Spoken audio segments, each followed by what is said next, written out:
Alright, and we are here. Welcome in. And welcome in, Gummy. Thank you for redeeming your book, and you redeemed a... Right? City of Ember is great. And then... Oh, and then we also had a daily joke. Welcome also, Amelia. Thank you for also redeeming your daily book. Thank you guys so much. And then let's go ahead... And what is the daily book, the daily joke that Gummy has presented? What do you call a pile of kittens? A meowton. It cracks me up. But welcome in. I'm gonna go ahead and just pop over to the game. And yeah. Thank you. Okay.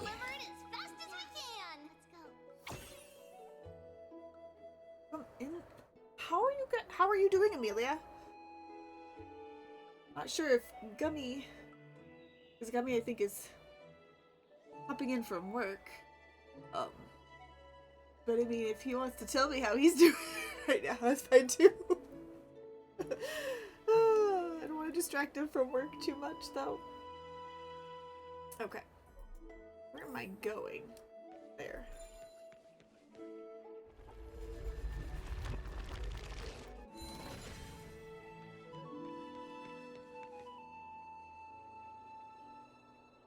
Ollie. Oh, and Ren got first. Welcome in, Ren.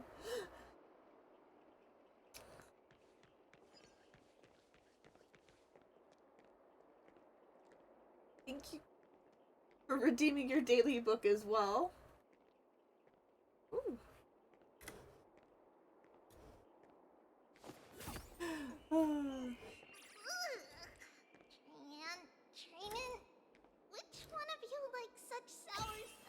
Okay.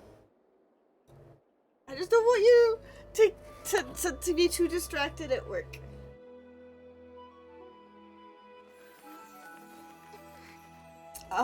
Okay. And yes.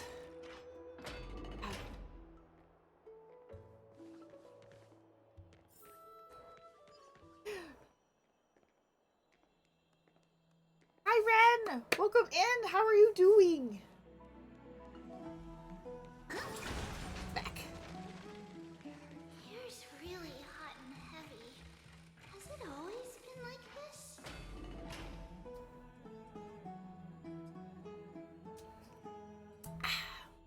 Water is the... Is someone injured over there? Oh no. What happened here? Watch out! Watch out! For the Cremnoan! What? Cremnoan? This is their doing? Aggie, now's not the time to dwell on that. Let's help the injured people first. Excuse me! Coming through! Oh, you two are here as well. That's a relief. Nice. Housekeeping is always good. I'm doing well. I'm doing good. Even the Twilight Courtyard is involved? What in the world happened here? I actually just came to relax. But as soon as I got here, I saw all these people lying on the ground. I want Hyacinth as a character. I want to pull on her. I've examined them, and they don't seem to be seriously ill. It feels like they've just spent too much time in the hot water. Multiple individuals fainting simultaneously from the hot pool steam? Where is the manager of the baths? He disappeared, and no one knows where he's gone to. Some people have been saying that the Cremnoans are behind this. Lady Aglaya, what do you think about this? Let these people rest. The two of you, please come with me. Have you thought of something, Aggie? Yes. While their intentions elude me, it's time to bring this farce to a close. Let's go. I heard it's the Kremnoan.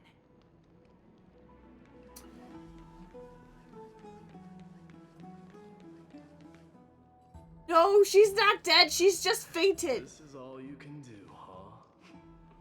Pitiable deliverer. Mighty Mouse, what are we doing?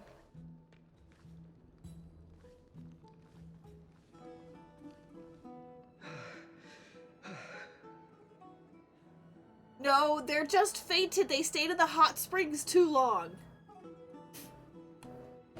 They stayed in the hot springs too long. That's what happens when you stay in a hot spring too long, is you get lightheaded and you could faint. This is one of the reasons they recommend not to be in the hot springs too long.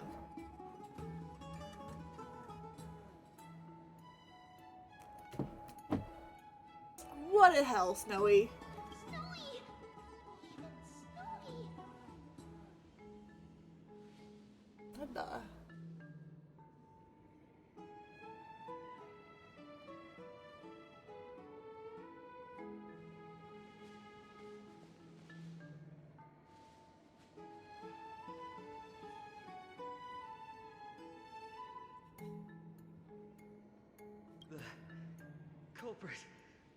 The culprit is Mighty Mouse.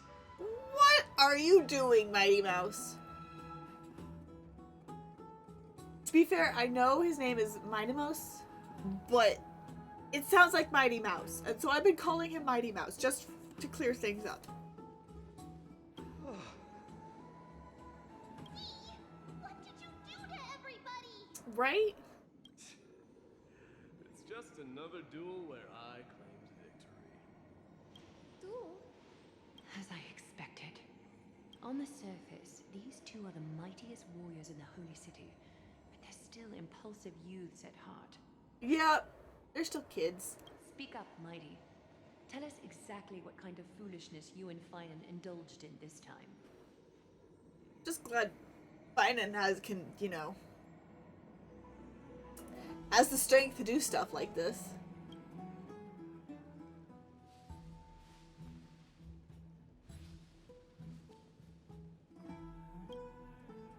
Uh-huh. How's your recovery coming along? Winning and losing, all part of the warrior's life. Don't let it get to you. Why don't you take a bath to recharge, buddy? Yeah. No, none of those sound right. Keep your chin up. You have greater things to achieve. Want to grab a drink with me, pal? If you're up for it, let's have a talk. None of these.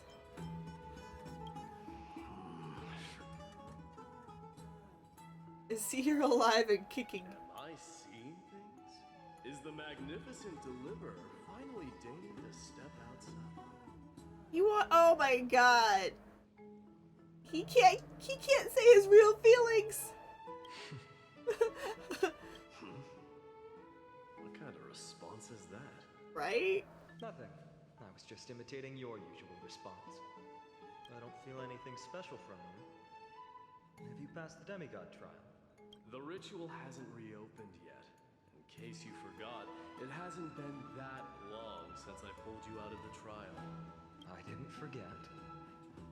Then, you're welcome. In twilight's last gleam, Makima stands bold. Her walls sturdy, tales untold. Dreaming of her fruitful gardens, pilgrims arrive from distant lands. Figs and olives, so grand. Yet little do they know that they will step into flames, fuel to the fire, a burning brand. What are you playing at this time?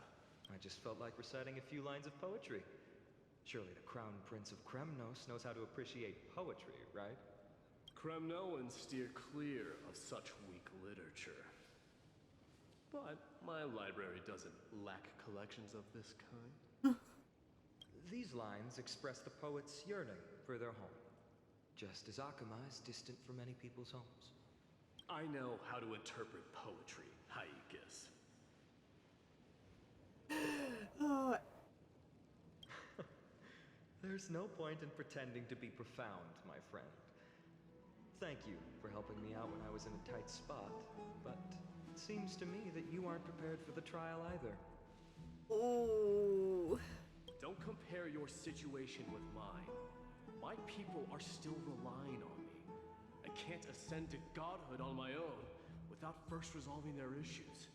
So, are you suggesting that you, the mighty Mightimos, and the heir to the throne of Kremnos, wish to defy tradition that has endured among your people for millennia?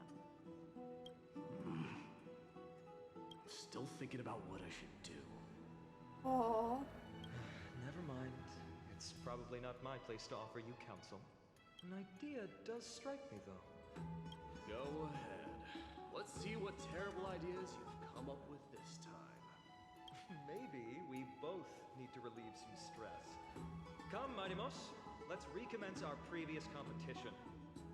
This time, we'll see who can stay in the super hot bath for longer. Thank you, Gummy, for redeeming the mysterious sound.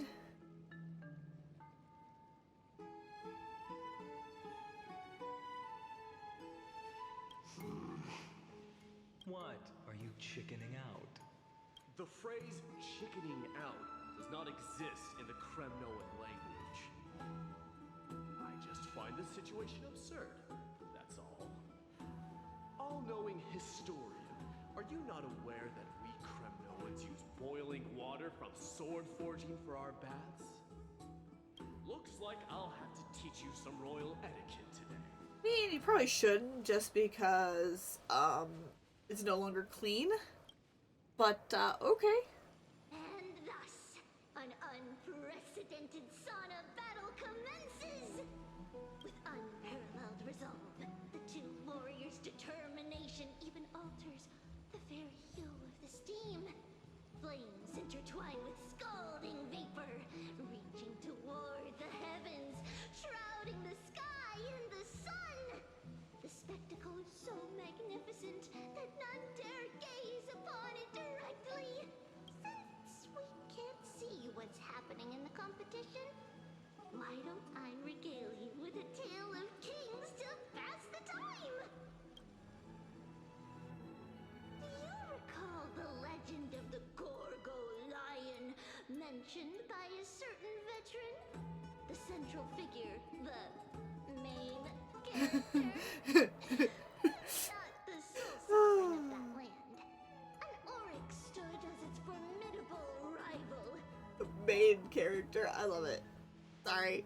I love it. Before the dawn of Erechrysia, the two beasts started their timeless battle on the plains of Tritos. The lion regarded the oryx as its food, while the oryx perceived the lion as a scornful, oppressive, and challenging barrier that it swore to topple with its antlers.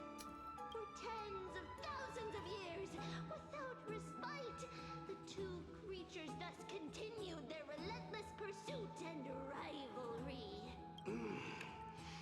It fixated on its rival's fleeing form in the chase. Basically, it's giving us a narration of what, like,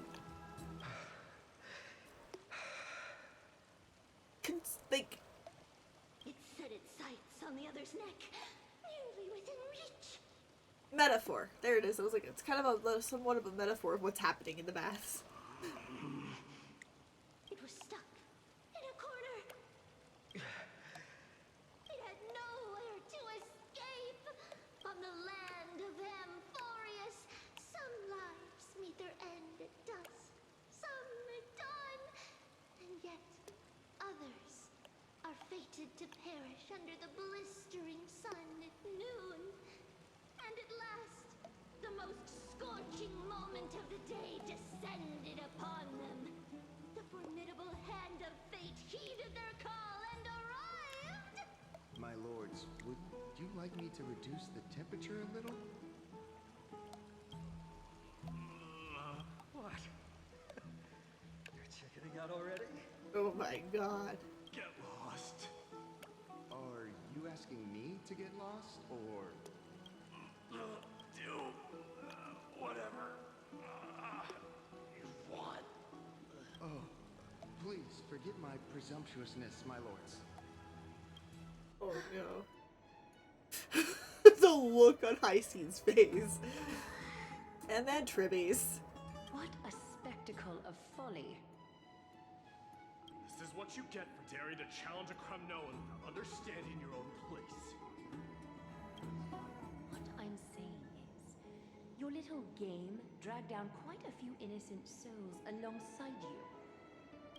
Personally escort back home the customers left awestruck by our formidable presence. This isn't fair. You're wearing way less than I am. Is this the latest trend now? Getting into the baths while dressed in full armor? Don't look at me like that. It was he who challenged me. There is no word for flee in the Kremnoan language. Lordy. Very well. Let us bring this farce to a close, shall we? Warriors, it is time to get moving. After recovery, Finan and Mighty escorted the fainted bathers away from the scene.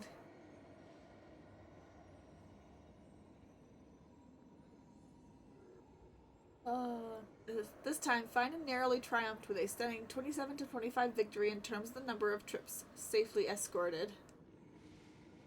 Alas, the flame chase journey is destined to be a lengthy one, replete with obstacles. But thanks to those two, all the gloom has vanished into thin air. It's because it's so ridiculous! Well, we just had quite the commotion. It's not every day we find the Marmorial Palace this serene. Shall we continue with our previous plans? Hyacinth, would you care to join us? Such an empty bath is indeed a rare sight. I was looking forward to unwinding after work. I'd be delighted to accept your invitation, Lady Treevee. How about we go to the biggest bath? Oh. The girls are all so cute. Feel bad having missed Tribby's. The water temperature feels just perfect. So, how is the feeling of having the entire bath to yourselves? It's so good. I'm definitely grabbing a screenshot of this. This is so cute. Everybody in their bathing suits. They're all very tasteful. These are bathing suits I would want to wear. To be honest. There's no. That's what I want.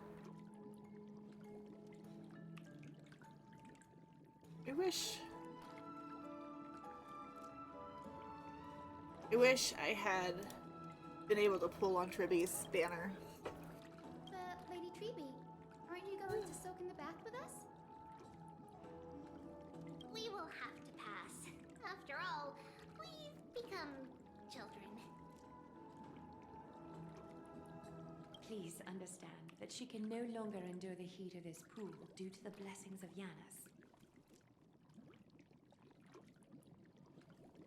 Oh. Are you curious about us, Hyacinth? I'm very curious.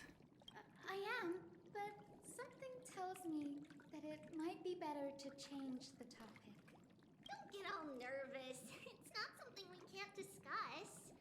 The truth is, a long, long time ago, we were a mature adult just like Aggie. Then, because of reasons, we inherited Yanis's divinity and gained the power of passage. And in return, the price we had to pay was the splitting of our soul. Each opening of the Century Gate intensifies the strain on Treebee and the others. They are gradually regressing towards infancy, both in body and mind.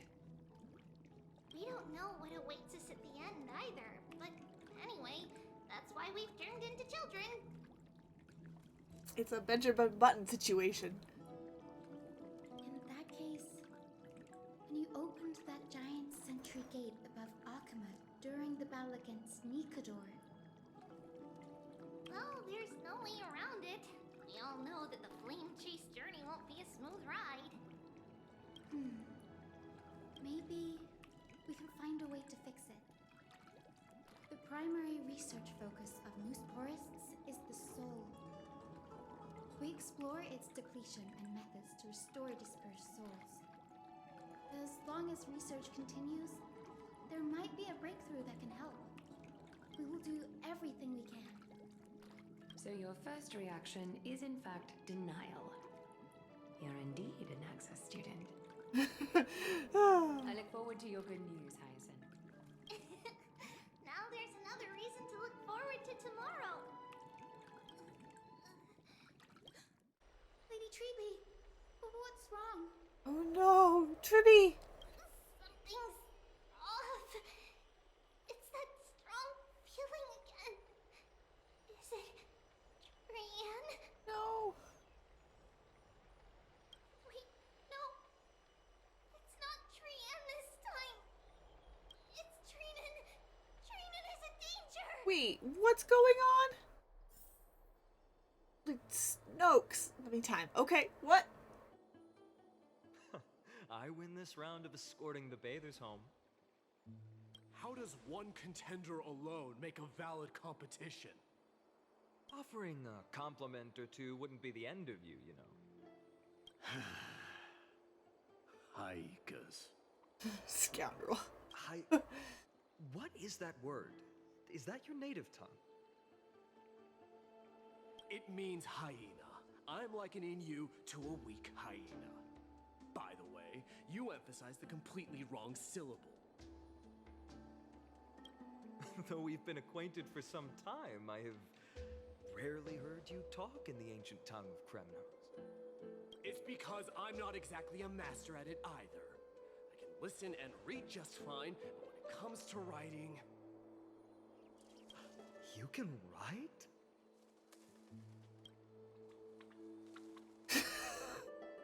You speak as if you don't have a brain. Biden, don't do that. Don't provoke the beast. That was in jest. I understand. After all, you spent all your childhood wandering far from home. Worry about yourself first, Deliverer. You also never mention your hometown, apart from when you need to introduce yourself. Well, it's because there isn't much to say. Ides Elysiae is simply a tiny village that disappeared many years ago in the flames of war. The only times I get to see it are in my dreams, and in the trial from the Lance of Fury. I knew it. Yes, I saw it all.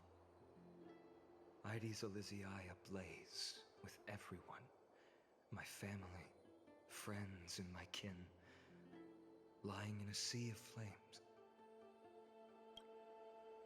A blood-red half-sun hung in the sky, just like on that day. And before my eyes, that murderer killed Cyrene.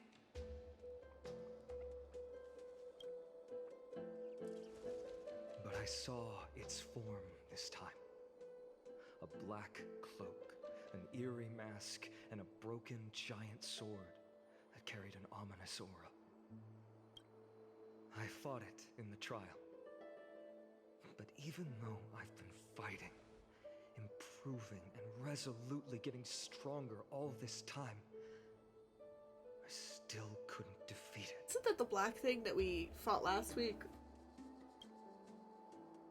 You were blinded by hatred and almost lost yourself in that trial. That's right. And that's why I am truly thankful to you, Mighty Mouse. You finally picked up some manners. Better late than never.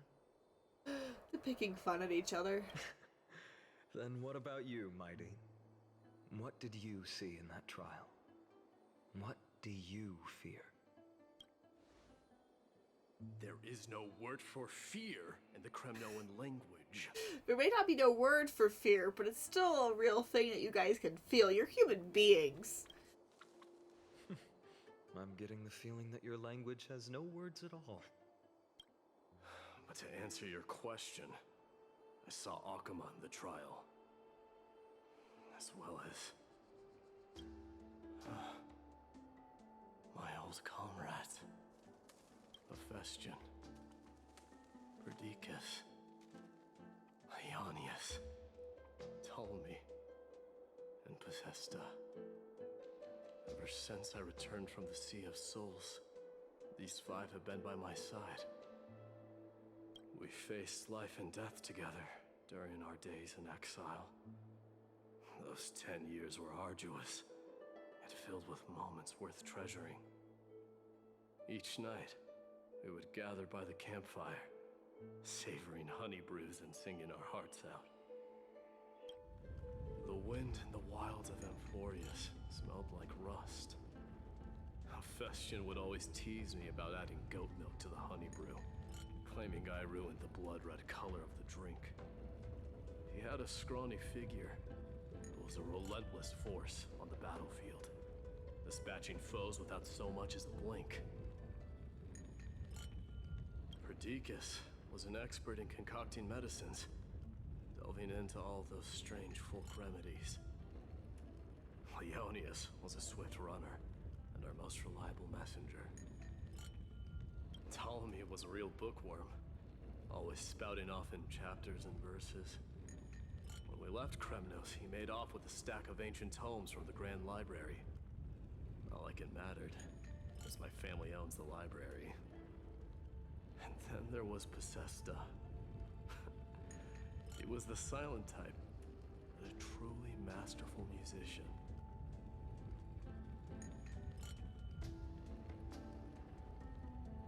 Bookworm.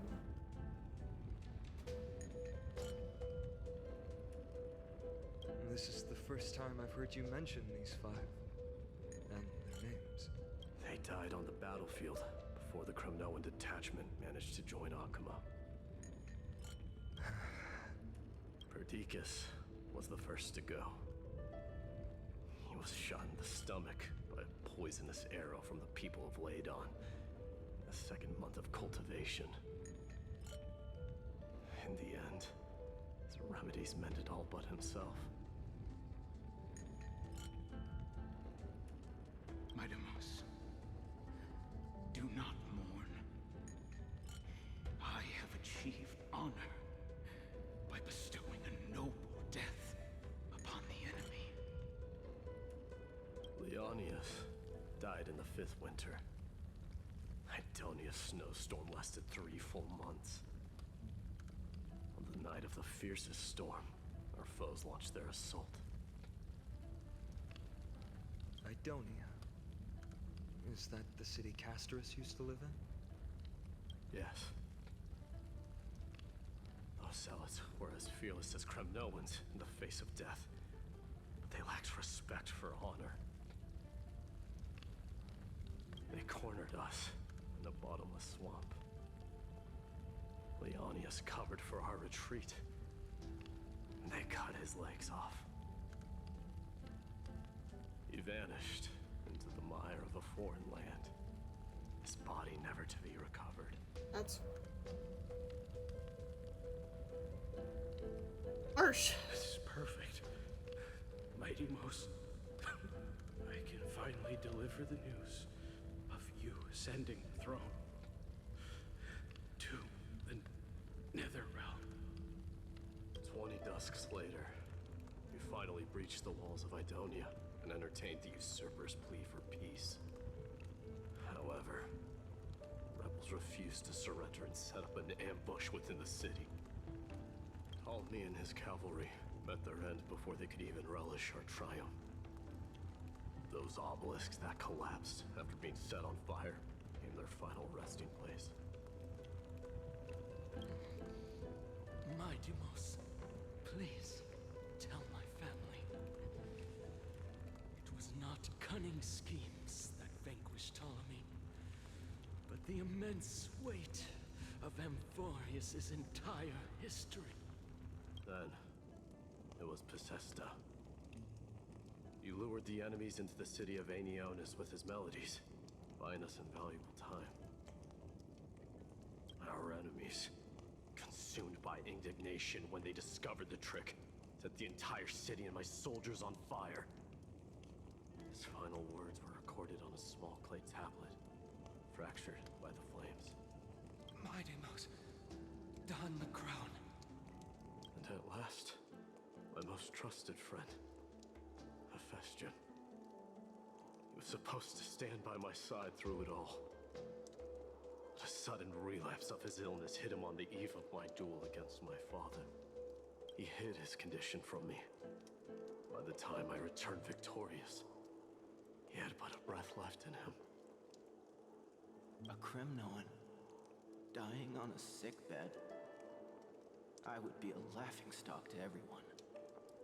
Hephaestion, my dear friend, spare your strength.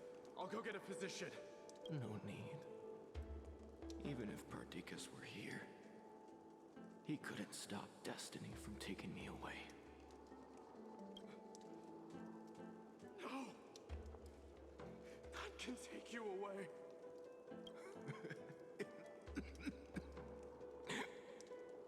Mightymost, our king, do not shed tears for me. It's not befitting of your status.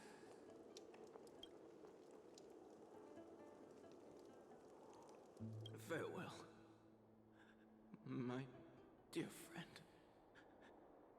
You must lead us back home. What a grave trial indeed. Now I understand why you see immortality as a defect, or even a curse. My father threw me into the sea of souls to break the wheel of karma. But little did he realize it would grant me an immortal body and summon a fated revenge on his head. Following his demise, I considered leading my people back to our homeland. Kremnos had already turned it into a wasteland. Only darkness and insanity thrived there. Against the dissent of many, Krataros included. I made the Kremno detachment stay in Akama. But I know that their glory will never be doused out. The instant of strife shall inevitably arrive. If you take over Nikador, then you must begin the journey back to your homeland. So, you hesitate because you think leaving your people in the Holy City is a better choice? I don't know. But I have never been crowned. Those 5 were never endowed with any titles.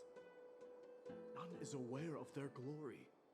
Your predicament is truly complicated. I don't know how I can give you any useful advice. Maybe you could seek counsel from more people, such as the Grand Craftsman. Cartonis' people seem to have been through comparable dilemmas. And that teacher of yours, Krataros? Dee, we've got a big problem.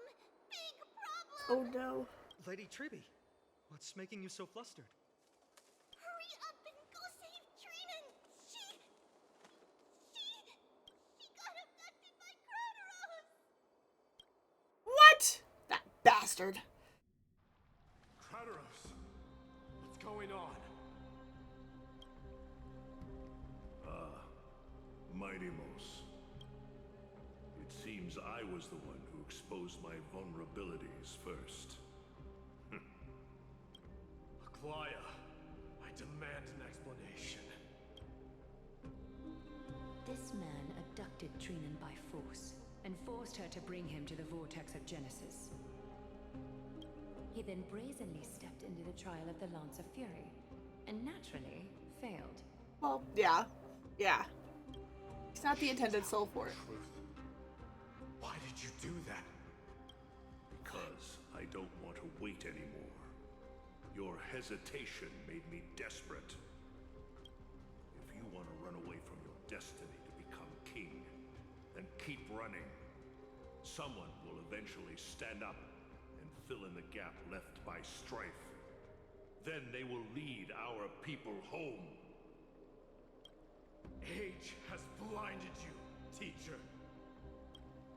Can't you see that I'm hesitating because of this very recklessness seared into your blood? Crateros, do you truly believe you're worthy of entering the trial? To blaspheme against the prophecy? Does the mission we Chrysos heirs bear seem like child's play to you? Do you know how the Kremnoans see you, Aglaya? You're a hypocrite and a megalomaniac. The prophecy of Genesis and the Flame Chase journey are just excuses for you to seize power. Silence, Crateros. Do you even know what you're saying? Are you defending this woman, Mighty Mos? How many wars did people start because of her and her so-called prophecy? How many cities fell in the past millennium? Their people massacring each other. Even if this so-called Genesis really exists, will there be a place for the Kremnoans in that new world?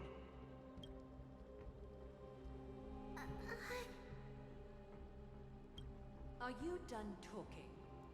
By agreement between the Chrysos heirs and the Council of Elders, those who trespass upon the vortex of Genesis need not be tried by the Council.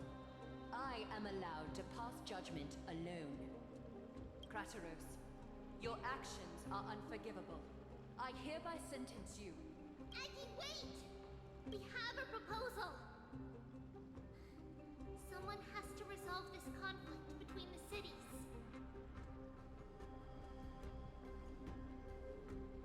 Lord Crateros did not use violence to harm us. We can sense that his anxiety stems from his concern for his people's future. Please, Aglaya, hear us out first.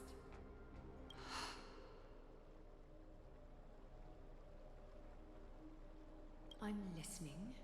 Okay. I'm sorry, Lord Crateros.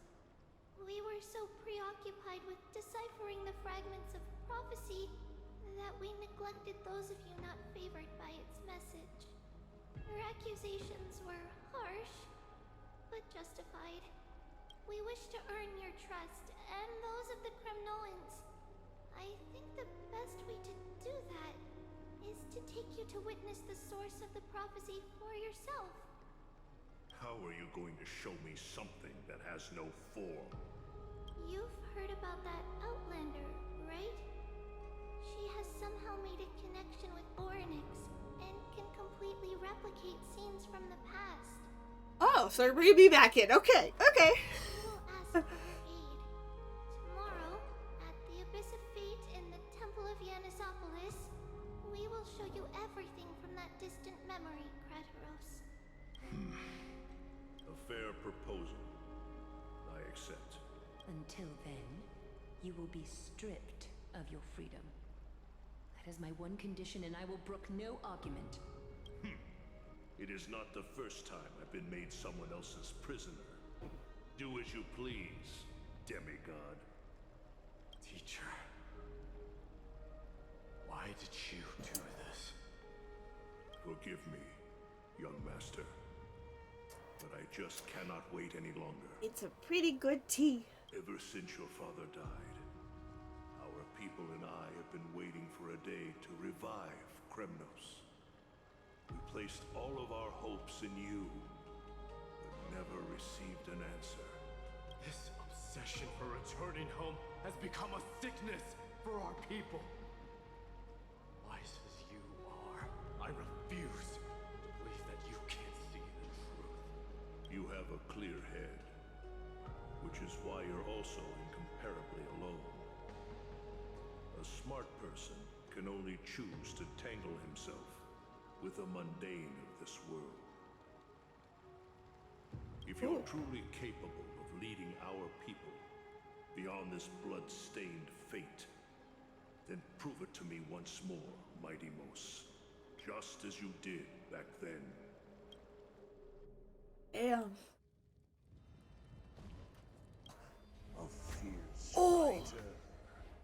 I did not expect such heroism from a feeble Acheron.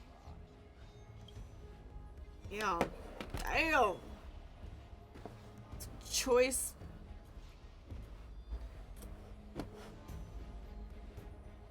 things to make screenshots of today. There seems to be that every week, though.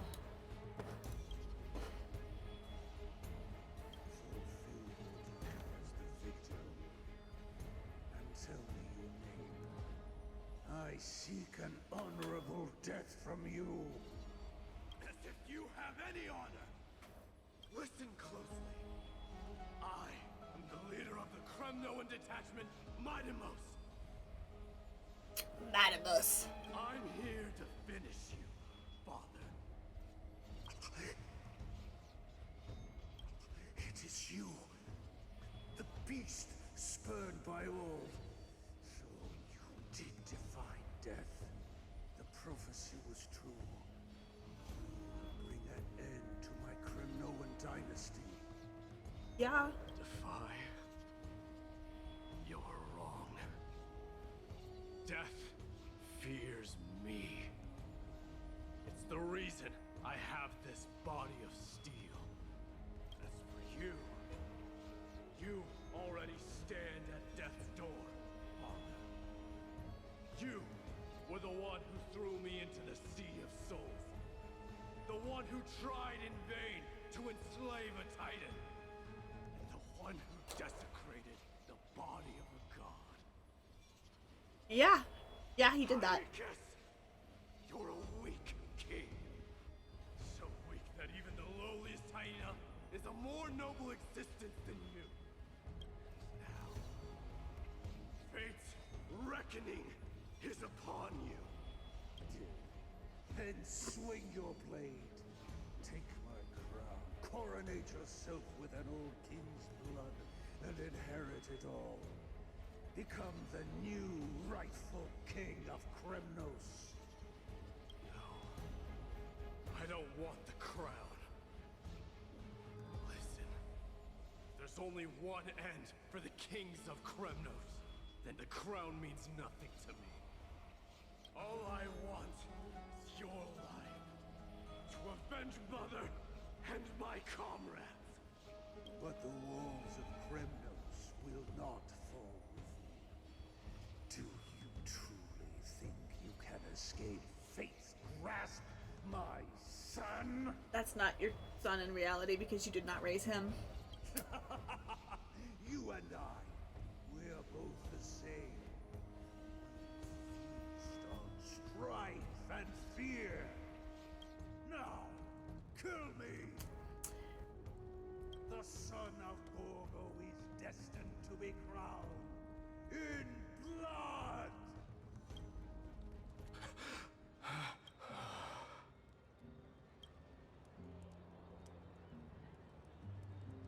An old memory. Rose.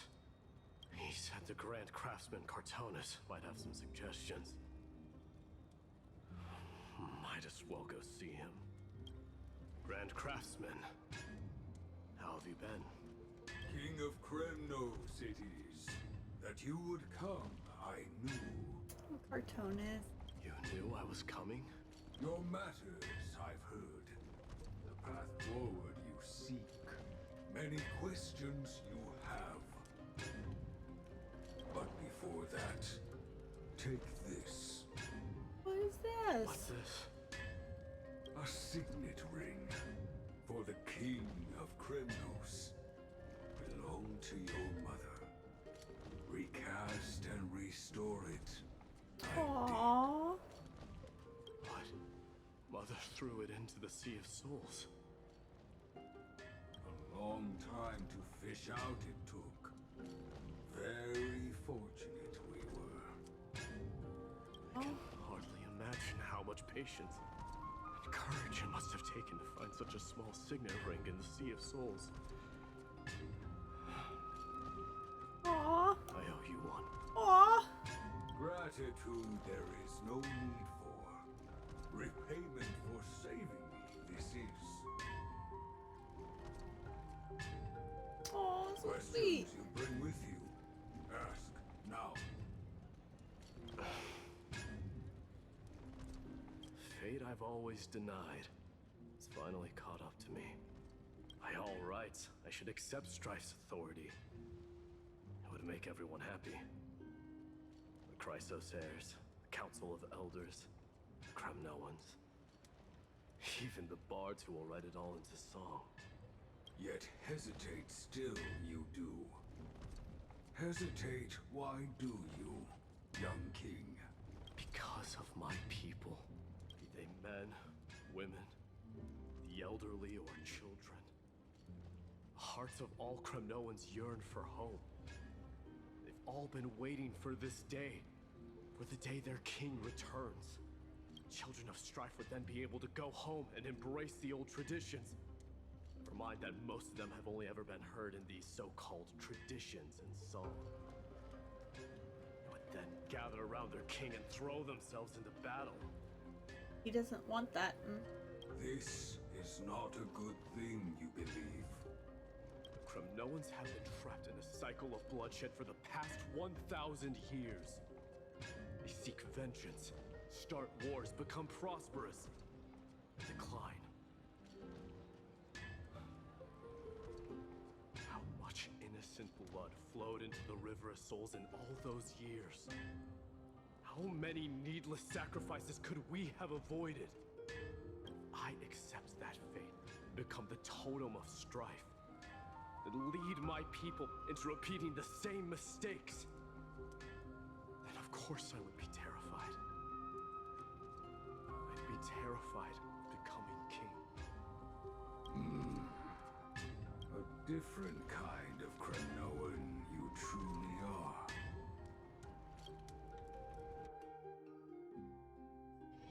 I thought we were in Triby's point of view. Moments later, in Triby's room. Mama, I had a dream last night. Oh. Now what did you dream about, my darling Trebios? Okay, this is like not just Triby's point of view. Like, oh my god, we're getting so much lore.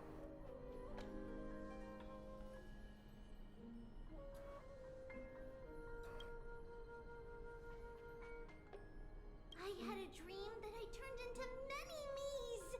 Then we made the moon into a ship and made the stars into our sails. Then we floated on the ocean and let the wind blow us in any direction it wanted. Well, that sounds like a lovely dream. Yeah! The ocean and the sky were really, really dark. But there were so many of me that I wasn't scared at all because we'd all sing together. The ocean wind blew us onto an island where the wind tasted like flowers. There were bleating sheep and chirping birds inviting us to be their guests. There were so many animals on the island, but none of them ever fought. Giannis's holy maidens can receive guidance from the god of passages. Perhaps what you saw in your dream is a divine land somewhere in Amphorius. You think so? What's wrong, Trebios? You look unhappy. Because on that same island, I saw a dark mountain on the other side of the ocean. And it was very, very tall. Triby. The mountain looked alive, and it kept getting closer to the island. Then I realized it wasn't a mountain, but a very, very tall wave made of water. When the wave smashed against the island, it looked like it was going to eat the island up. The small animals tried to chase it away, but they couldn't stop it. Aww. Then there was a bang and I woke up. A dark wave. Mama, does something that scary exist in real life? Fortunately, probably. Yes. Unfortunately, it does exist in Amphorius. But it's very far away from our temple.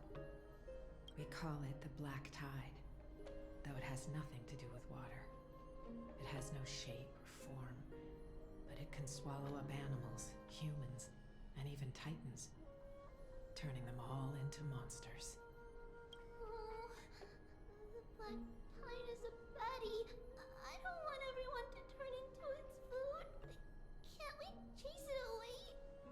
course, my dear. You only need to behave well and listen to what the adults tell you. Study all the knowledge and etiquette you need, then grow up and become a proper holy maiden. The divine Yanis will then give you guidance and help you light the way for the people. Wow, I'm gonna eat a lot and study a lot and become a holy maiden. But Mama, you said the black tide can swallow up titans too. What do we do if even Yanis is eaten? If that happens, then the holy maiden will have to be the one to guide people on the right path. After all, we are the human avatars of the God of Passages, yeah? Yeah. But one person alone is not enough. Once you're older, you'll make a lot of friends. You must do your best to unite them, because that's also our duty as priests. Friends? Are they also like me and Mama with pretty red hair? They might not, but they'll certainly be just as smart and kind as you. Aww. Mama? Am I dreaming? Don't be silly, dear. Of course you're not dreaming. I've always been by your side. What? Now be a good girl and call your friends over too. Let's play hide and seek, just like we used to, okay? My Trevios is the smartest girl. I'm sure they remember where everyone is hiding. The voice sounds so far away. What the heck is going on? I don't remember. Who am I looking for? Your friends, who will chase the black tide away alongside you, of course. Is this from my childhood? Use the spindle to connect everyone. There will be an amazing captain on that big ship. She's cheerful, optimistic, bold, and cautious. She'll be able to get everyone together. Wow, that's amazing! Can I be the captain? Of course you can. But you'll find someone else who's better for the job, my dear.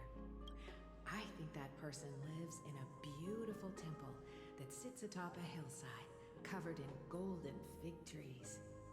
There's a noble girl there who's very smart, but also very delicate. Just like Mama? Perhaps. But before we find the captain, the ship also needs someone who can navigate it. Who could that be? Let me think. I know! She's Treevy! I named this doll after myself? I don't remember it all. Is this a dream or something that happened in the past?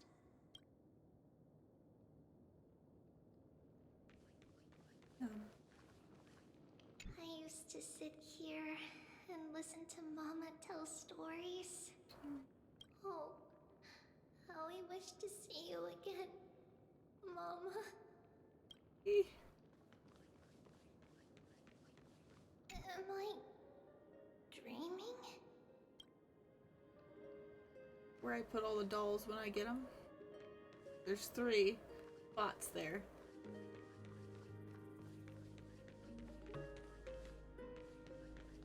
Bad chest!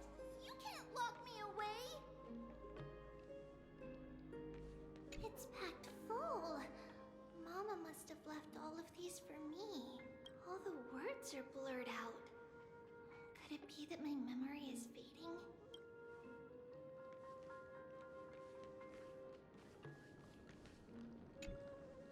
Huh? Why is this doll inside a chest? It's holding a sword. Why? Many years later, many brave warriors will board this ship. They're skilled combatants who fear no danger.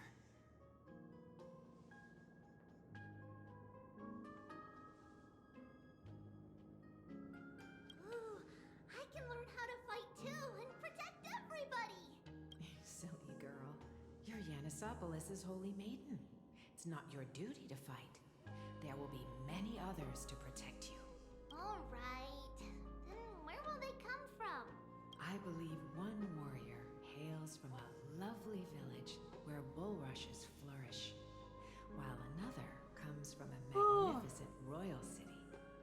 Though each has their own troubles, both are ready to lend their strength for the ship's long voyage. Okay, so we had Aggie, and now we got Finan and Mighty Mouse. Okay. In that case, let Trian fight by their side. This way, they'll always stay on course. How could I have known the name Trian back then? Was it just a coincidence? Or...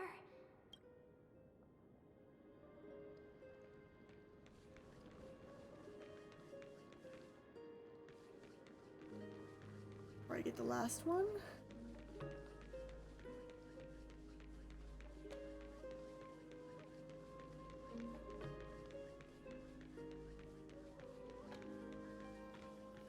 learning can change your destiny.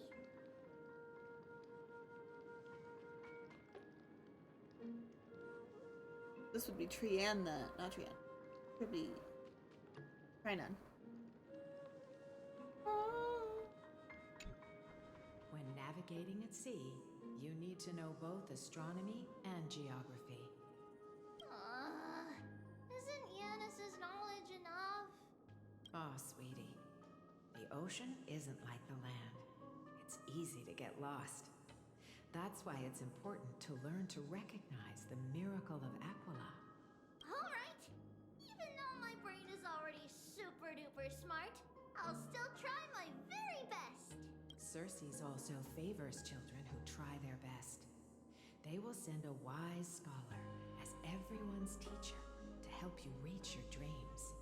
I want to be a teacher too. Oh, wait. I'm super duper smart. So I want to be the teacher's teacher. Yo. Welcome, Ann Peach. Thank you for redeeming your daily book. Oh, and hydrate. That's a good idea. Thank you so much. Get my water sitting right here. A drink. Thank you so much. Water's so good. It's so good for you. It looks like ads are done. Thank you for anybody who stuck around. Really do appreciate that. Thank you. Oof. No fall. Alright. Why not? But if you're going to be a teacher, you might need to tone down that hyper energy of yours.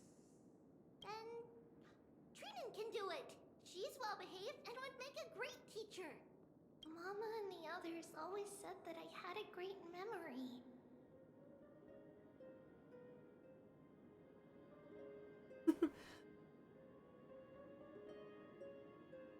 Thank you, Peach. I hope you have a good rest.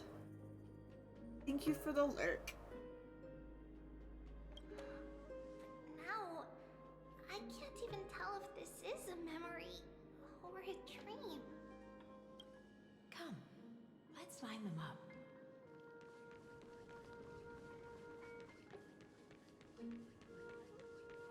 Yep. Now, Trebios, set them on this music box and let them compose a melody for our song.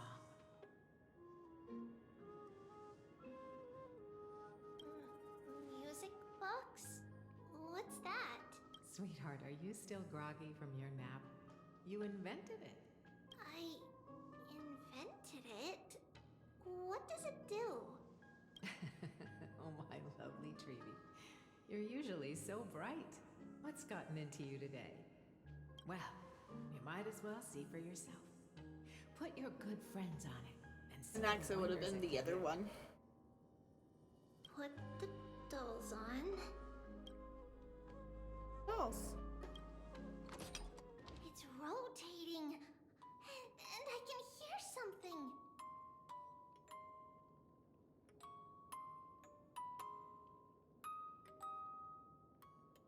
That's right. It's a music box. If you place the dolls in the right spots, it will start rotating and play beautiful music. Out of all your inventions, this one is my favorite.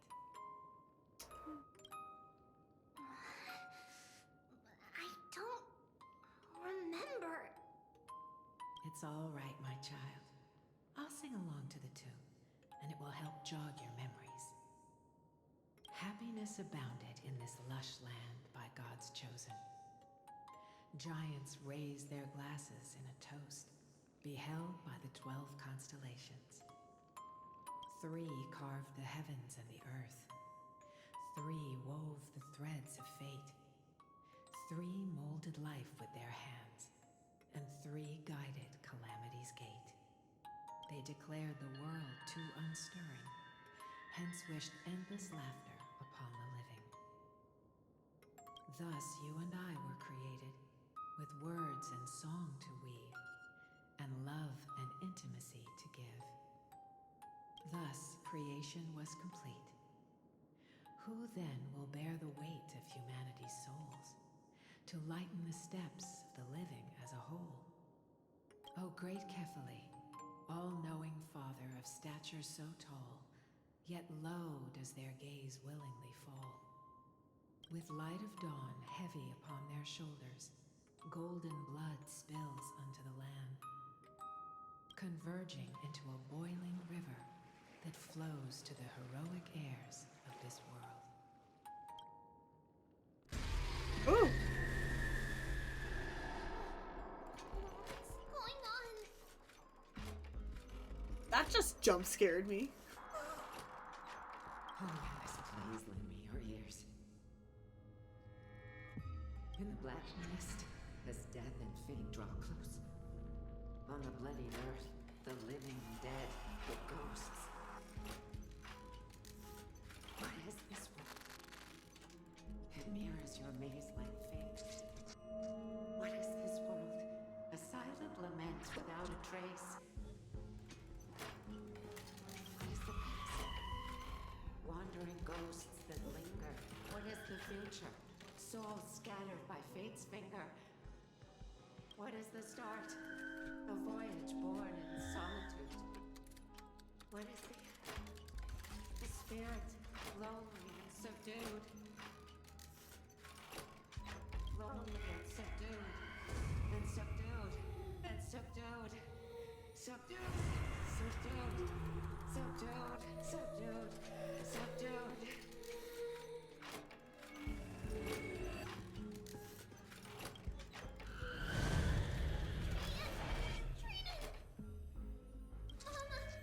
What's going on? Hurry, run! Traitors, run! The black tide has arrived!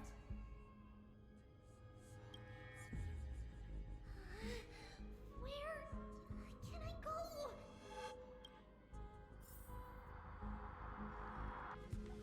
What's this?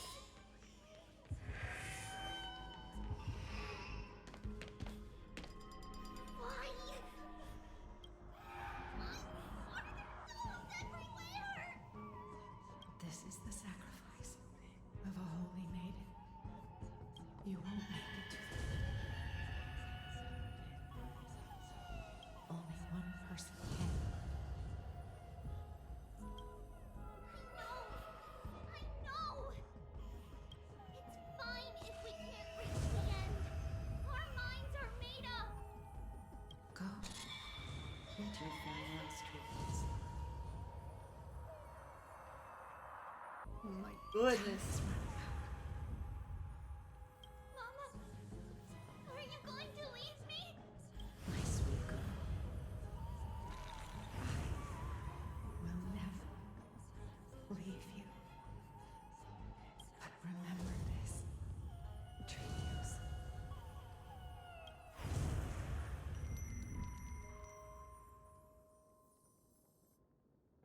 All shall bid farewell to one, and that person alone will witness the miracle.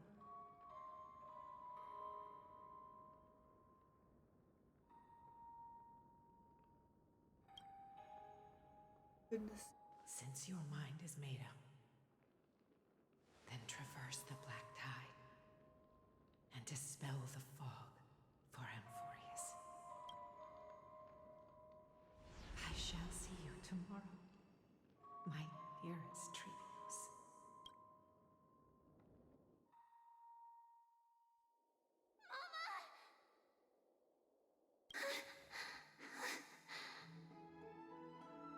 Are we still in a dream? Did you have a nightmare? Maybe. But it's been a long time since we had any dreams. It's not yet the entry hour. You still have plenty of time to rest. No. Our heart is still racing. It must be that reckless Kremnoan soldier who startled Trinan. And you as well. If you want, I can pass through his chest with the golden thread right now. Aggie, cut it out with the scary talk. Right. I'm just kidding. If I were serious, I wouldn't have waited until now. Do you want to talk about the dream? Keeping it bottled up is not good for your health. We had a dream about Mama. The dream itself was nothing. It's just the timing that feels a bit unsettling. True. You mean... It's Trian. Even if we refrain from ever using the power of the Century Gate again, her soul continues to slowly drift away from her body. There isn't much time left. Perhaps it wouldn't be such a bad idea to let her relinquish her role as the gatekeeper and live out her days as a carefree child. You have a point, Aggie, but our decision has already been made on that matter. I believe there's still another way. Souls will be spent until they dissolve into dust. Such is our fate. Once we had a whole and connected body. If that body were a tree, then its trunk and branches would share the same fate, decaying at the same pace. Now, we are fragmented into numerous selves. Despite the absence of a trunk, we are offered another possibility. We can choose how our branches will perish in a way that is most beneficial to the Flame Chase journey. Compared with saying farewell to one person, watching many fade away before me is even more sorrowful. But advancing is the destined end of Yanis's trial.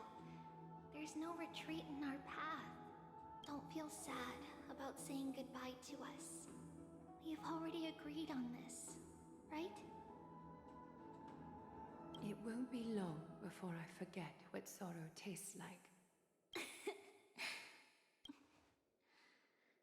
So, what would you like for breakfast, Aggie? Such sad fates. What? Where did that come from? Just trying to stay positive, Aggie. After all this talking, we're feeling a bit hungry. Plus, it's nearly the entry hour now. Do you remember when we first met, Aggie? You were still a little one, and we caught you secretly eating oatmeal late at night. While my emotions might be fading, those memories are still as vivid as ever, teacher. Oh, man. Please, let me do it. What would you like to eat? It's fine. Leave it to us. You should rest for now. It won't take long, and we'll call you when it's done. In that case, thank you. And see you tomorrow, Aggie.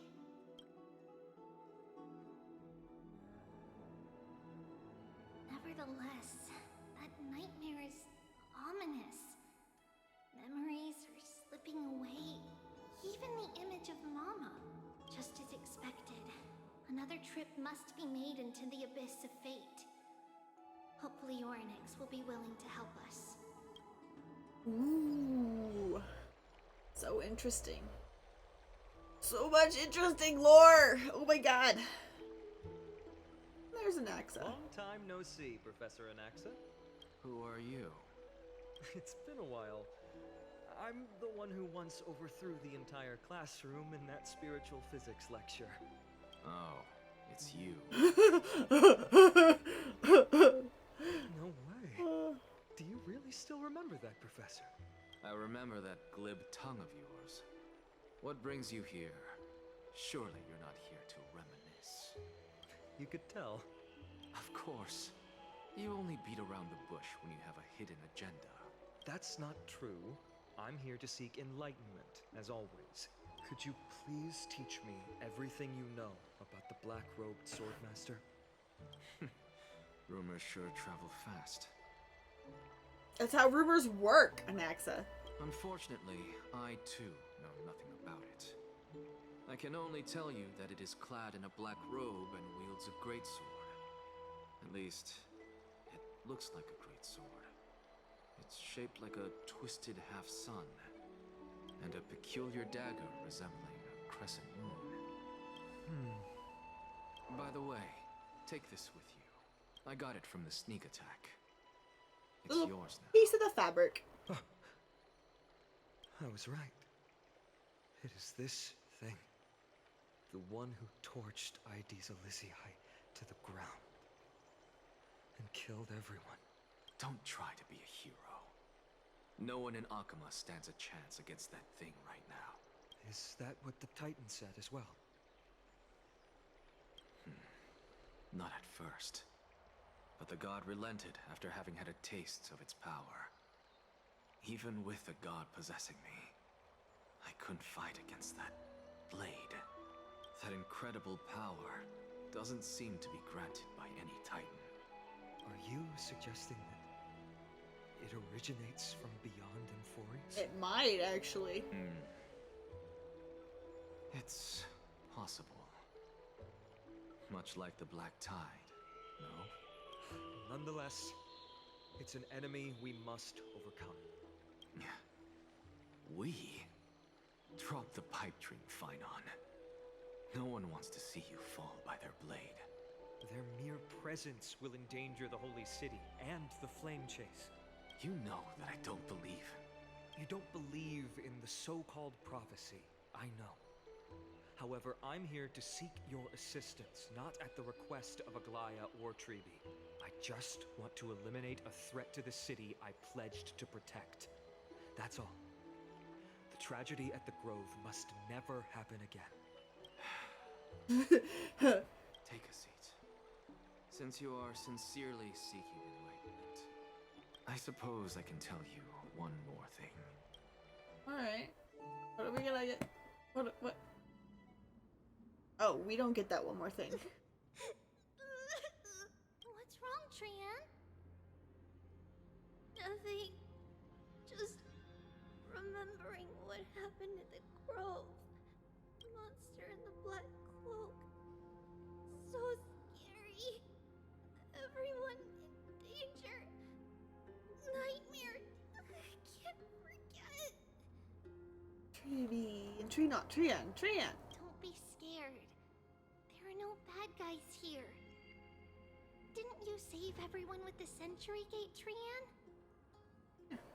Trian threw it away. Far, far away. It's never coming back.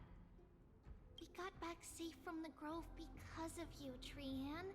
You're the reason the Flame Chase journey can continue.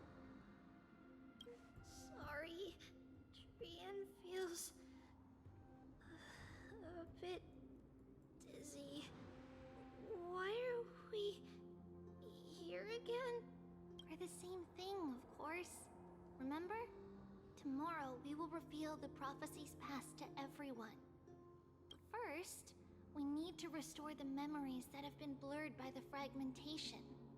We hope to present the full truth to everyone without hiding anything. Since Yan has caused the fragmentation, we can only turn to another Titan or Nyx for help. Also, remember to get breakfast ready for Aggie before the Lucid Hour tomorrow. Oh, yes! Trian remembers now! Oh, on that note, we had better prepare some saffron before we meet with the Titan. Saffron? Huh. It's an essential offering for rituals in the Temple of the Three Fates. You think we shouldn't go to Orynyx empty-handed? Yes, it's also a symbol of Yanisopolis. If we are to replicate memories, we need to use something that has experienced those days. And when we first met Aggie, we added that to the porridge we made for her, and she really loved it. I see! It's like killing 3 birds with 1 stone! But it all depends on whether Orynyx is willing to help us. This could be a problem. After all, it was us who took the core flame from Yanis, from Orynyx's kin. We will have to give it a try. If there's truly no other way... in our current state, we probably can't do anything to them. We'll cross that bridge when we get there. Leave it to Trian. Trian knows how to play cute. In any case, let's look for Saffron first. I hope there's still some left in the temple, untouched by Mikador's soldiers. I remember that aged saffron is preserved in sealed jars. Let's be on the lookout as we go. Oh, I need to change team comp. No! Back. Team composition.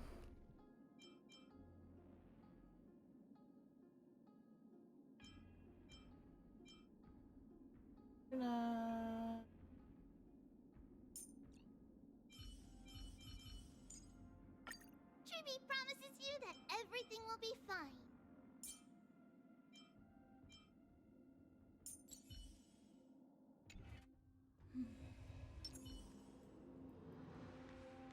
Let's see, what else do we have?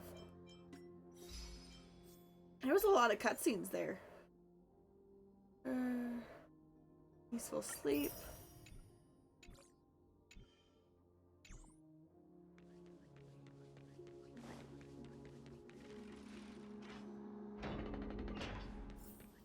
It's a dead end ahead. Turn back, teacher. What? Aggie? No, it's an illusion. Ooh. This was gonna be little more startling. Wow, this room is huge. Trina, did you? Yeah, I saw it. Was that a warning from Orynyx? What are you two whispering about? Treeby? Trina? Trian can't even hear our own telecommunication. Well, never mind. Trian suddenly feels like this place is quite familiar. Ooh, there's a whiff of safari in this room. It's right over there. Over here. Follow Trian. Trian, slow down.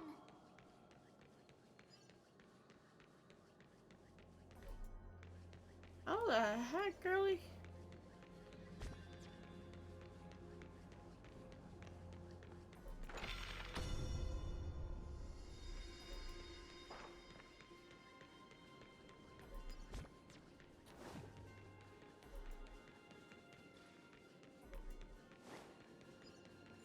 Even if separation is our fate, a futile death is not the solution.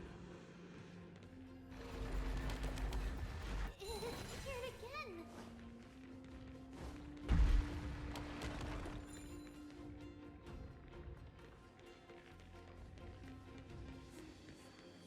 Oh, where? Sometimes there's fun things under these, but there was nothing there. Okay. Investigate. Summon the Orynyx. Stir up ripples of past reverie. Something's appeared. Wait, we should read it first. To Mr. Wilcom, for many years, Yanisopolis has relied on the rose myrtle to obtain the boon of the gods. We have spent 5 or 6 years now digging out its roots and cutting back its branches. Now this red tree is on the verge of collapse and has long since ceased to serve its purpose. Yet it still seeks to spread out its canopy and eclipse the Yanisopolis from the glorious rays. We have a secret plan to fell this tree. We just need to wait for the ceremony to make a small move, and the rose myrtle will slip and fall into the abyss. Yanisopolis is built on the mountainside. There are more than a few cases of people who have lost their footing in its history. As for the next sacred tree, we are planning on selecting another puppet. As for the rose myrtle's daughter, Tripios, we'll call her Saffron for now. In my eyes, I think it would be fine to just find an excuse to off Saffron. However, Codex the Acolyte is extremely insistent on raising her to become the next sacred tree. She has undergone related education since she was a young girl, which would save a lot of work on our part. As for her identity as the daughter of Rose Myrtle, she is still young and has not yet grown wings. If we can just keep her grounded, the power of the Divine Oracle will remain tightly in our grasp. We both know that the saffron's most outstanding property is that it can be cooked in so many ways. Put in porridge, stewed, or fried. No matter how you cook it, this plant will always be a delicacy. Wait, this is a letter? It mentions something about saffron and Tripios? Isn't that name... Never mind that for now. Why is this letter here? And how did Trian sense it? Could it be our lost memories? Is it possible that we were already noticed by Oryx and entered their trial? Yes, absolutely. But why haven't they said a word? Oryx has the whims of a child. Perhaps they're toying with us on purpose. I don't think so. This isn't the right time to be playing games.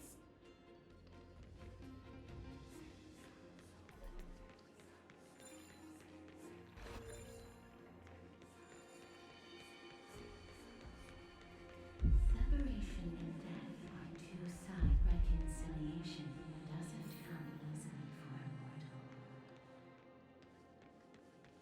Are these visions also fragments of the past?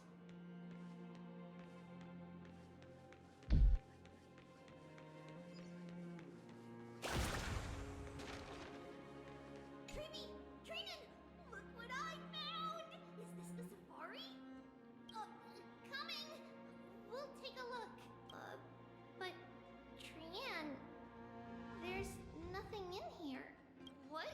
It was right in the stolium. Huh? There's really nothing here. That can't be! I swear I saw it! I swear! Trian is telling the truth. It was right there. Where did it go? Trinan, Treeby, why aren't you saying anything? Trian can't seem to hear you at all. We were just lost in our thoughts. Don't worry, Trian. What you saw was likely, Yana's hair. We must have startled it away. Okay. Could Oryx be trying to make us falter? But why would they do that? Something feels off. Treeby, don't you think this temple is a little too quiet? What do you mean? It might just be an illusion. But Trinan wonders, is Oryx really putting us through a trial? Yeah, something's off. Couldn't tell you what it is. Still no luck finding any safari. I suppose we can do without it. Let's try to convince Oryx. At least they didn't toss us out straight away.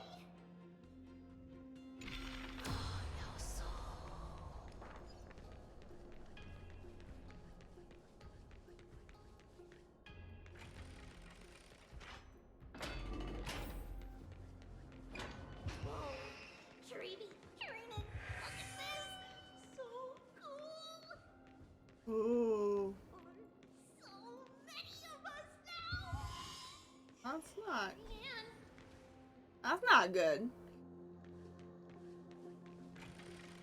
That's not good. It's really quiet in here. Do all Titans live in dark places like this? Oh no. Black Tide is...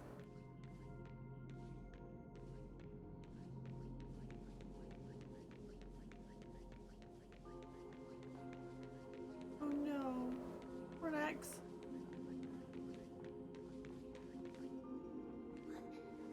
What's going on? Oryx disappeared? Yep. They're not there.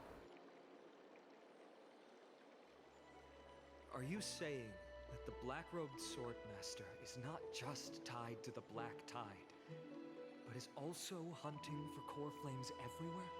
This is the most plausible possibility. First, it has a vessel that can hold core flames. Second, I'm one of its targets. Let's start with the first premise. Its peculiar ceremonial blade can interact with a core flame, as evidenced by the pull I felt when it stabbed into my chest. I hypothesized that the blade can sense, absorb, or even retain core flames. The second premise is even more explicit. When it was engaged in fierce battle with many of us and was heavily distracted, it remained consistently focused on me. Or rather, on the Titan Cersei's inside me. So it's plundering the flames. But if your argument holds up, wouldn't they be headed to Akama soon? The vortex of Genesis is full of the Titan's core flames. Not necessarily. Let's call that person the Flame Reaver for now. If my presumption holds, that person has 3 targets. The first target is me. The second target is Oryx, who hasn't yet fallen. And the third is Akama and the Vortex of Genesis, where the core flames are housed. But I suspect Akama won't be their first target. Kefali's core flame is guarded by the Council of Elders' arcane power. And Fagusa's water curtain should be able to block out any external perceptions. Oh. What about Thanatos and Aquila? Their core flames are yet to be restored? The whereabouts of Thanatos remain a mystery to all. As for Aquila, can you fly? No, I can't. Why are you asking that? Can that swordmaster fly? Good point. But what if they do grow wings? If they had wings, I wouldn't have made it out of the grove alive. That's a relief. Anyway, since the Flame Reaver has 2 targets, we need to move fast. With the distances between Akama, the grove, and these potential targets, I believe we should bolster our defenses and... Bad news, Finan. Kirby is missing. The last time the 3 of them were seen was in the Abyss of Fate. Oryx! Are you in here? Oh no. No response at all. Did they foresee that we were coming and hide in the fog? Or... They're not there anymore. Treeby, we should leave. This temple has other people in it. Yep, the Black Tide.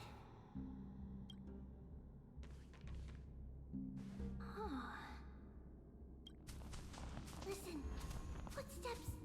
Fast ones. 3 or 4 people coming this way. Come on, we need to hide. Whoever they are, we can't let them see us. Treeby, Trinan, come check this out. Yep. Yep. Trian feels like it's so familiar.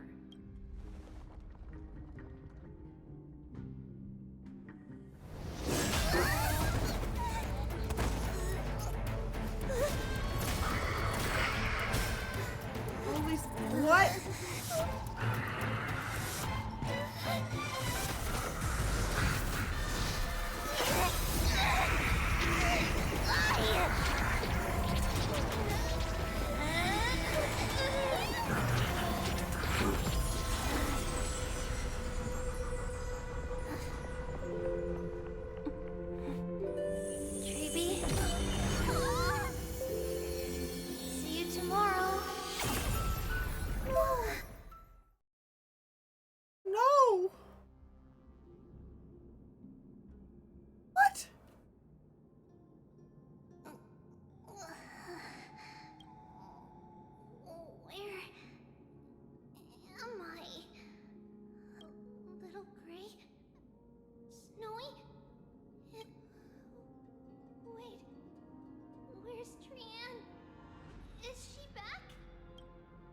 Oh no. We only saw the two of you collapsed on the side of the road when we arrived. Danny and I looked around, but we couldn't find any traces of Lady Trianne. What about the black-robed swordmaster? Blast it! Of course it's them. We were still too late. I fear something bad has happened to Orynyx's core flame. Then Lady Trianne... She doesn't have much divine power left. We can barely sense anything. We need to go after... I have a bad feeling about this. Safe is already a blessing. Everyone, we must take action now. We should split into two groups. One group will stay in the abyss and meet up with Aglaya's reinforcements, then search for Trianne's whereabouts. The other group will come with me to pursue the black-robed swordmaster and recover the core flame. But do you know where it's headed? I didn't get to tell you this before, but Anaxa and I already have our misgivings about the Black Tide, so we've made preparations. I'll tell you the details as we move. Opportunities are fleeting on the battlefield. We should hurry. Lord Finan! Lady Treby and Lady Trinan. I'm glad you're all right. Did Aglaya's people get here? Yes. Lady Aglaya already knows about the situation and sent along a message. Finan, I understand that swordmaster is of great importance to you. But if you charge in without a plan, I fear that you won't be the only one who dies in vain. I understand. Hatred is a hero's deadliest poison. I have no intention of fighting alone. If that swordmaster really is related to the Black Tide, the Chrysos heirs must not take them lightly. I have indeed planned to return to the Holy City and discuss the strategy with Aglaya. We'll need all the help we can get for this encirclement. Why don't we split up as previously discussed? Hyacinth and I will stay to regroup with the reinforcements. You should go back to the Holy City with everyone else and tell Aglaya about your plan. Finan will stay in the abyss too. That way, both sides can communicate with each other if anything happens. Thank you, everyone. Partner, Treby, let's go. Calls me partner. We're back, Aglaya. Like how Navia calls us partner. Oh my god. Okay.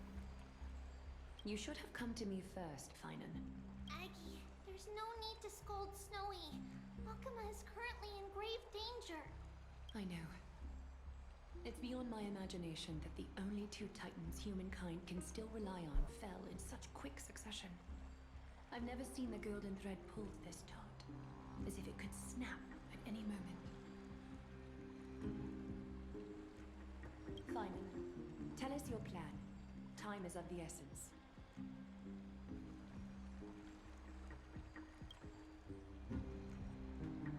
Finan recounts Anaxa's discovery. This being is not just hunting titans, but taking the core flames too? Yes, just like the Flame Chase journey is doing. Professor Anaxa thinks the Flame Reaver's arrival is likely a sign the Black Tide has spread further. Regardless of whether you're right, this being is still far more aggressive than we expected. But its madness is also an opportunity for us. If its goal is the core flame, then that means us humans can lure it into a trap.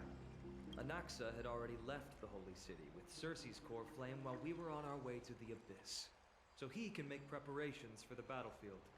Tell me, what makes you think this won't end with us losing another core flame? Because this time, the power from beyond the sky is also at our side. We were there the first time. She is the key. Oh. Oh no. Really? I have a Stellaron. Can we pass it off as a core flame? We need your other companion too. Ma'am, do you mean me? Whoa! She talked in a real sentence. I see. Finan, that battlefield you mentioned, is it Castrum Krymnos? Yes. I'm sure everyone remembers the astonishing miracle our partner here performed with her companion during the battle with Nikador, and how they awakened Castrum Krymnos' past. That will be the key to our victory. We will use Orynyx's power to once again open a passage to the past and lure our enemy inside. Then, we'll seal the Flame Reaver in the maze of time. Impressive. Orynyx has fallen, and Yanis's divine power already belongs to Akima. Once we take back the core flame, the Swordmaster will have no means of escape. Damn. It's very clever, using the element of surprise instead of brute strength. Can you do it, little one?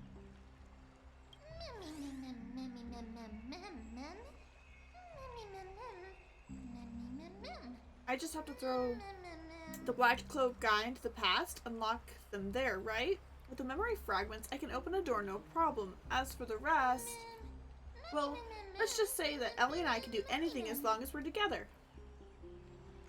Alright. Alright. That's alright, we can do... Yeah. You can feel their fervent gazes. This is a big deal. We can't let everyone down. Such enthusiasm.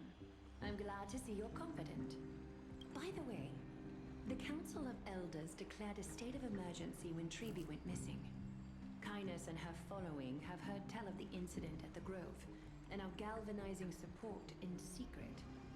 I fear she'll make her move before the next assembly of the citizens. What are they plotting? That short-sighted politician likely believes the Chrysos heirs have outlived their usefulness and is making preparations for her next step. That ugly side of humanity is something we'll have to deal with eventually. But that's a problem for another day. I've sent Casterus ahead to the council with a message. She should be able to keep the situation under control for the time being. Finan, it is my hope that we can come to an understanding on this. We must take down the Flame Reaver in one go and retrieve the core flame. And in doing so, grant ourselves an advantage against the Council of Elders. Of course. You may count on me to lead the charge. Okay. I apologize for tasking you to spearhead the plan once again, but Akima is currently beset by enemies from within and without. The situation brooks no delay, and we have precious little time to confer and discuss the plan with you. That being said, you are the key to our success, and I shall respect any decision you make. Let's do this. How do we plan to make sure the plan will work? I may not be as masterful as Trian when it comes to the Century Gate, but even I can open a nice big gate if I have enough time. As for whether we can take back the core flame, that will be up to Anaxa's capabilities. Based on what I know of him, he can do it. How do we guarantee my safety? I'll be honest, we can't. Fair enough. But the Flame Reaver will have to step over my dead body if they wish to do it. To be fair, I've dealt with a lot of dangerous things. The thing is, if I die, the Stellaron will become a problem. Okay. Whatever Mem's plan is, I'll follow. Not mad at you, men. I'm not mad at you. For your aid, and to the rest of you as well. Now, let us be off to begin the hunt. To repaint my nails. May carefully sharpen our gaze and grant It's us been a hot victory second. over the enemy. Most of the polish is gone from most of the nails. Feels like we're missing someone. You mean Mighty? He's dealing with a different problem. Are you telling me he's doing... Don't worry. That man would never miss out on this fight. Is he doing the trial? Or just Genesis Akuma? No. Yes, he might be. My dear friend, you must lead us back home. You and I, we're both the same. We feast on strife and fear. If you're truly capable of leading our people beyond this blood-stained fate, then prove it to me once more, Mighty Mos. Finally ready to take on.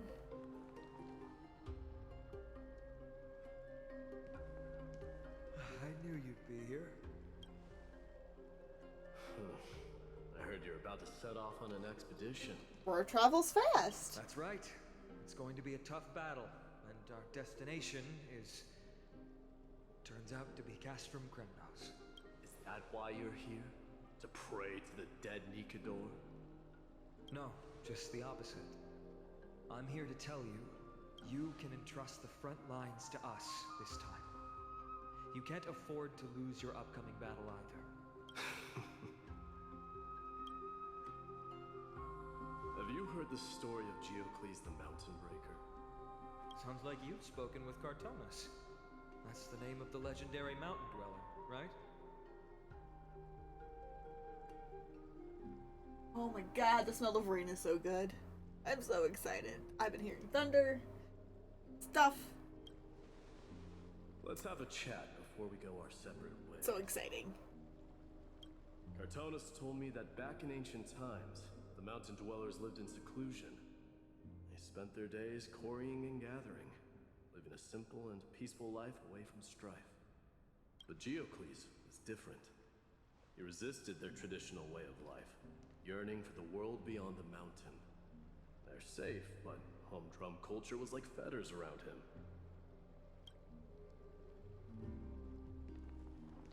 He sounds a lot like you. Yes, that is why he too faced the same dilemma as I do. One day, during one of Geocles' many ventures beyond the mountain, he spied a battalion of Ladonians stationed at the foot of the mountain. The Ladonians were at war with their arch-enemies, the Companions, and they used the mountain as a base to carry out guerrilla warfare operations.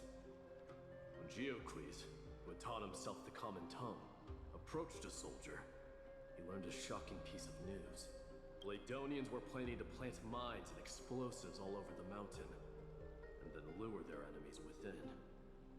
With danger lurking with every step, the mountain dwellers' homes were no longer safe. Geocles quickly returned to his village to bring the news to his people. But... let me guess. They refused change and chose to put up with the situation instead. That's right. The mountain dwellers were fearful of even the smallest change to their lifestyle, let alone leaving their home. Despite the imminent war, the elders would rather negotiate for peace instead of leaving the mountains. This made Geocles both angry and sad. But he didn't give up. If you were in his shoes, what would you have done? Lead my people on a resistance, perhaps. I'm not sure. I can't think of a solution that would make everyone happy. A solution that would make everyone happy, huh? That's how naive we are. Well, let me tell you what Geocles did. He took the mountain dwellers' store of gemstones and traded them with the Ladonians for a massive amount of gunpowder. But he didn't do this to fight the Companions. Under the cover of night, he set ablaze the forest surrounding the settlement, forcing his people to flee the mountain. That great fire marked the beginning of mountain dweller history. Since then, their people became part of civilization, and Giant became a common sight in the holy city. Meanwhile, that mountain they once lived in has turned into little more than foam inside the black tide. But leaving their homeland also brought many mountain dwellers misfortune. They were hunted by Kremnoans or enslaved. Indeed, that is undeniably also part of their history. But that is Geocles for you. The merits of his actions, or lack thereof, have been scrutinized by many, but historians nevertheless hail him as the Mountain Breaker. Why do you think that is? His people to move. It's simply because he took action and enacted change with his own hands. Yep. He didn't try to make everyone understand him, nor did he even waste time trying to make everyone happy. He started a great fire and burned the shackles of tradition to ashes. And then forced everyone to march toward the coming of a new era. You've made up your mind, haven't you? I'll be leaving Akuma soon to fight the great darkness of this world. To shoulder Nikador's destiny. So, doing his trial. Yee! If there comes a day when we meet again on the battlefield, that I stand opposed to the flame chase, remember to stab your sword into my back through my 10th thoracic vertebra. That's my weak spot, and the only way to kill me. Oh, he's like the Achilles. Ah, that makes sense. That makes sense.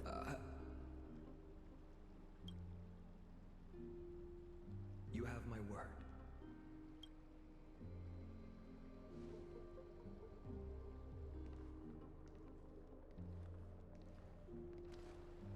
Go now. The battlefield calls. Send that flame-thieving hyena to their death. If you find yourselves with no other recourse, pray to that blade in the sky. Loudly call out the name of the new god. Minimos! Minimos! That's the sound of an all-out war. Not the kind of ruckus Professor Anaxa can raise on his own. Let's hurry. The battlefield is just ahead.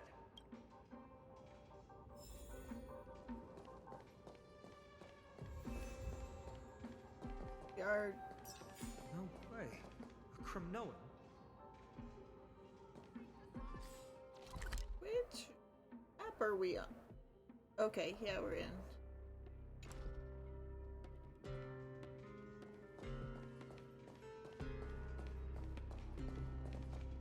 I didn't think she'd manage to send the Kremnoans to assist. Brave warrior, what's the situation on the front line? Menachem, why are you here? What? Didn't Aglaia tell you? We have been instructed to assist you in trapping the Flame Reaver. Aglaia, that vile usurper. I spit on her name. What's going on? Our king will be back soon. You'll be able to deal with you and What's... that black robe. The horse curse lodged in his throat, refusing to escape. Moments later, he convulsed, head dropping as spirit departed his body, drifting towards the abode of Thanatos. The Kremnoans really are just like their king. Rest in peace. May your glory last forever. Did they come to fight on their own accord?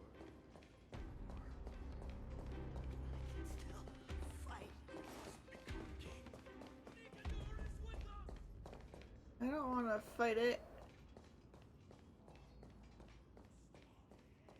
We're almost there.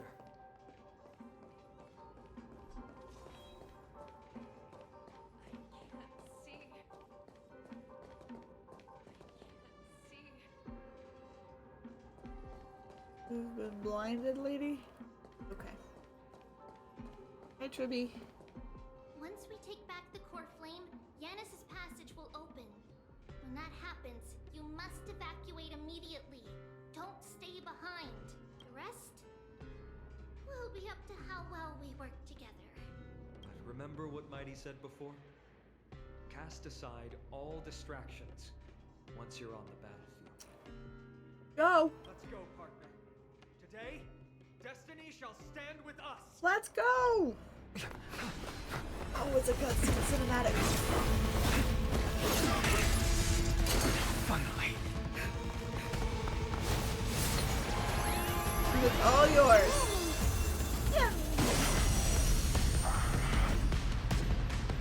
Repent in the memories of the dead! Executioner! You sure know how to keep a man waiting. Any later, and I fear the Titan would have sacrificed me. Frail child of humanity, and 'tis more effort keeping you hale and whole against that blade than it is in seeking the truth of the world.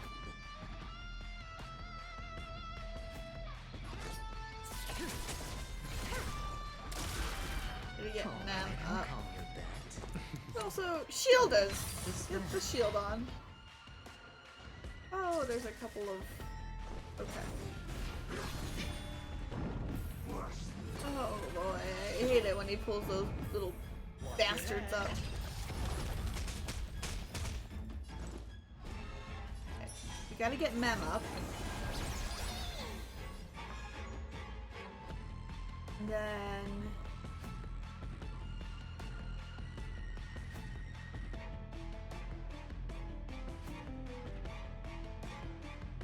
go ahead and, I think, do this. 1,000 places in 1,000 places. Can you finally answer? That going. And then...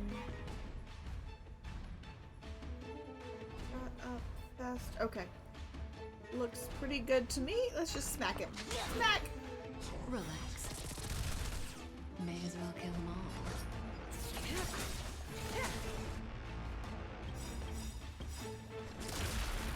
Good times never last. Time to say bye. Boom.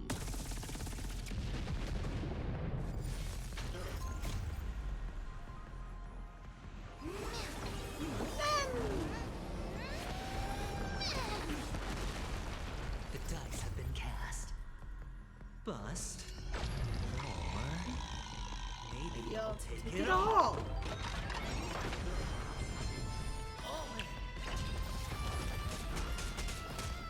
And then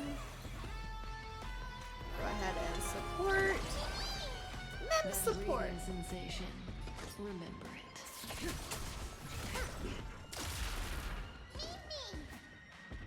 Okay, we don't need to restore, so we'll just go ahead and attack. Stand still.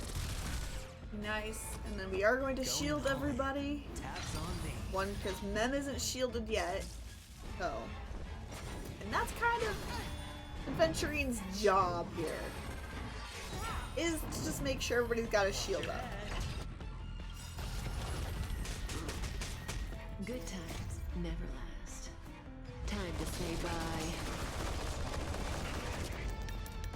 Boom.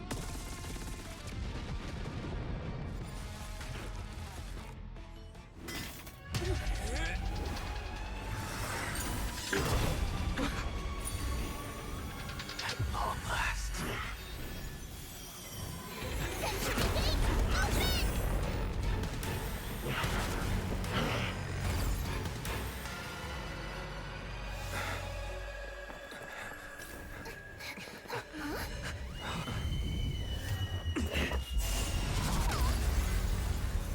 How embarrassing.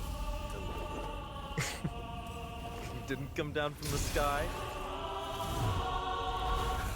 He made it through his thing! The city is mine anyway. He made it through his thing! Oh no, there's us! And I go through the front door.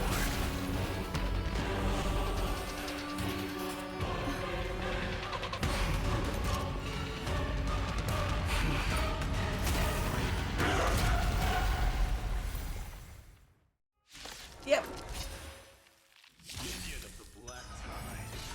I, King of the Kremnoan Legion. Okay.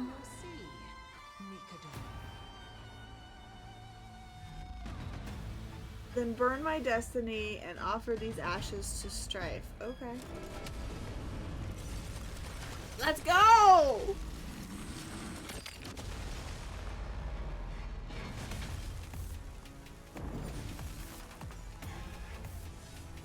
Okay.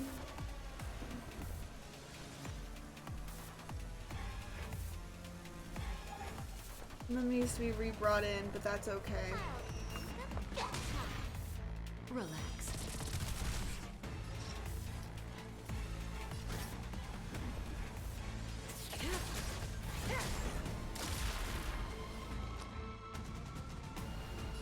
You're in charge of defense. Despair. Trying to summon Mem. I choose you. I love that. Okay.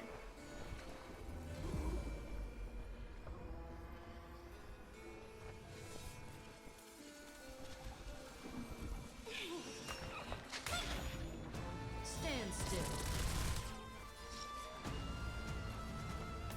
Oh, Lordy. Okay.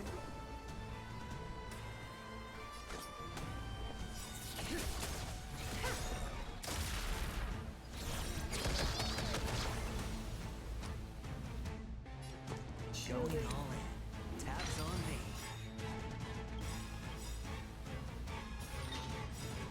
Good times never last. Time to say bye.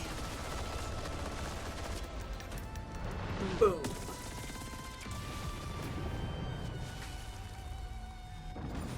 The dice have been cast. Bust. Or maybe I'll take it all.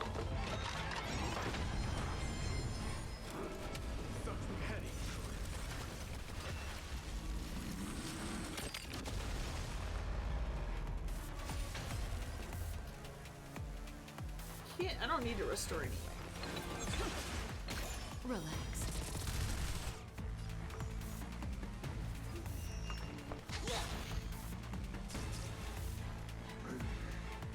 It's the self-destruction.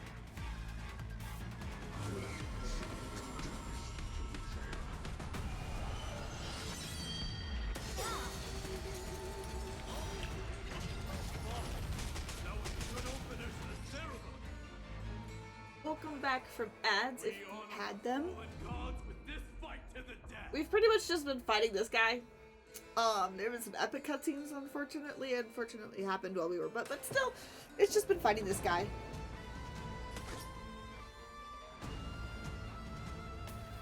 It's just been fighting this guy. Hide and seek. It's just 1,000 places in 1,000 places. Can you find the answer?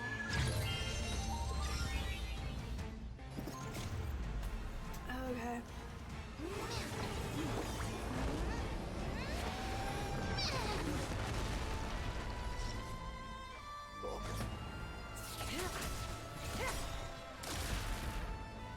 It's time to end this. That's exactly. It was without shadow.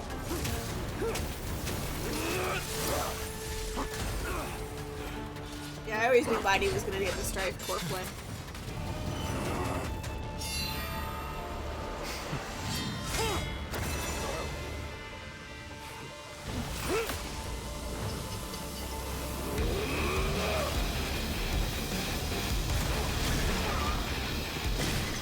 This is so cool. Oh my god. Heroic souls of strife, heed my call. I am the Lance of Fury. The agony this world needs.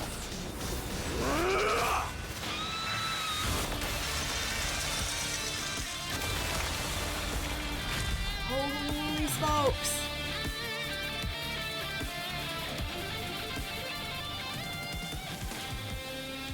Witness this. New God has come to Castrum Kremnos. Holy shiitake mushrooms. That's so cool. Look! The warriors have returned! But are the rumors true? Has Ornyx fallen? As the Council of Elders said, we face a dangerous threat. Yet the Chrysos heirs are only inciting more chaos. They don't care about the people's safety. Because they do. They really gave the core flame of strife to a Kremnoan at the end.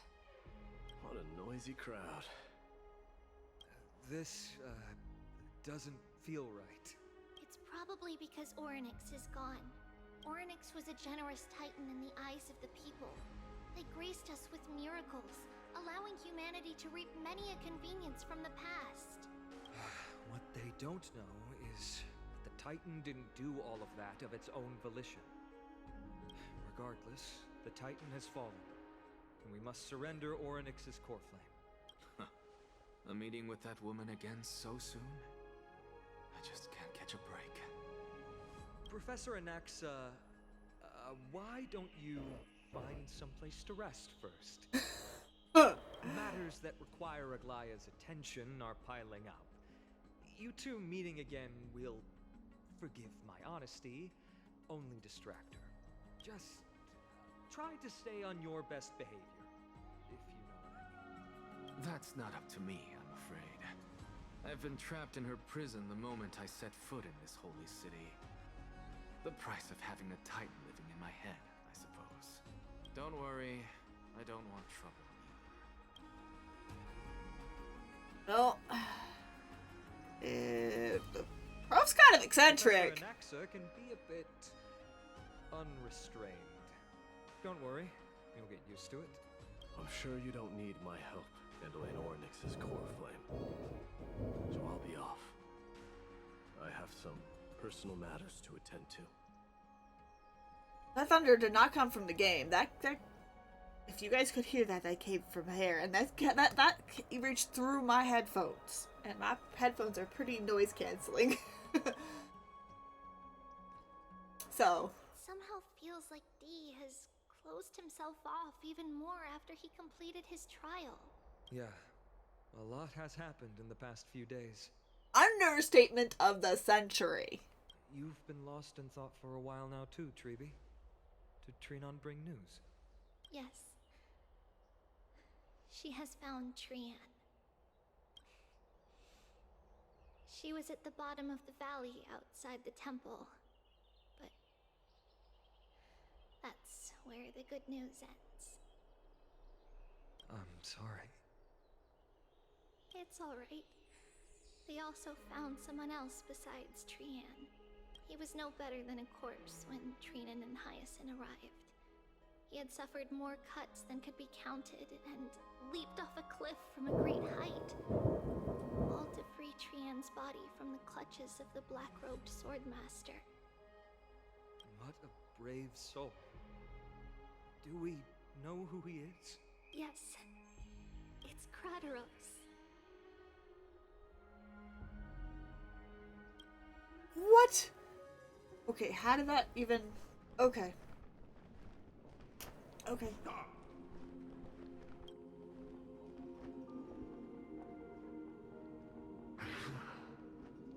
If you want this girl dead, you'll have to kill me first. How ludicrous. Your body made of flesh and blood as it is will not survive more than a single strike from me. Valorous death before glorious return. As a Kremnoan, I know not the fear of death. She's lost her divinity. I have no interest in an empty shell. But answer me this, child of strife. Why do you raise your shield for her? The one time, like, he's actually calmly having a discussion.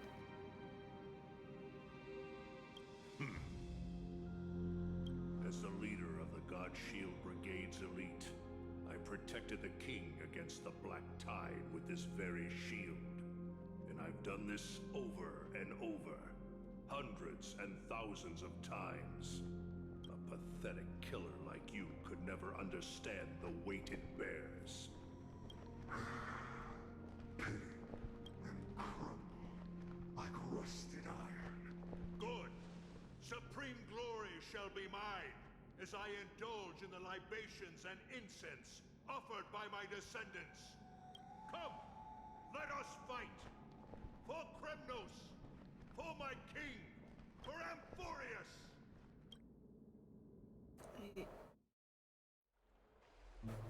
Oh, that is actually really sad. Okay.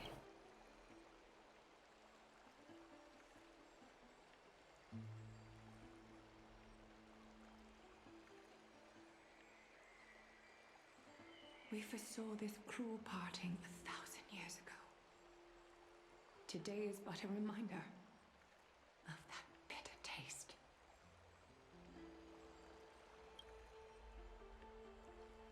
But Lady Aglaya, I don't understand. It wasn't life itself that Lady Trian lost. Why does she look like she really turned into a doll? I don't understand.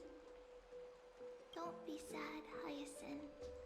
Trian has used up her borrowed time from Yanis, that's all. Her spirit is now riding the west wind, flying ahead to a world free of sorrow. If a world like that truly exists, does that mean everyone from the Grove is there too? It exists, Hyacinth. Do you not remember? The prophecy that guides the Chrysos heirs is the voice of Kefili before it fell silent. It loves all of its creations dearly, and would never bear to lead us astray with lies. I like Hyacinth. What about the Crimnoan veteran? How is he doing? The Twilight Courtyard has done all we can. Even so, we've only managed to keep him from breathing his last. I had to use the Sky Priest's techniques to help him to walk again. But if light ever disappears from Akama for good... No. Let's hope that never happens. This is already nothing short of miraculous. When he found Kratos, he was no better than a corpse.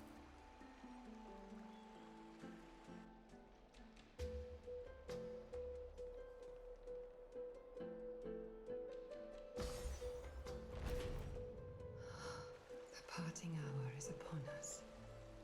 Yet the golden thread runs slack.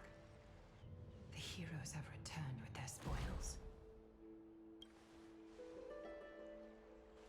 Everyone, please take this opportunity to rest and prepare for what awaits us.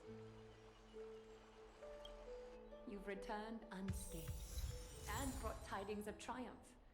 Truly a moment worthy of celebration. So the core flame of time. Okay. I wonder who's gonna get the core flame of time at this point. Here for battle, defeat. Okay. Warrior, why do you question thy origins?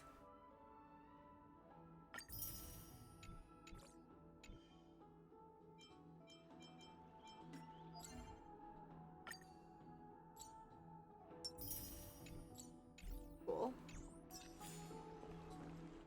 Let's talk to Aggie. Incredible to think that we returned Nikador's core flame not so long ago. It wouldn't be an exaggeration to say that you and your friend's arrival has melted the glaciers of history. That's...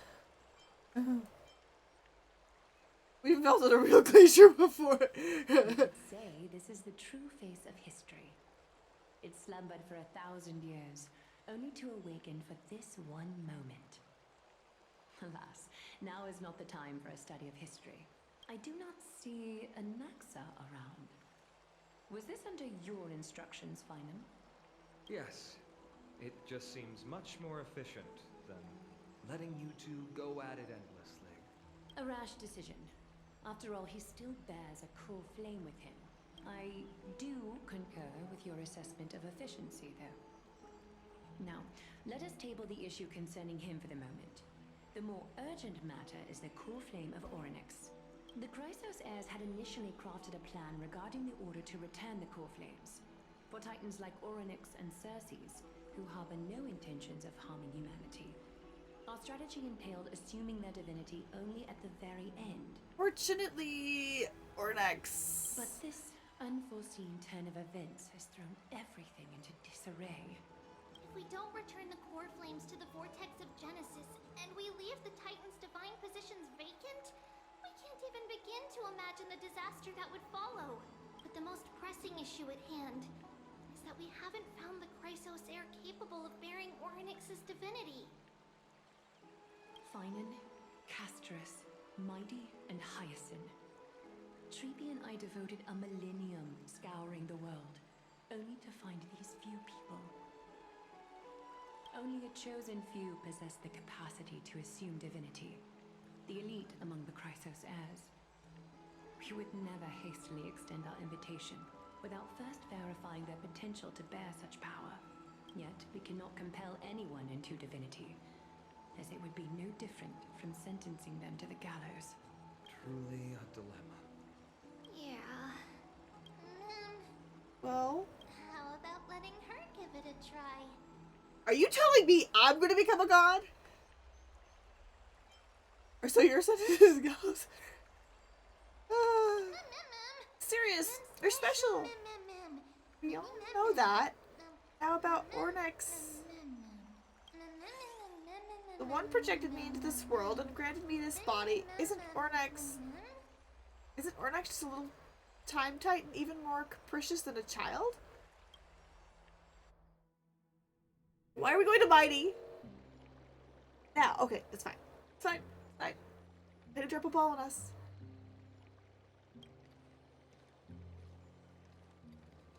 I see the Reaper has forsaken you too, teacher. It simply put my life in the hands of the Twilight Courtyard.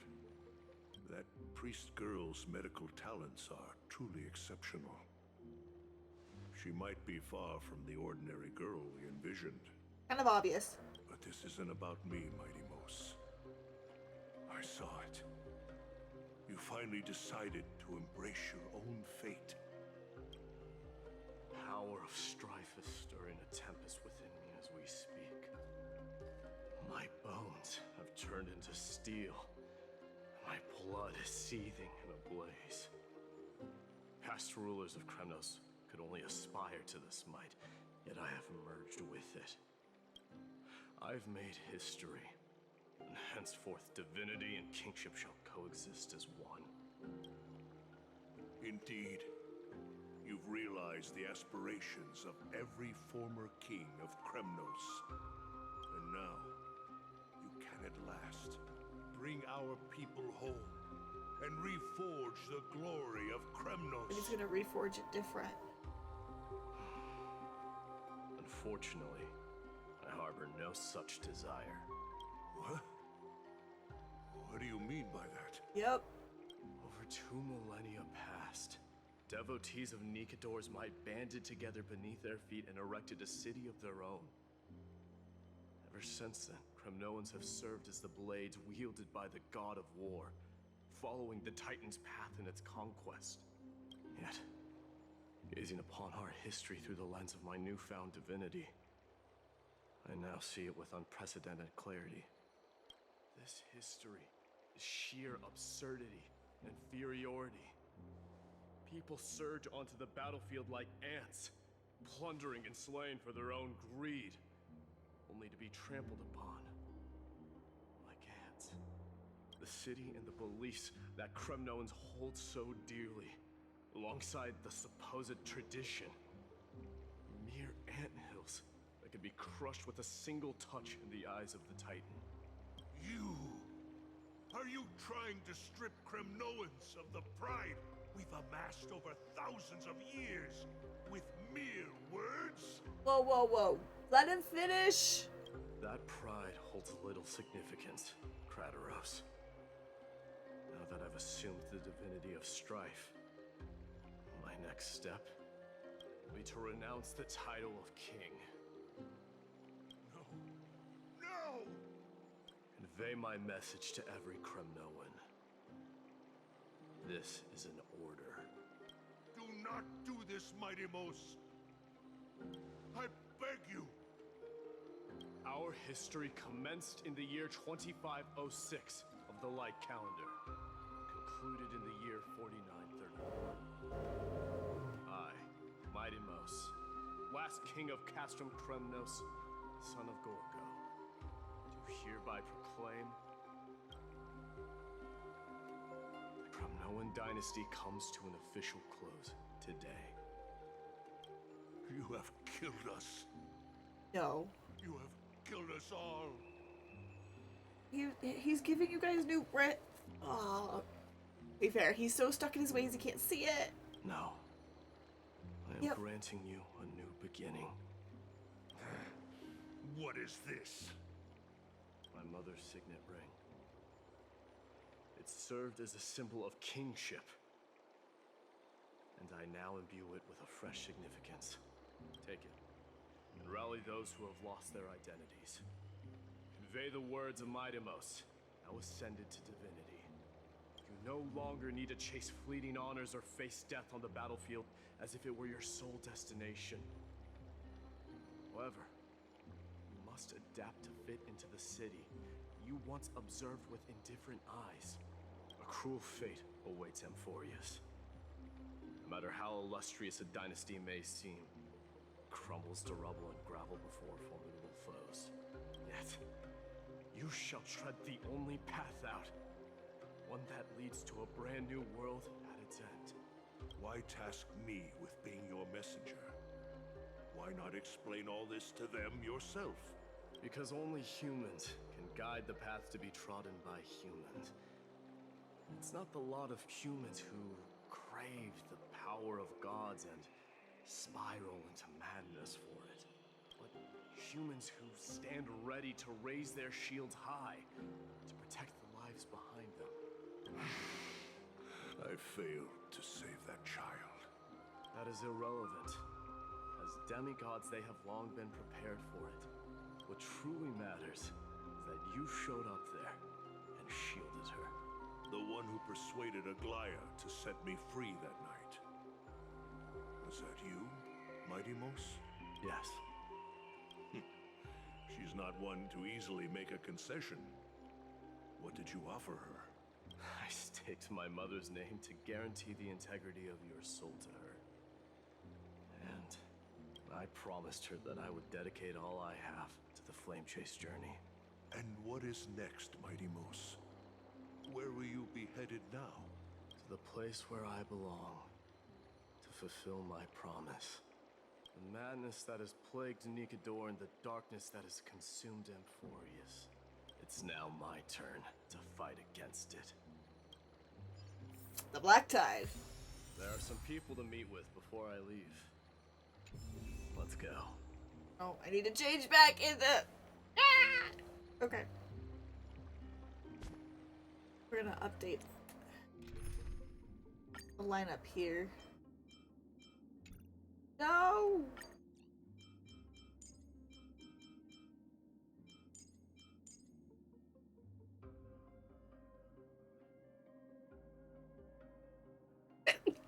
Oh, excuse me.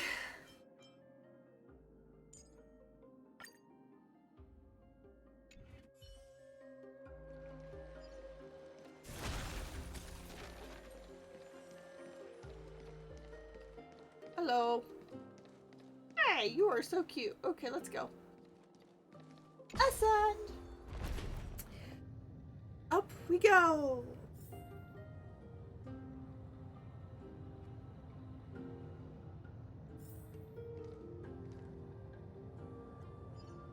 Oh, he's gonna be gone for a while. Okay. That's sad, but...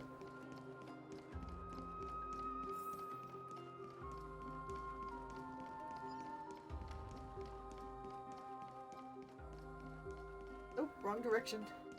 It's the stairs. There.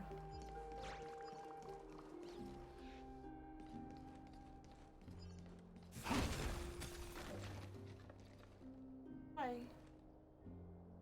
Did I scare you?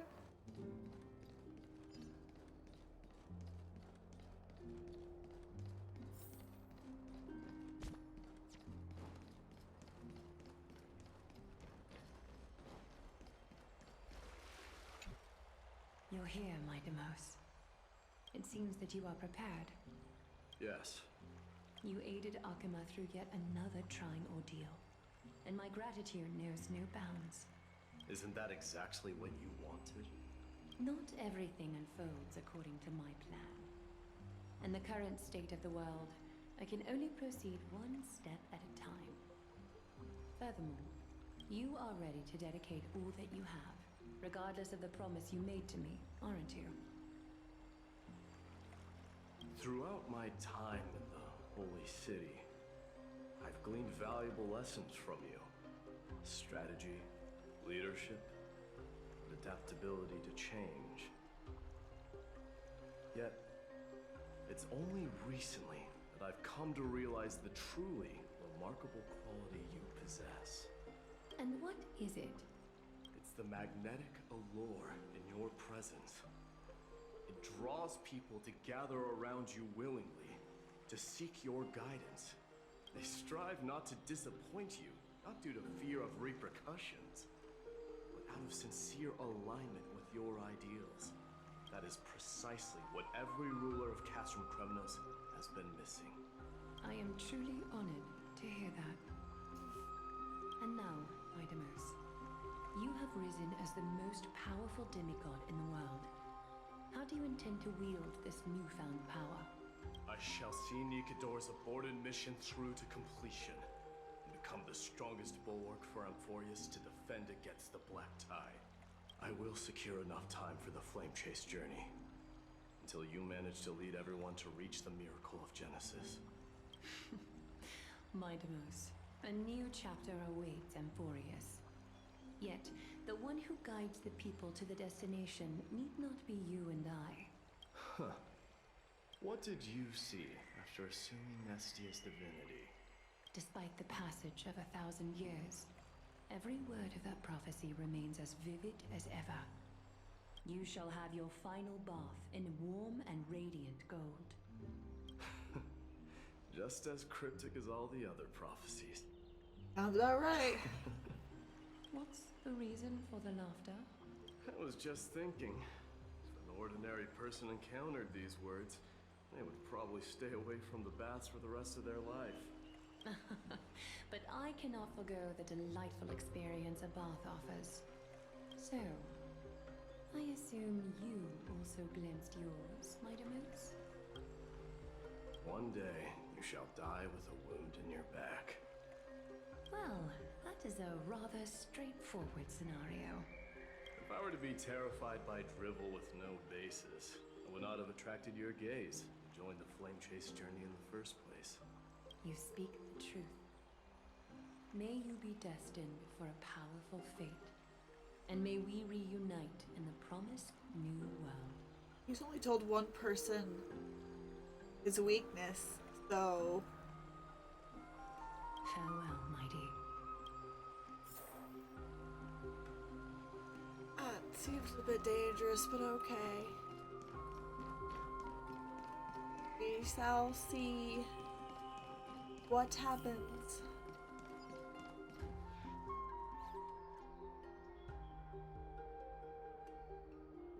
Where's where?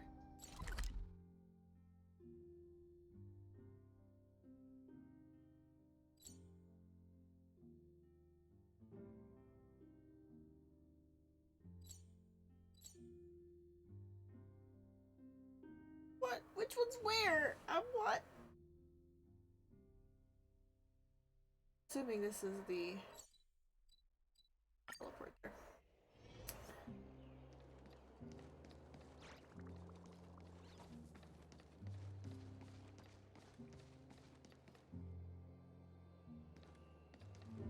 Is Lady Trebios not here?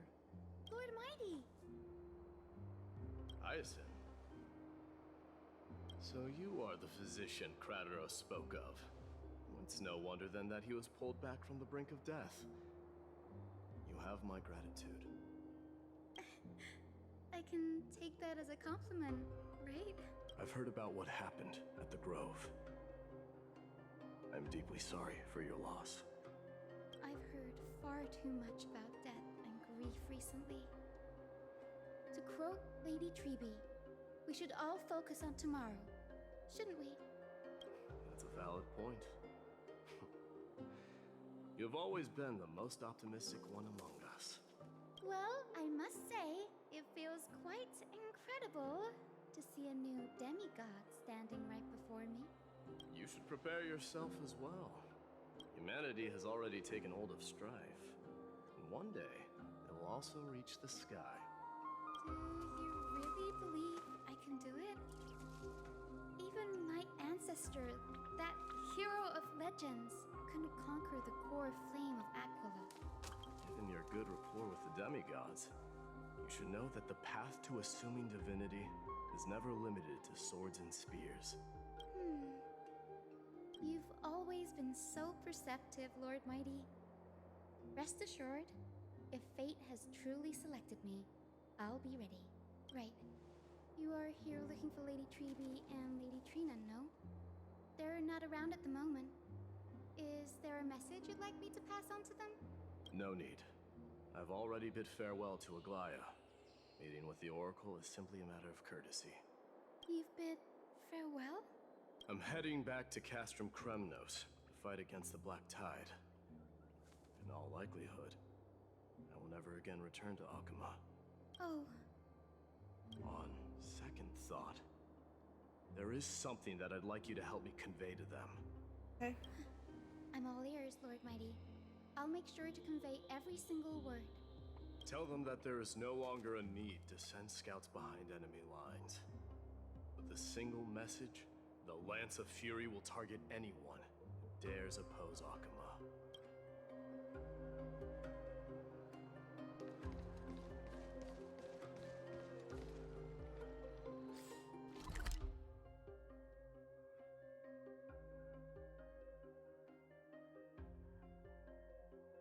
I guess that's the one for us. Okay.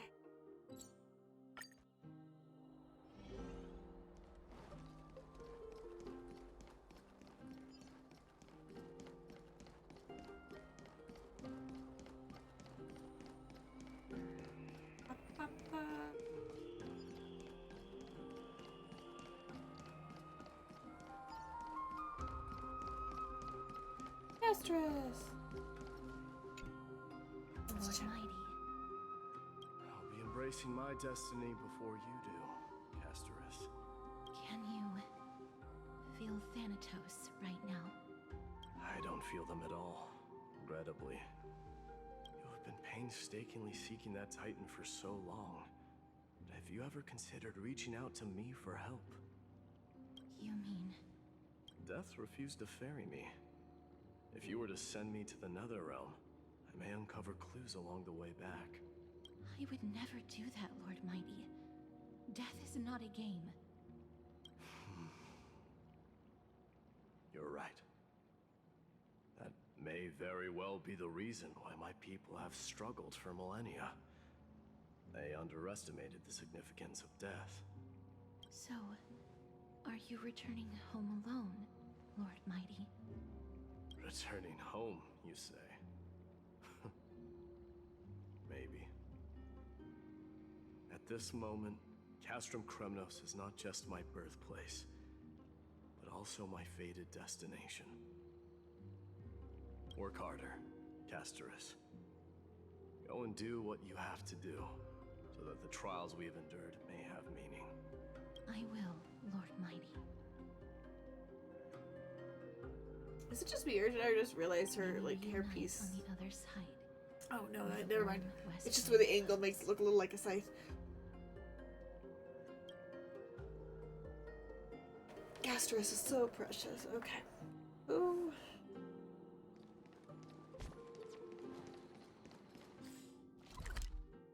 Up.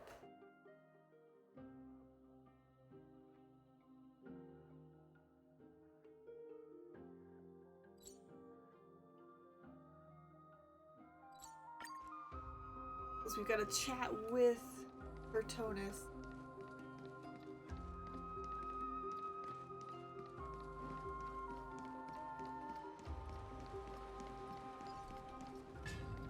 The King of Kremnos, without the signet ring, but looking more like a king now.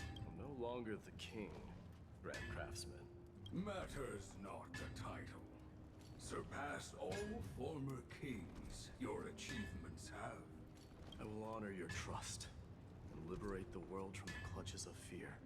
Nevertheless, I must request that you continue to watch over Phainon, Cartonis.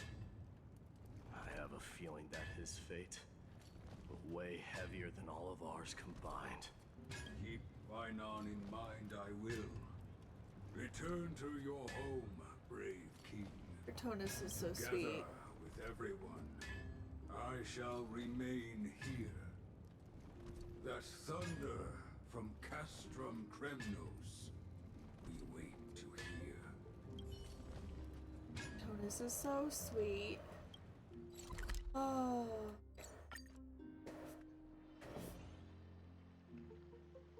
did all the optional stuff. I don't feel like that's optional personally. I'm like, I want all the story. Give me all the story. But I digress.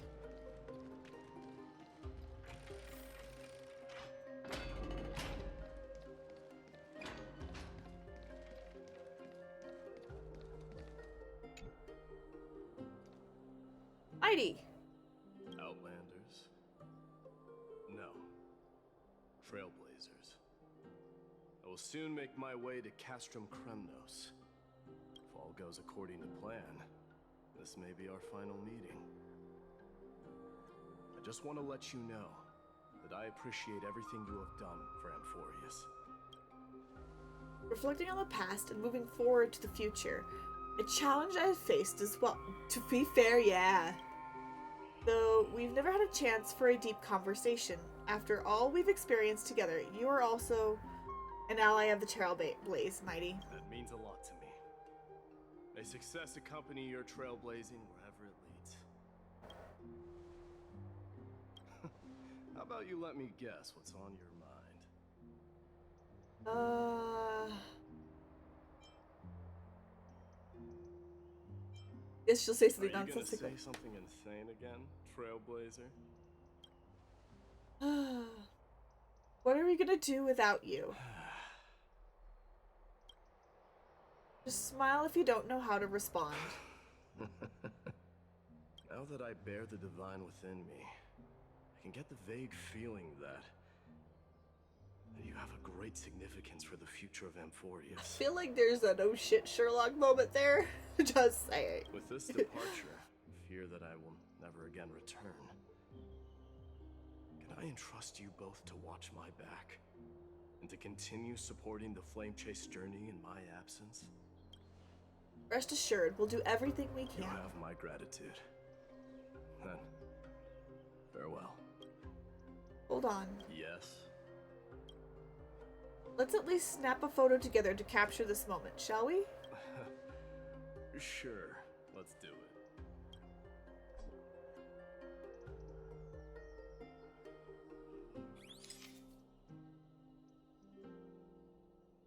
Photo time.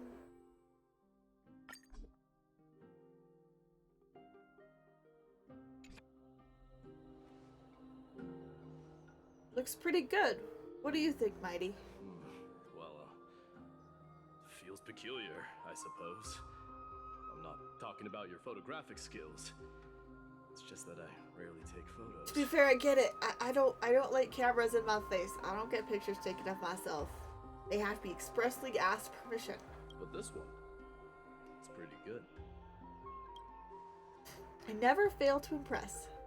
I'm glad you like it. Make sure not to leave any regrets behind. I wish the same for you during your time in Amphorius.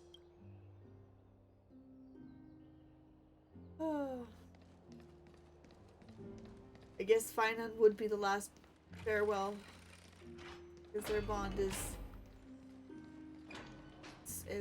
they're Finan became Mighty's best friend, man.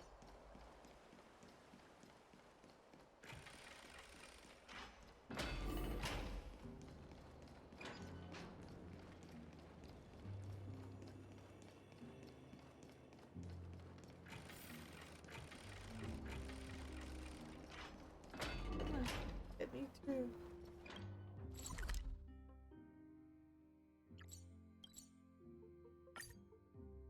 Yes, I'd like to be teleported nearby. The prince is here! Run! Hold on! Lord Mightymost isn't the prince anymore. He's now the guardian of Amphorius. What's going on? Good question. Finan, what'd you do?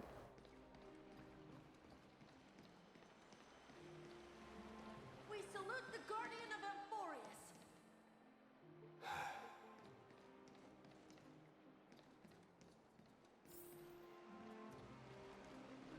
Oh, Finan, what'd you do? It's been a while. What'd you do?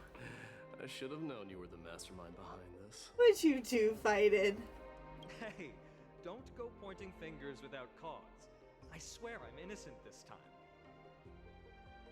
See those kids over there? They're the ones who brought everyone together. I admit, that took me by surprise.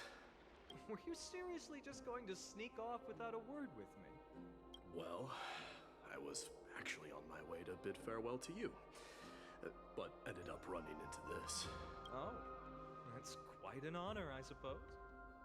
We better not leave them waiting too long, don't you think? The road to Castrum Kremnos from here is long.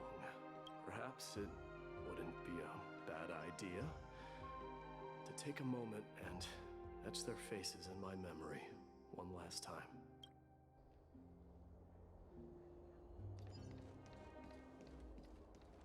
I think I see more than just the Kremnoans here. May triumph always be yours, King You're of now the Kremnos. guardian of Amphorius, after all. May triumph always be yours, King of Kremnos. I'm thinking maybe it's about time the god of strife gets a new name. How about the god of solidarity or preservation? Dong Han mentioned. All right, it's about time for us to part ways. Any final goodbyes you want to share? This might be your last chance. Aw. Why so quiet? I thought divinity would wash away some of your sentiments. Do you truly feel as carefree as you seem? Or is this just a facade you wear? Right, a lot of it's just a facade. You know what? You sound just like Aglaia at this moment. But you're not off the mark. I just thought that putting on a nonchalant front for this occasion might help us preserve some dignity. I can see through your deception, even without the power of mind reading. Am I really that terrible at controlling my facial expressions? Well, with that said, thank you for aiding me in defeating my archenemy, Mightimos. No need to thank me. This triumph brings no delight, nor does it signify closure. You understand that more than me. Yep. Indeed. In the end, I still haven't unraveled the mystery behind that black-robed swordmaster. And I can't even ascertain their demise. Maybe I've never managed to cut off my destiny. But that matters not. Pain may be cured, but scars remain. This should not be effaced. Even with the divine might of Ornyx, you cannot stop the past from leaving its marks in our blind spots. Can you genuinely let go of everything as soon as that swordmaster is dead? That's impossible. Revenge is merely an obligation that must be carried out. And no one can find mental fulfillment through it. You're right. Look forward. Chew up and swallow your past. And make sure emptiness and bitterness are not the only flavors you know. Remember that there is a whole world behind you waiting to be saved.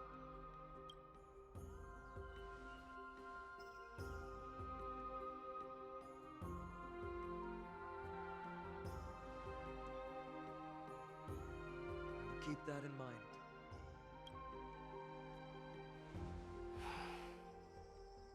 I have a final favor to ask. Please look after the Kremnoan warriors in my absence. They will undoubtedly face challenges while assimilating into Akama. It is my sole regret that I cannot stand by them during this time. Mightimos has done a whole heck of a lot of growing since I first met him. And he has grown on me so bad. Such a baby girl. Do not worry. Leave it to me. And while I'm at it, I'm going to find out if the Kremnoan language is really missing that many words. The Kremnoan philosophy can never be encapsulated in a mere dictionary, but there's a chance in the next life, you should come visit my library.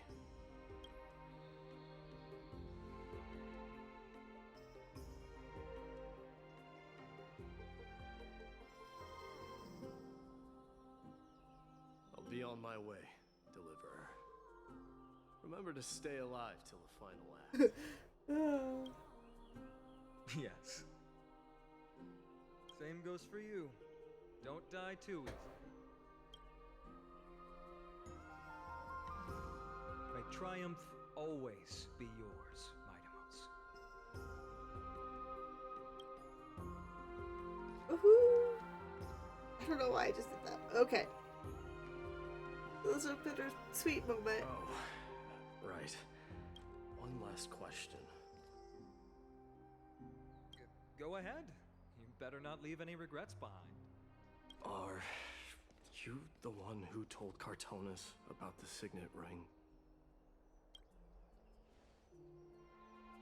Well...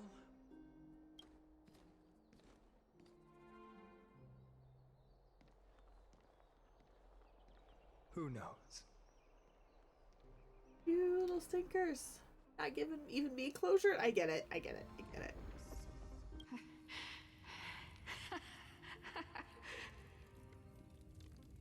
Get up, my son.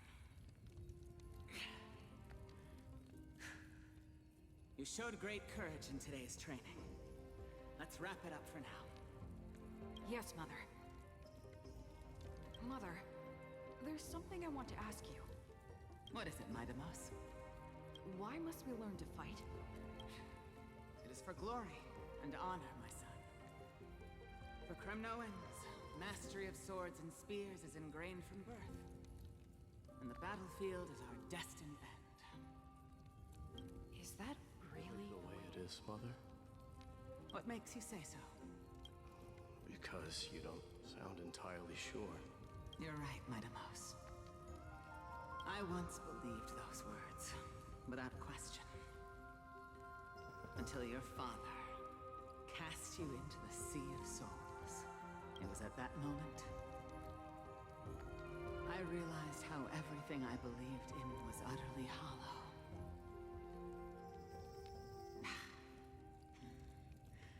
Perhaps the spirit of Kremnos had once existed. But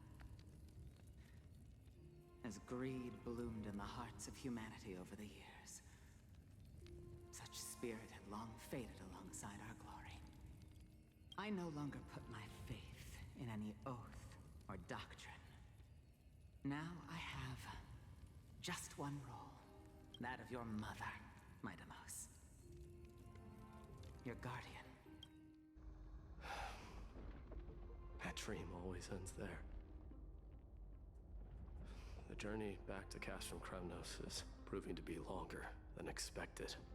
Krateros said that shortly after my fall into the sea. My mother challenged my father to a duel. She died through father's treachery, and I never saw her face. Yet each night she would show up, waiting by the flickering firelight. I always anticipated the sequel to that dream, believing she had more words of wisdom or guidance to offer. But now, I think I finally come to understand.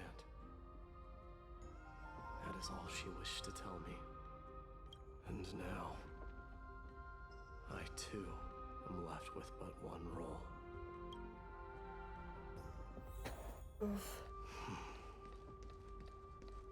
It is time for this journey to reach its end.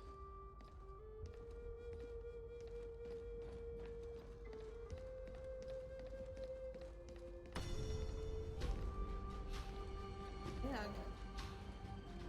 Look! Midamos is back!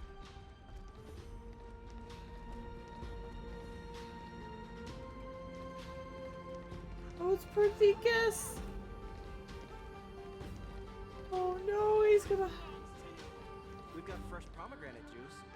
Want to try some? Oh my god! We meet again, Your Highness.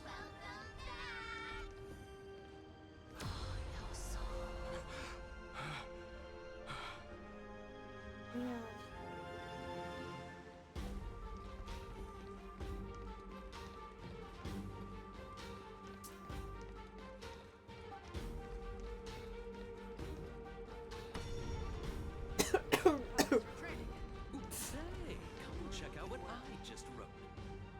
Aw. Mighty did you just come back from training? Where's the other one? Homie. May Nikador defend you!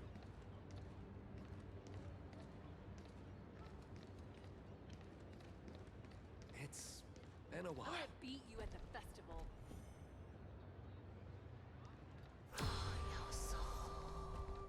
Welcome home, Mighty Mouse. Have you found something deserving of your protection as well? Oh man. Like, emotional.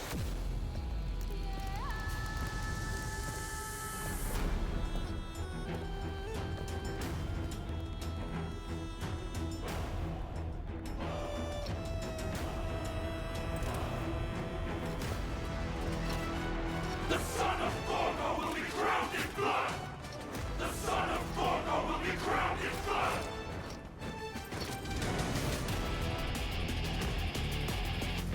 Gonna be an eternal battle with the swordsman. No?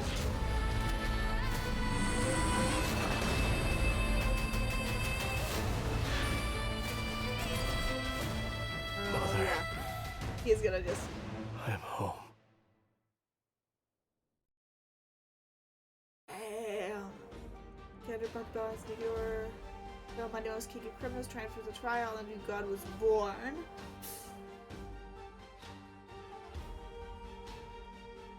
On that day, the Cremnoian dynasty, which had lasted for 1,000 years, came to an end.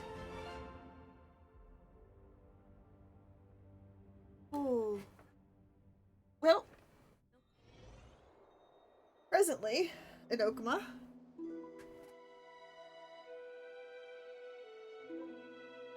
We smell sunlight and the wind of Akuma. This was your favorite spot, wasn't it, Trian?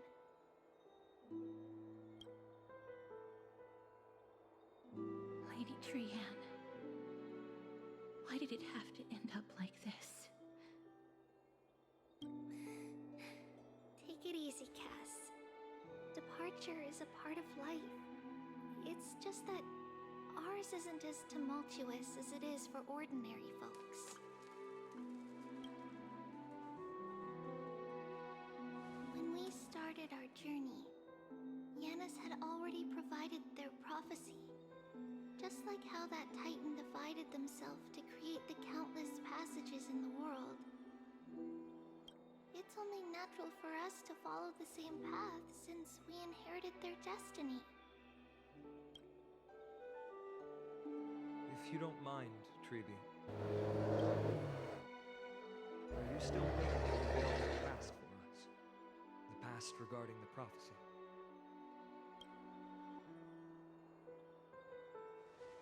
What do you seek to learn, Snowy?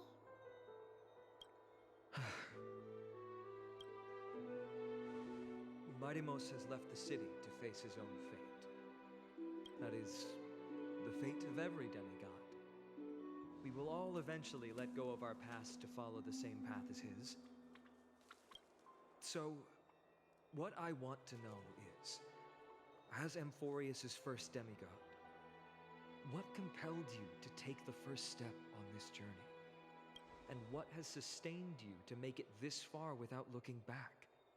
Despite the fracturing of your body and the numerous departures you have endured.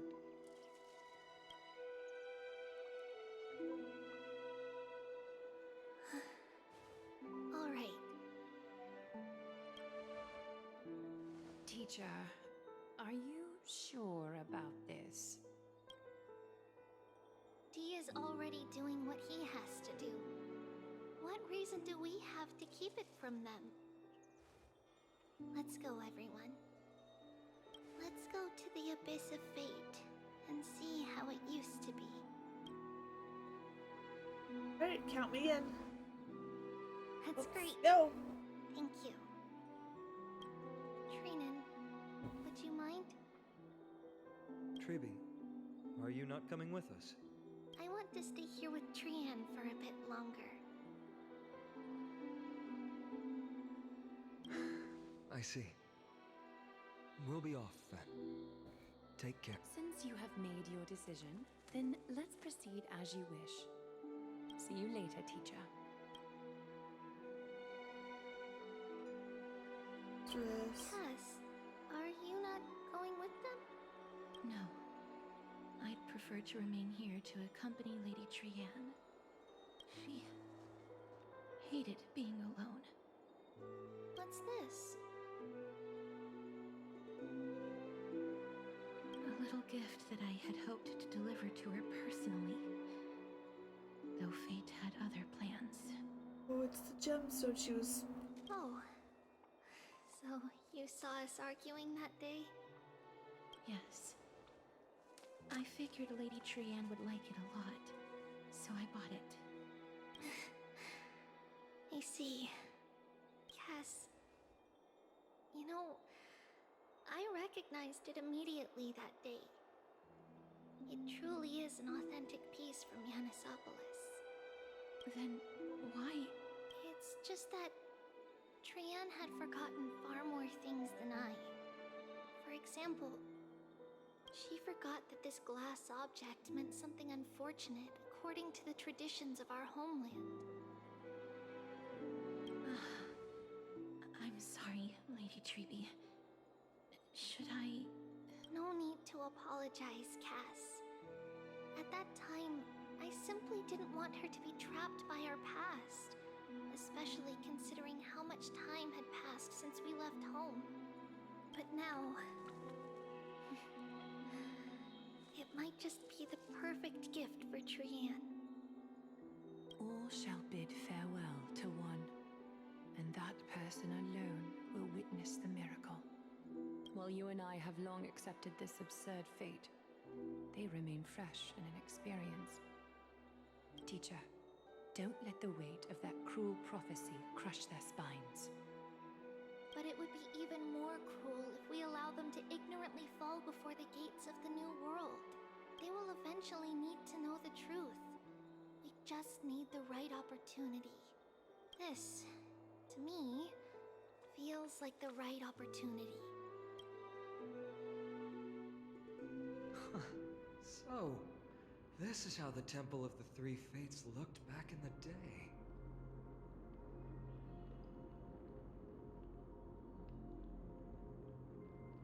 Great. Looks like we've got ads. I'm gonna go ahead and take a quick break. I have not had one yet. I keep forgetting. So, I'll be right back.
Alright, we are back. Thank you for sticking around. I decided to take a stretch, take a drink of liquids, grab myself some food, do all the things that I need to do to make myself comfortable, and I hope everybody had a chance to do that as well. But we're gonna go ahead and jump right back into story. At this point, Yanisopolis still resides under Aquila's protection, yet it is already fated for decline, and only contains a beautiful facade. Is it because Amphorius has entered Arabellica? Yes, strife remains distant from this part of Amphorius right now, but in 5 years' time, at the same entry hour, this temple will become the source of another war. Then, where are you at this time? Right over there. Why does she look somewhat different? It's because we don't quite recall how we used to look. Oh, my apologies. Please don't. We should be the ones apologizing. Come, everyone. It's time to witness our last conversation with Orynyx.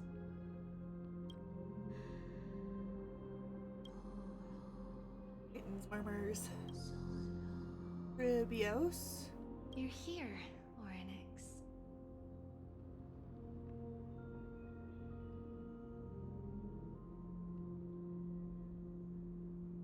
Your voice now sounds so mature. This is our memory, so your senses are also aligned with the Trebios of that moment.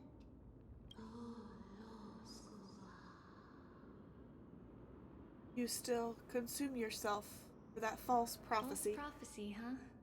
So you still think that way?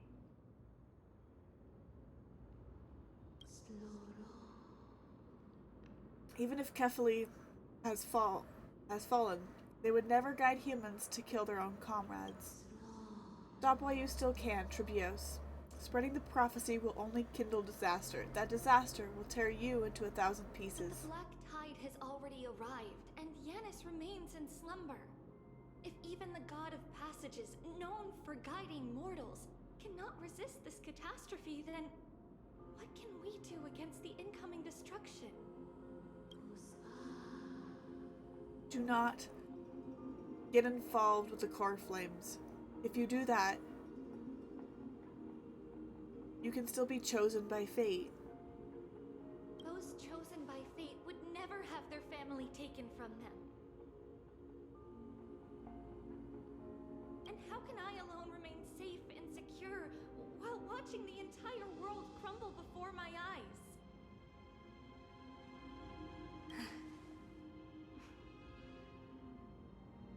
This might be our last conversation, Orynyx.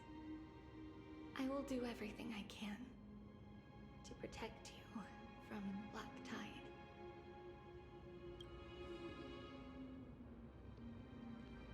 The family she just mentioned. It's our mother. She fell from the spot into the valley a long time ago.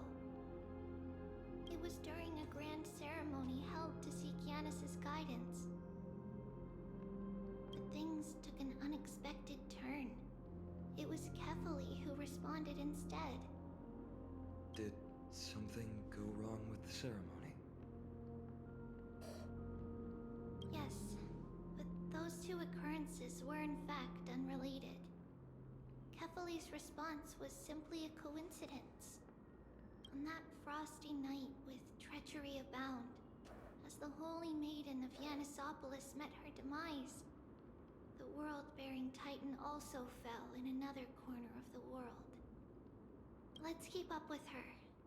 This story... she should be the one to tell it.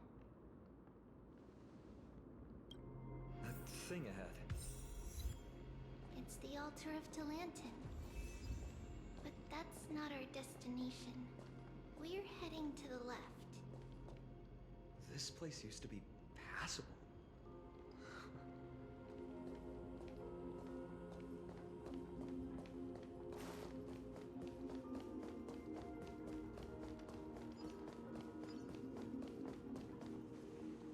Enter the hidden passage.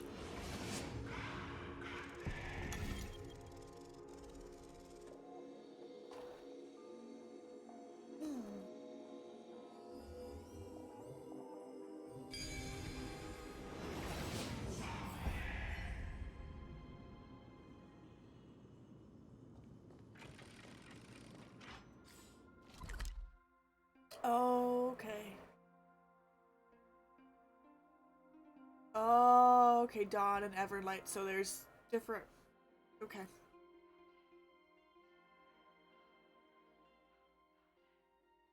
So this is considered, even though it's like technically the same location, it's considered a different location?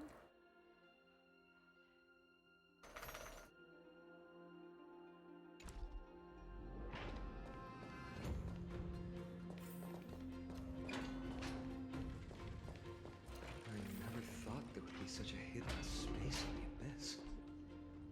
This is the Archive of Prophecies, an important ceremonial site back then. Good snack. Good snack.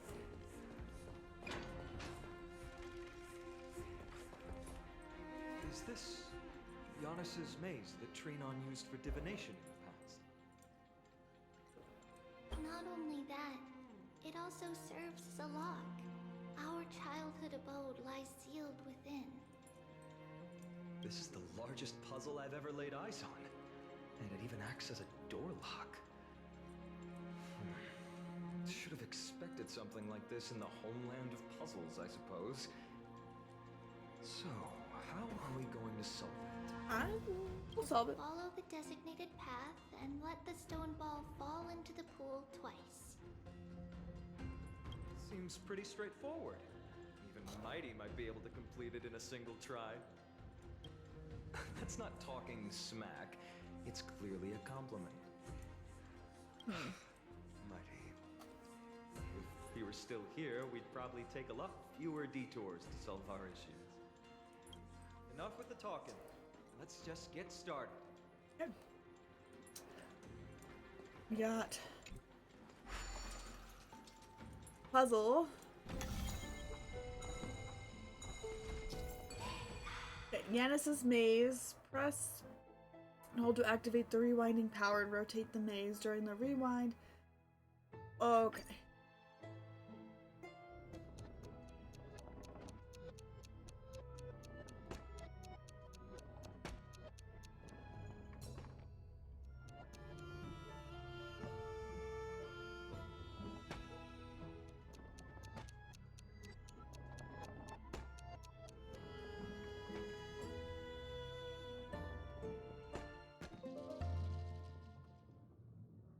And there's one.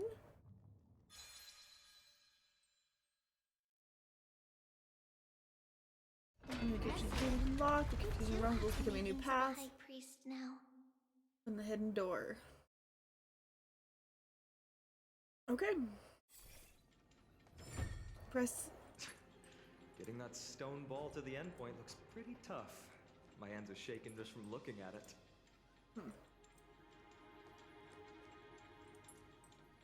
Okay. I see, I see.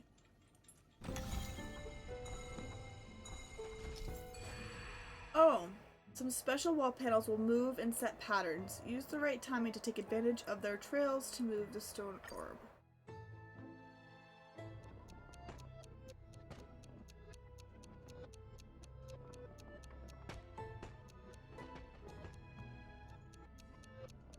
Ah.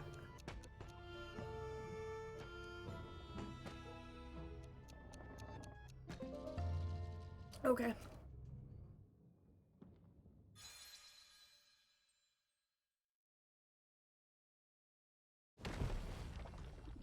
Oh, nice. The secret door is open. Go inside, and you'll see the place where we grew up.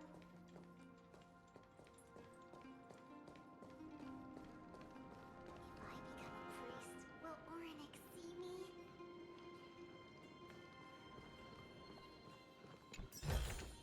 Basic treasure.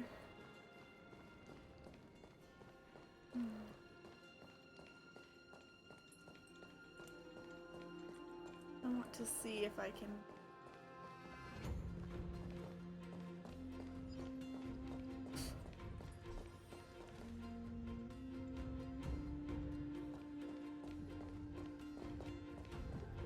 Oh, I see, I see, I see. That's why. Hmm.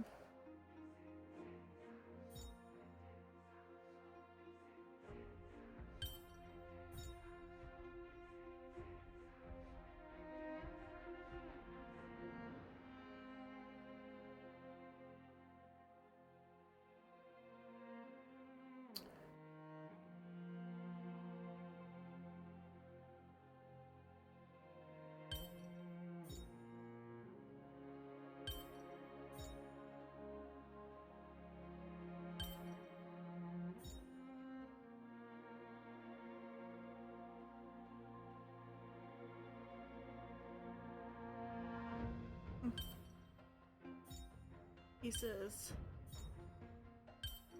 I see.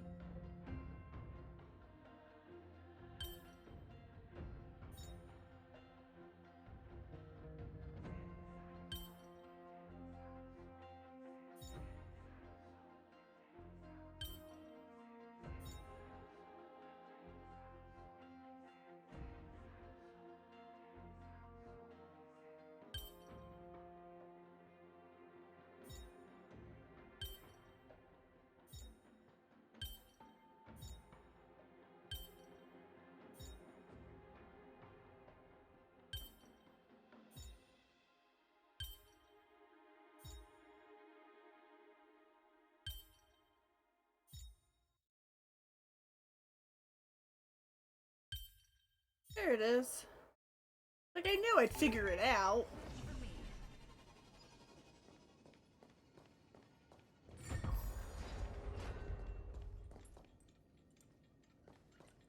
I knew I'd figure it out. Treasure chests. And a little puzzle. And a little puzzle.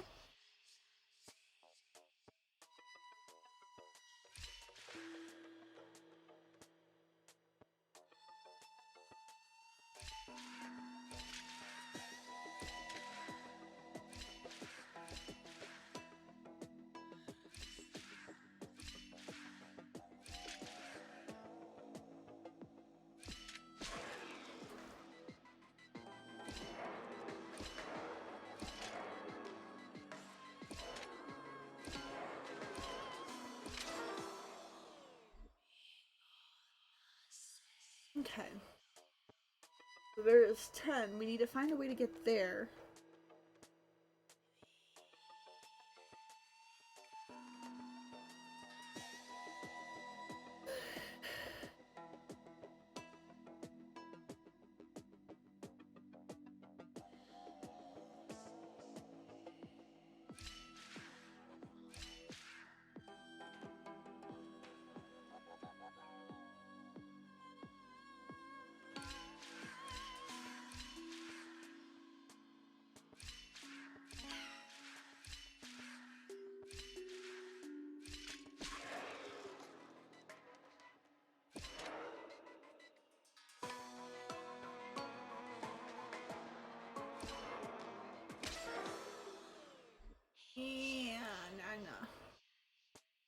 Okay, I'm gonna give up on this one for now.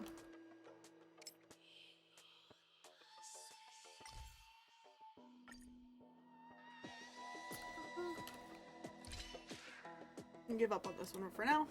Yes, I'm going to leave right now. We'll figure it out later.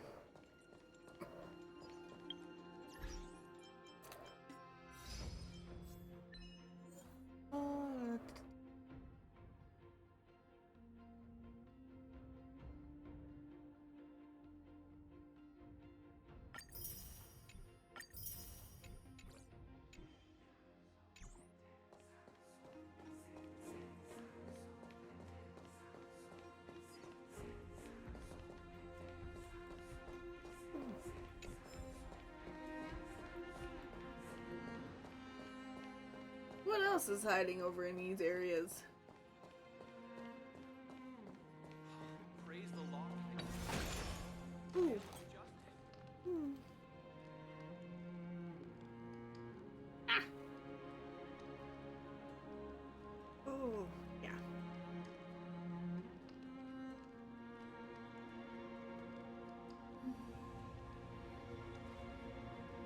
was tickling me.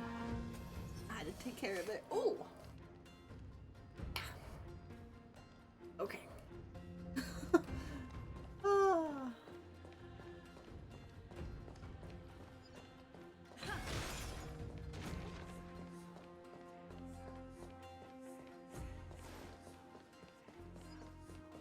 Oh, hee hee hee.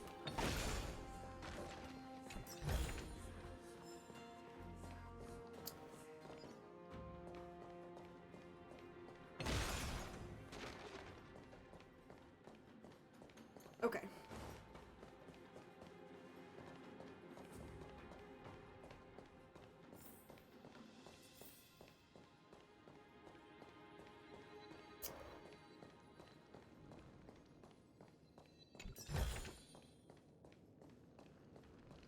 So many treasure chests. So many.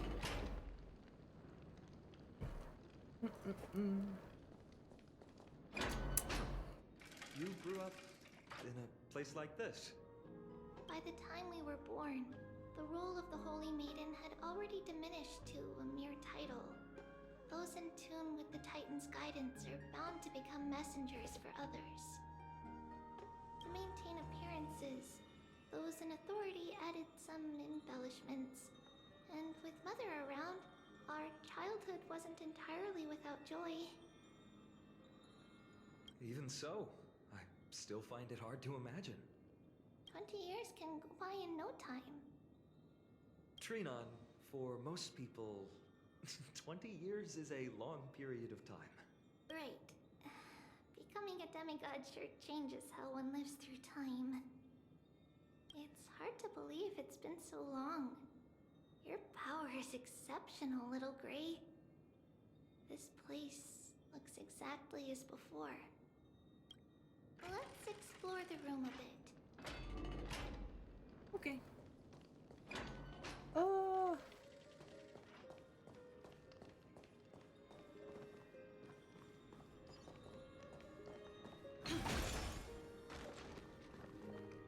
Investigate. There are so many boxes here. These should be our belongings. What's this? A red glass fragment? I've seen this type of glass before. We were still very young the first time we saw it. Mother came back with a beautiful glass piece, but her face was streaked with tears. She simply placed it on the table. It looked so sparkly that we couldn't resist playing with it, but we ended up breaking it by accident. Mother didn't get angry. She simply held us quietly for a long time. It wasn't until we were older that we learned in Yanisopolis, if someone gloriously died for destiny, the Holy Maiden must pick a piece of glass from the volcano's quarry and polish it, then give it to the deceased's family. On the day Mother returned with the glass, her friend lost his life on the battlefield. Since he had no family left, Mother had to keep it herself. Oh. Later, on the eve of the ritual, Mother also gave us a beautiful piece of glass. Mother knew she was gonna. Let's move on to the bedroom. I knew she was going to. The scrolls are arranged extremely messily. The carpet is crooked and ashes piled up in the brazier. You need to tidy up fast for the Holy Maiden's well-being.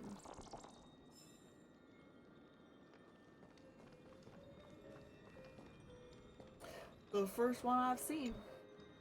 There's a blackboard here. What's that drawing on it? That doesn't ring a bell. It should be something we invented during those 10 years. Those 10 years? It's been approximately 10 years between Kefali's prophecy and this moment when we are about to set out. We were raised in this temple complex and had never stepped outside the Gate of Infinity. To understand the outside world, We spent much of our time acquiring knowledge and developing a few inventions along the way.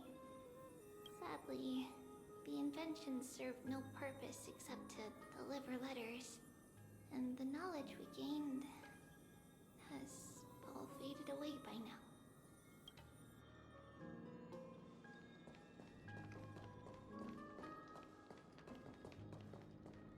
All these places we had already. You try to find some lighthearted children literature among the numerous piles of slates, but your dismay, even as a true child, Derby's reading material was just slightly beyond your knowledge base.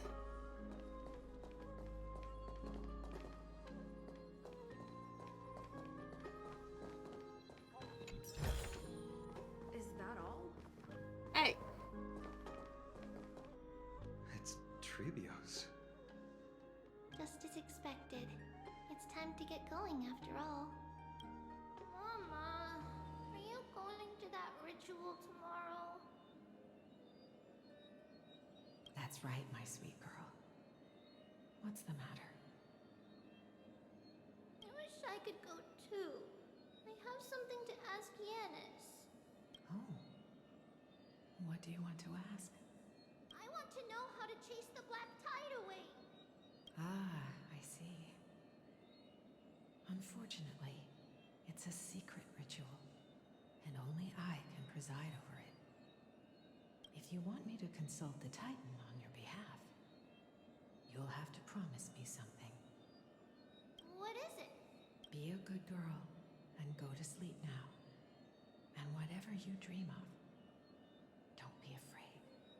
Just sleep through the night until morning comes. Until the next time Aquila opens their eyes. Can you do that for me, sweetie? That's it? Of course I can! Trebios is the most amazing holy maiden of Yanis! Well, little holy maiden. But why, Mama? Because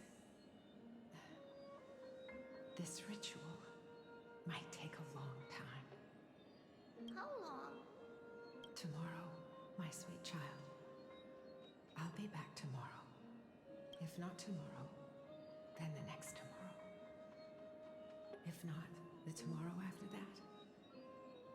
But if I still haven't returned for a very long time, that means the ritual has succeeded. It means I found a way to chase away the black tide and reach the new world on the other side. But for various reasons, I can't return to bring my sweet girl with me. But I'll be waiting for you there. As long as you stay brave and kind, we'll meet again in that new world. It's the end of the west wind, the black tide's other shore. A radiant sea of flowers, blessed and protected by the gods. In the rosy horizon, you'll see a silver white shoal. It marks the end of your voyage. A haven, free from storms, cold, and heavy rains. No sorrow can linger there. That is where I'll be, waiting for you. Wow, that sounds just like the island from my dream. Oh, I know. I'll turn the moon into a ship and the stars into sails to go find Mama. Pinky promise? Pinky promise. As long as you sail toward tomorrow. As long as the sun will rise for the next day, our wishes will come true together. If the final murmurs of the Titan are true, if such a place really exists on the shore beyond the black tide at the end of Genesis, then our promise still stands. Please, wait for me, Mother.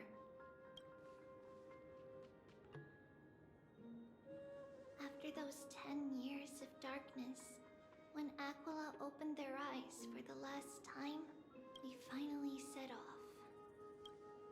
Where did she go?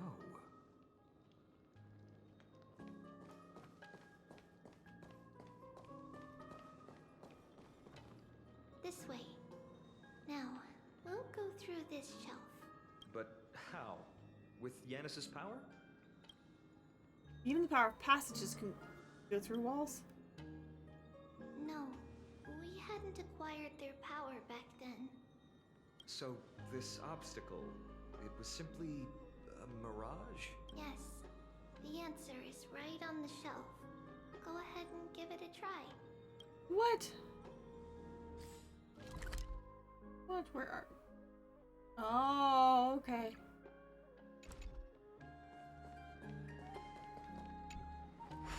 It's a secret passage! It's a secret passage! I thought exactly. It's a secret passage prepared by the Holy Maiden supporters for Mother and me as a precaution. And now, it is turned into our passage to escape, just as anticipated.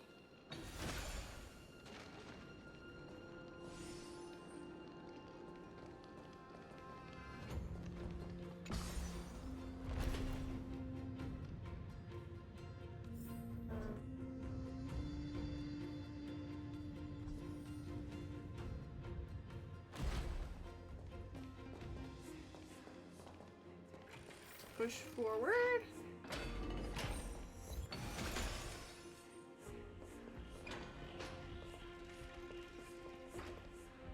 Go down, but what is over here? Catch it! Hey there, friend. What lovely luck running into you.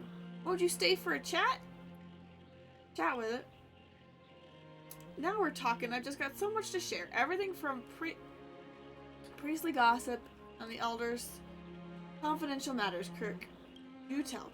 Between you and me, these priests are mostly con artists. They make up phony prophecies claiming they're from the Fate Titans just to scam money. And oh boy, that's not even the half of it. Guess what else? Go on. Some of them are actually spreading rumors about Lady Holy Maiden.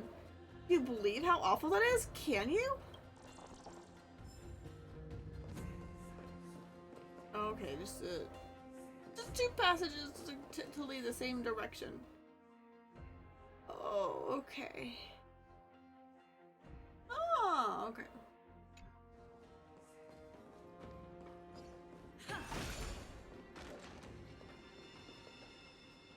Oh. The path to the temple was in quite a state. Did someone do it on purpose? No surprise at all. Some people caught on to what we were planning and tried to intercept us, while others were willing to clear the way for the Holy Maiden. I can't move it. I can't cling over it either. No soul. Time Titan? Is that you?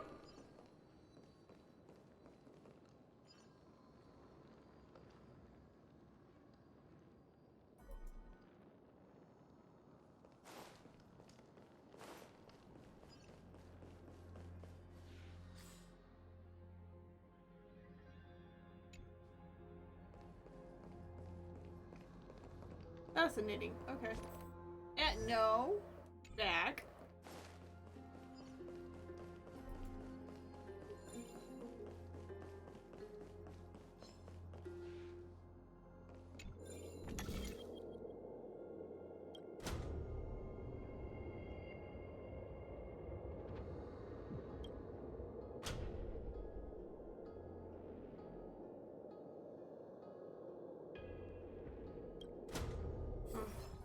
I don't know if we're supposed to have that, but you know.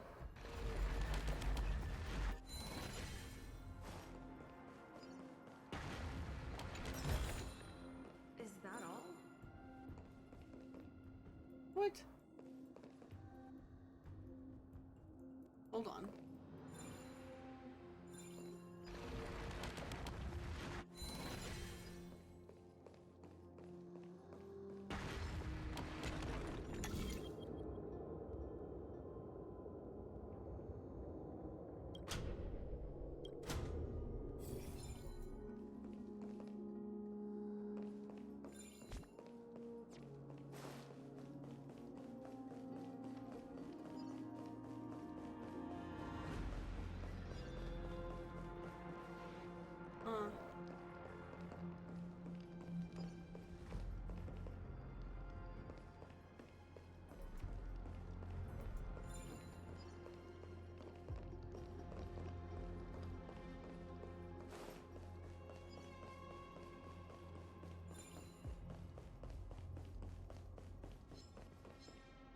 headphones off for a second.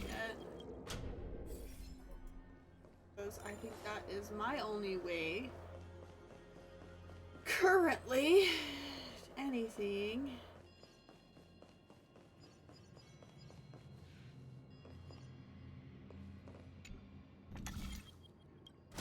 Just like this.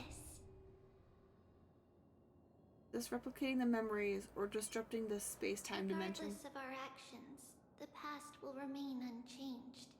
It was someone else who helped Trebios in the actual events of history. We don't remember the details. As for why memory recreated the past to be like this, it must be because it's closer to the answer within our heart. The passage is now cleared.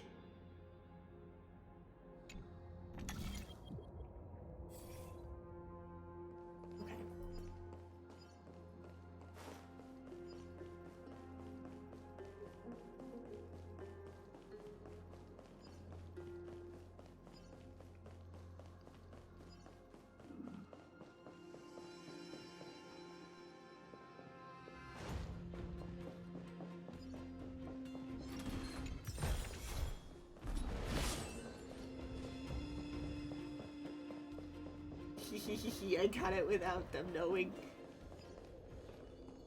Without them catching me. He knew, but I got it without them catching me.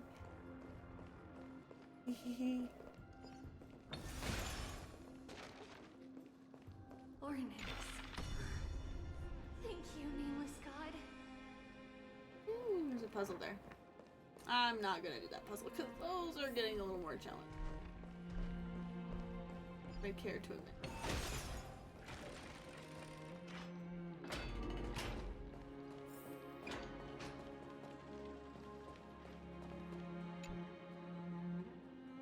Towering towards the ceiling, the statue's flowing lines are both rhythmic and elegant. 3 flame-like patterns spiral from the base to the top, converging eerily to the hood. Flanking it are braziers that burn with unwavering flames, their height unchanged no matter how long they've been alight. It's unclear whether the statue protects the flames or the flames guard some ancient prophecy.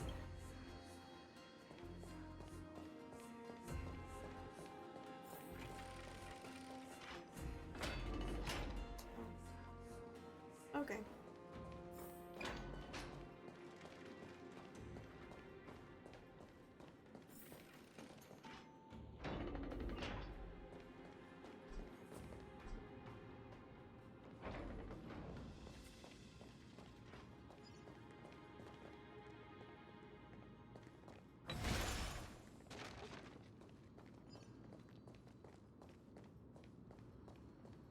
More exploring.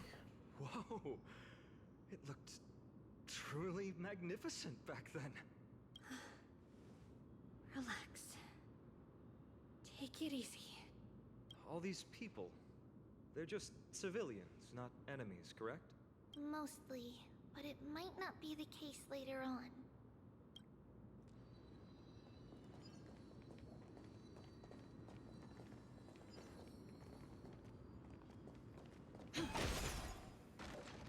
Please stay clear. Why? Okay. I think it's just storyline. It wants me to finish story instead of exploring. Hey, little ones. How did you sneak in here? Please keep it down. We had to be really sneaky to get in here. Okay. But what did you sneak in here for? I heard there's a lovely holy maiden living in the temple, and I want to meet her. I couldn't stop her, so I had to think of a way to sneak her in. Oh, really?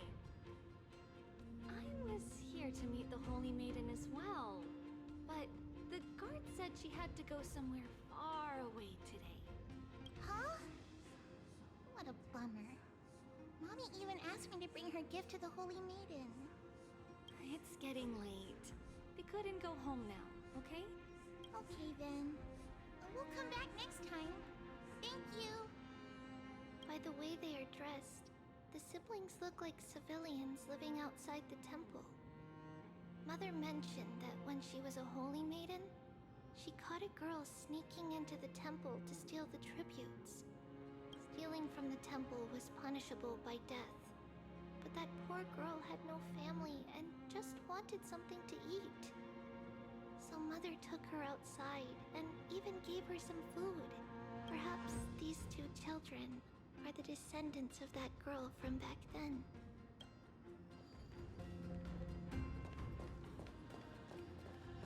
Let's go. Oh, Lady Maiden. Oh. Lady Maiden, you need to dress warmer. It's pretty cold out. Let me get you a blanket. No need to trouble yourself. I'm just going for a quick walk. All right, but please take care of yourself. Your mother made us promise to look after you before she left. It's been a while since I last saw you. I just realized you've grown into such a beauty, just like your mother. Oh, here, have some of my sweet pastries. She used to enjoy them, so maybe you'll like them too. What's wrong, Lady Maiden? I'm fine.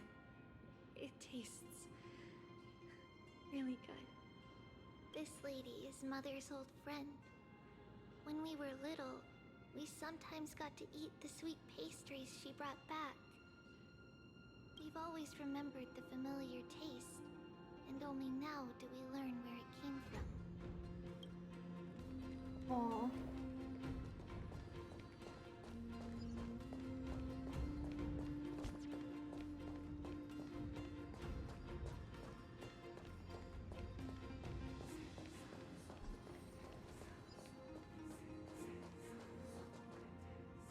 Apologies, Lady Maiden, but the Yanis vault is under maintenance today.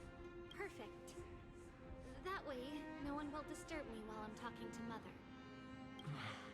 All right then. May Yanis guide your path. The Yanis vault? It's where Yanis's heart lies and the core flame is kept. Just enter on the left. It's also the place where Trebios was born.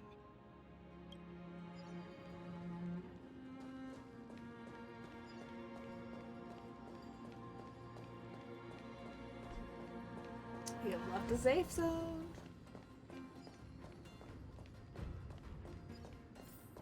Ooh, treasure chest.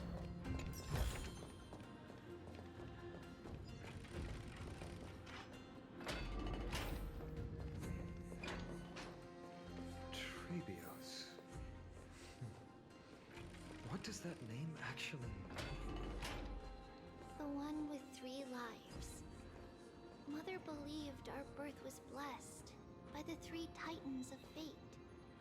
She named us thus to express her gratitude.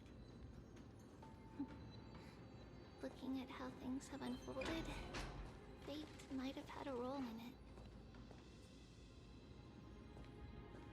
it. Isn't this the temple that we came through? Yeah, this is part of the location we came through when we first entered this area.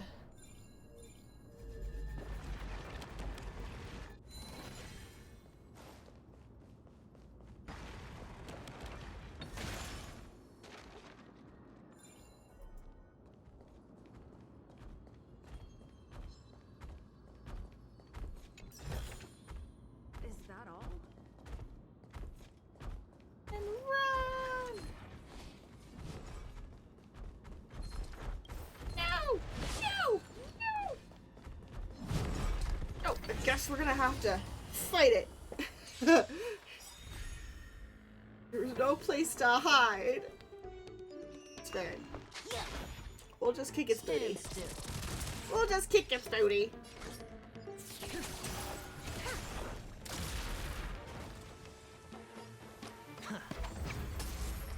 Relax.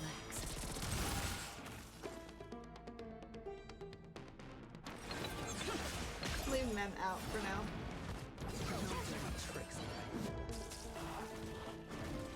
This should not take very much. May as well kill them all. to remove them from Looks like I've got existence. one in hand. Can't lose this one. Stand still. Don't worry. Yeah.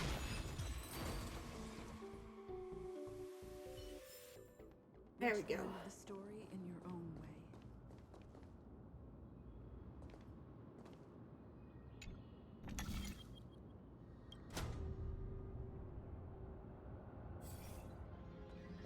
Oh, this is just to keep the okay. Finally, the Yanis vault is right ahead.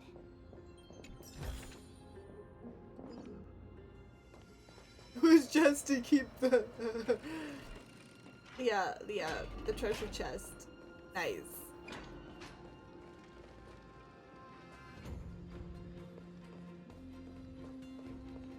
Nice.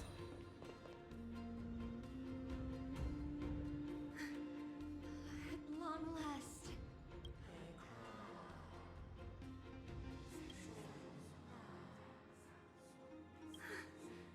I knew there was some sanity left in you, Yanis. Just as I thought, you too have been confined.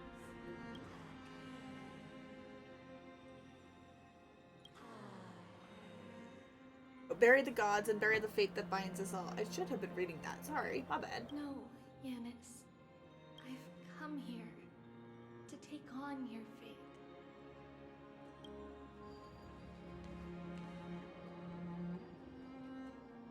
By the blood of the Lamb and the strength of my blade-wielding right hand, I am Trebios, the listener, the announcer, and the witness of the prophecy. I, the holy maiden of Yanisopolis, the walker of the infinite paths, have come forth to assume your duty. The one who guides the world shall see their soul shattered into 1,000 fragments, akin to glass crashing upon the ground. Just as I wished. This journey promises to be a long one, with 1,000 selves to accompany me. I'll never be lonely. Though thou bearest the core flame, thou shalt be far from the glory of divinity. Passages are forever associated with dirt, and even a mere mortal's blade can impale thy very existence. No matter. My hands are not made for bearing arms. But my feet are destined to embark on a journey for the benefit of all. So she's seen many of herself. I don't know. Yet the flame chase is a journey of constant loss, among which even life itself holds little value. Time decays the heart, the passages shatter the body, and the scales weigh the separation until the end draws near. The one who bears 3 lives, art thou truly prepared? Without a doubt, Titan. Let the prophecy shatter me, so that I may open a myriad of paths for this imperiled world. Thus it shall be. Overthrow the gods, return the core flames, inherit divine authority, forge godly miracles. Go kill, go mourn, kill my kin, mourn our fate, bury the spirits of the gods, nourish the land with divine essence. Yet thou shalt remember, yet thou shalt remember. Thou must remember. All shall bid farewell to one, and that person alone will witness the miracle. Only one shall live till the end, and they alone will witness Era Nova. Such is destiny. I understand, Yanis. Ooh, she's pretty. Yeah, I'm getting a screenshot of this. She does look like her mom. Does look like her mama.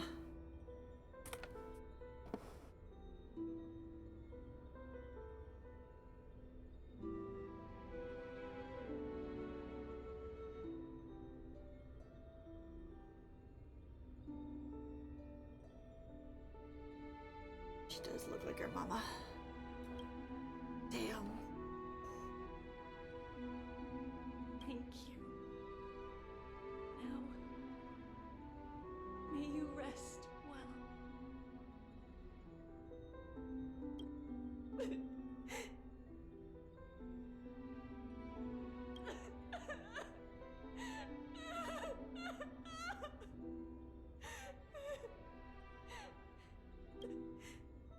Mother,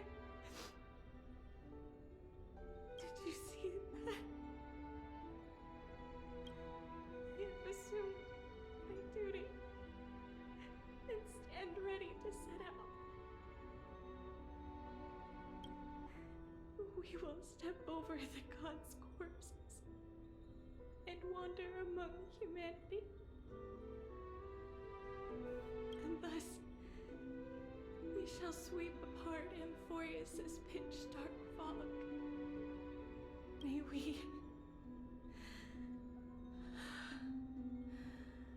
May the world follow the myriad paths trodden and reunite at the end of the west wind, where flowers bloom in spring. Mother, I shall see you tomorrow.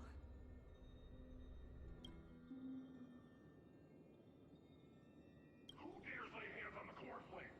Drop your weapon and surrender at once. I knew this would come. It's opening up. Move aside and get ready. Oh man. Holy maiden. Oh man. Oops, come on. Oh man, oh man, oh man. Right, miss.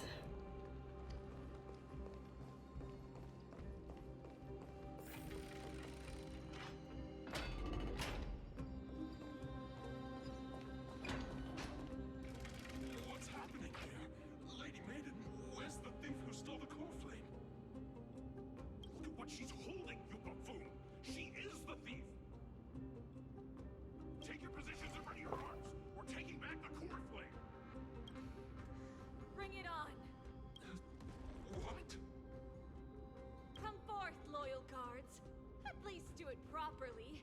Pierce me in the chest. What are you scheming? This is your last chance. If anyone wants to earn a promotion and rise through the ranks, I'm right here. You all know who I am. Go ahead. However, if there's still any loyalty within you, step aside for the Holy Maiden. Otherwise, by the decree of the Holy City's Codex, anyone who dares to harm the Holy Maiden shall face execution! Captain, what should we do? That's a good question. Do it. Kill her! Any of you want to get rich? Then come with me. Take this traitor's head and wealth will be ours! We can't just stand by and do nothing. Let's move, partner. Oh boy. Okay. Good times never last. Time to say bye. We will just... Boom.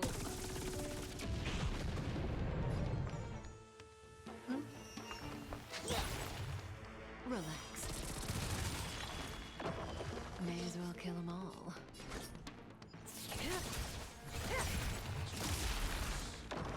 Better hedge your bet. Stand still. Yeah, these guys did not stand a chance. How's that possible? Could the Titan actually be on her side? That woman is the traitor! I should go. Let's keep up.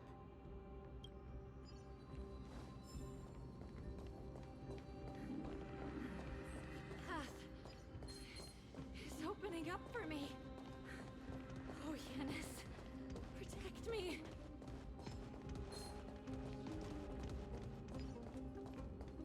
Is this something necessary? Okay. Like,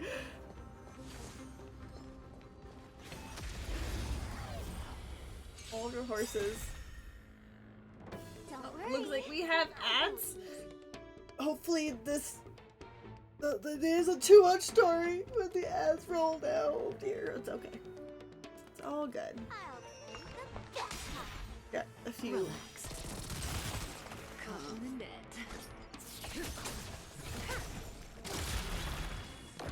Alright, I'll call your bet. Don't ask, just spend.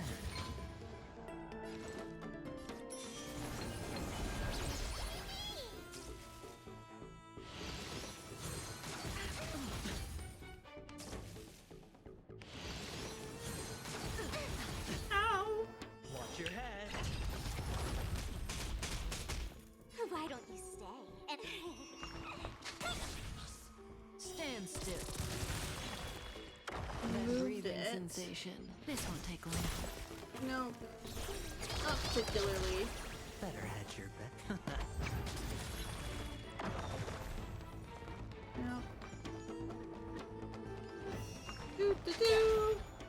Relax. Names will kill them all. Alright, I'll call your bet. Going all in. Tabs on me. One needs to be protected. So. Stand still. Oh, Kafka really is kicking them down where it hurts the most. Watch your head. oops. Did that hurt?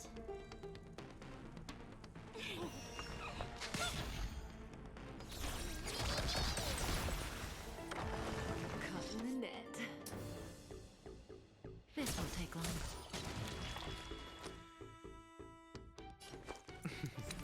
Don't ask, just spend.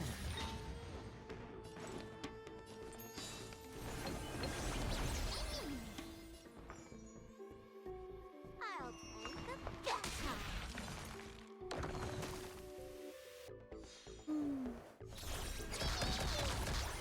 That breathing sensation. Battle is over. Reach the end of the story in your own way.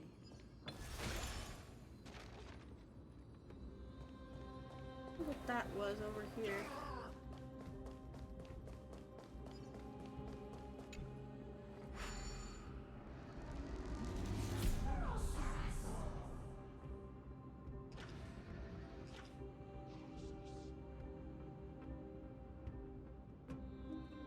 Oh, there's a coin right there. There are 3 coins.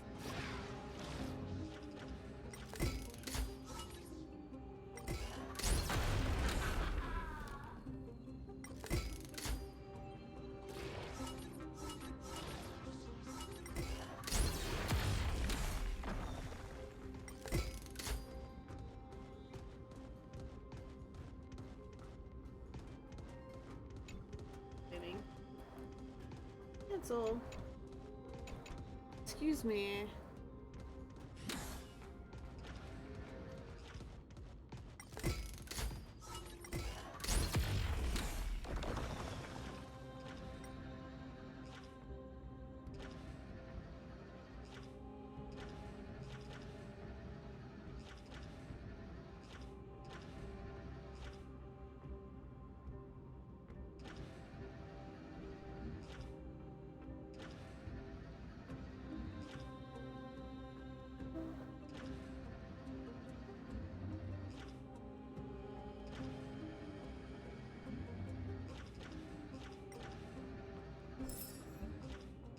Now where's number 2?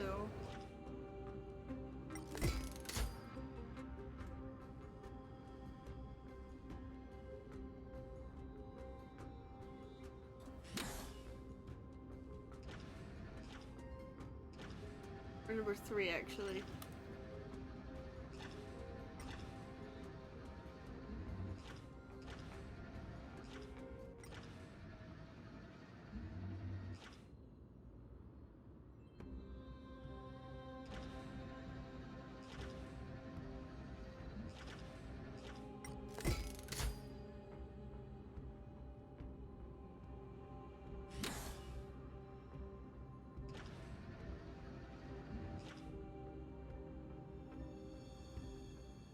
Wondering if it's disengage.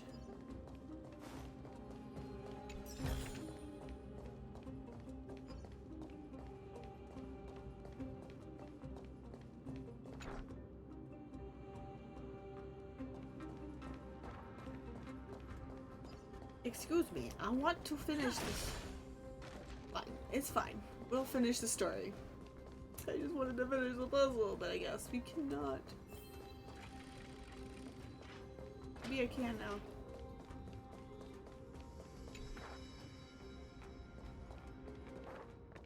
Nope. Okay. We shall go.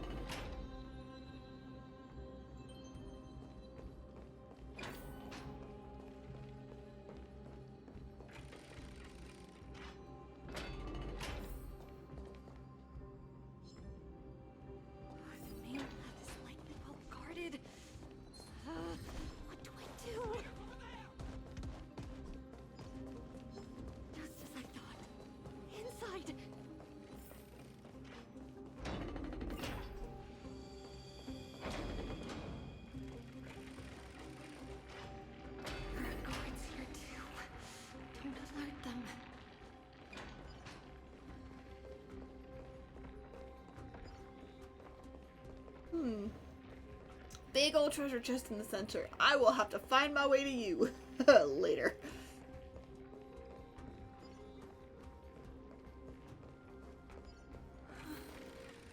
Long last.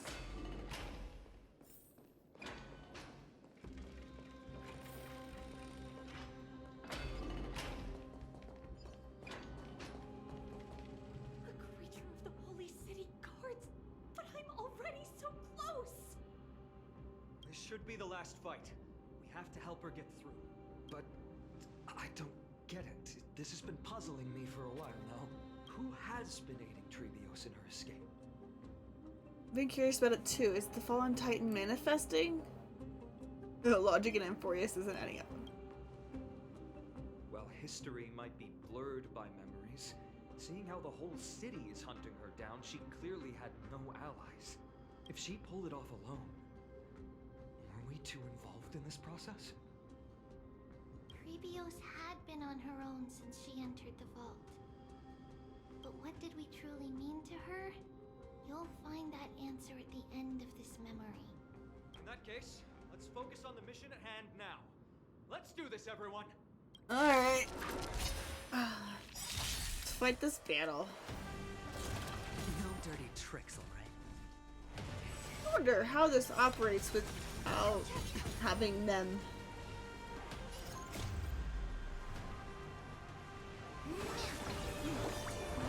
Mem's still there, even if Mem isn't actively. Oh, that automatically brings Mem out. Nice!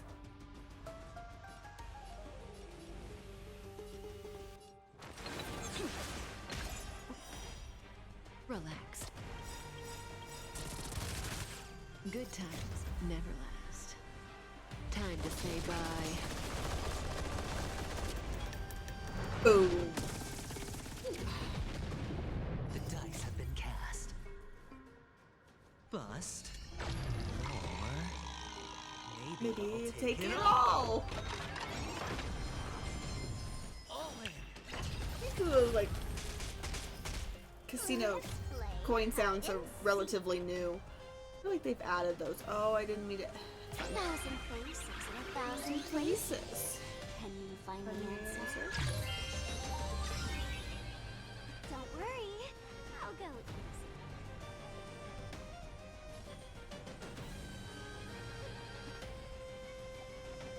Don't move, okay? Bring Mem up closer.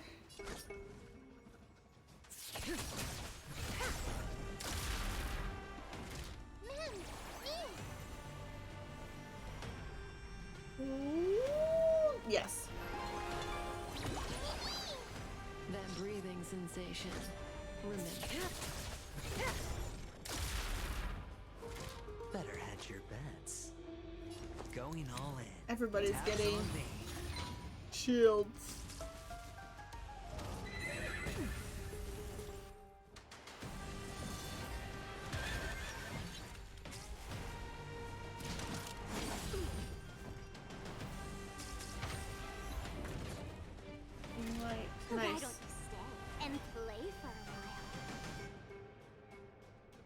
should be in a pretty decent position right now. Stand still.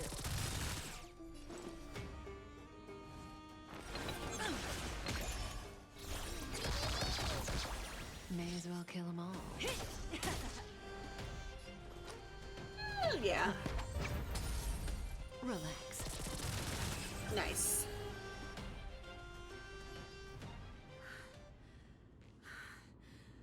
Finally, beyond this gate awaits a boundless world. This is where my journey begins. God of passages, can you see me? I will complete the path that you started. No response after all. Yanis, may you have a good dream. I can't stay here much longer. It's time to leave. Well, looks like this is the end of the memory. Not yet. The question that has been puzzling you. She's about to reveal the answer. Oh, it's so pretty too. Oh my god. I love the art style. It's very like watercolory. Oh my god. Must have screenshot.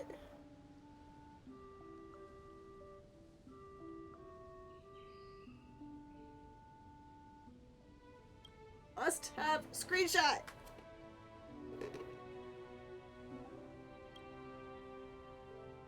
But nothing happened.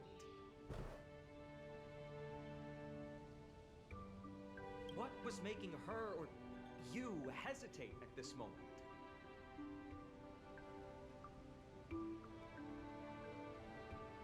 If she had known this flame chase journey would proceed as the Titan foretold, bringing about great suffering and fatalities, including her own, would she still have chosen to walk through the gate and start her journey? I think the answer is already within you. And you've made your own decision. Oh.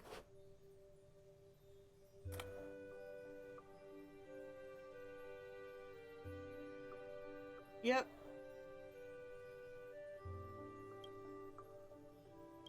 What? She turned back. You can hear us. Not really. She can neither see nor hear us. Yet she knew that one day someone would return to unveil this dust-covered memory. We can never know for sure who helped us back then. But that kindness was forever engraved in our hearts, motivating us to move forward. Time has modified this memory into a special letter, so that we do not forget our original intent. It's a letter written by Trebios of the past and sent to her future self. In this memory, it is Trebios of the future who overcomes all difficulties for her and sends her on a long journey toward the tomorrow where we are. Yes, you'll remember it all. And then find your way back to the gate where everything began. Beautiful. Here, I will set sail toward the distant horizon.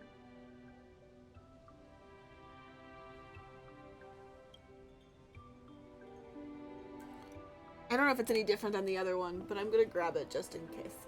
That's just who I am.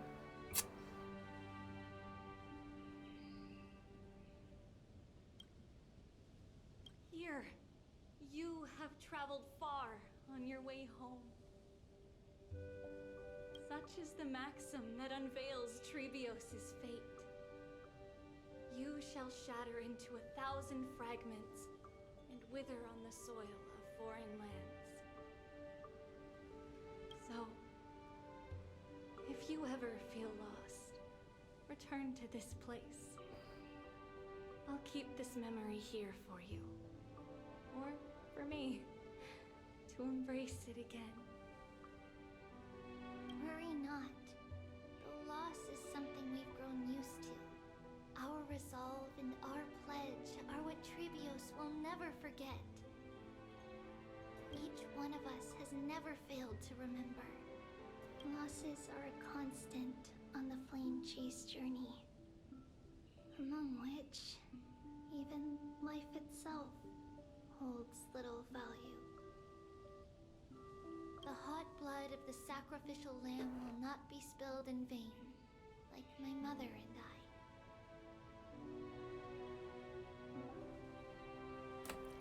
The libations poured are guaranteed to bear fruit, just as my blade-wielding right hand is not a hollow formality.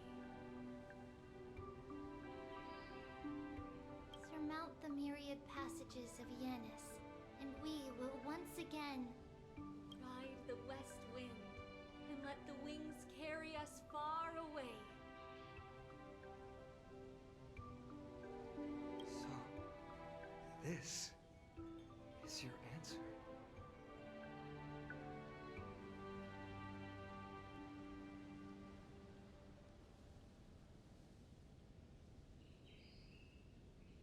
That's right. In the name of the three fates, I stand by my answer with no regrets.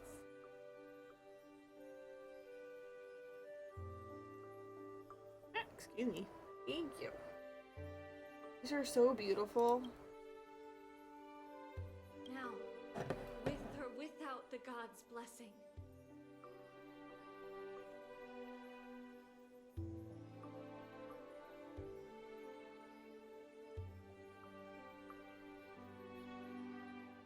I run towards the world's agony.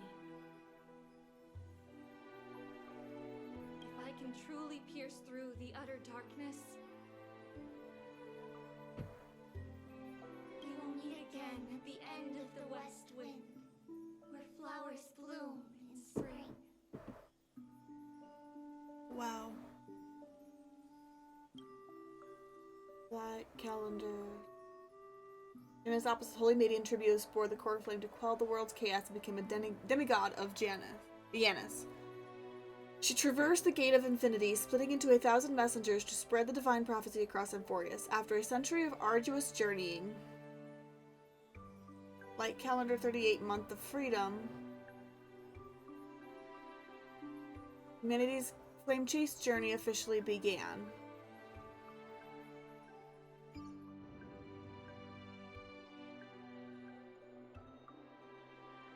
Lady Treby, do you still think that everything will be fine tomorrow?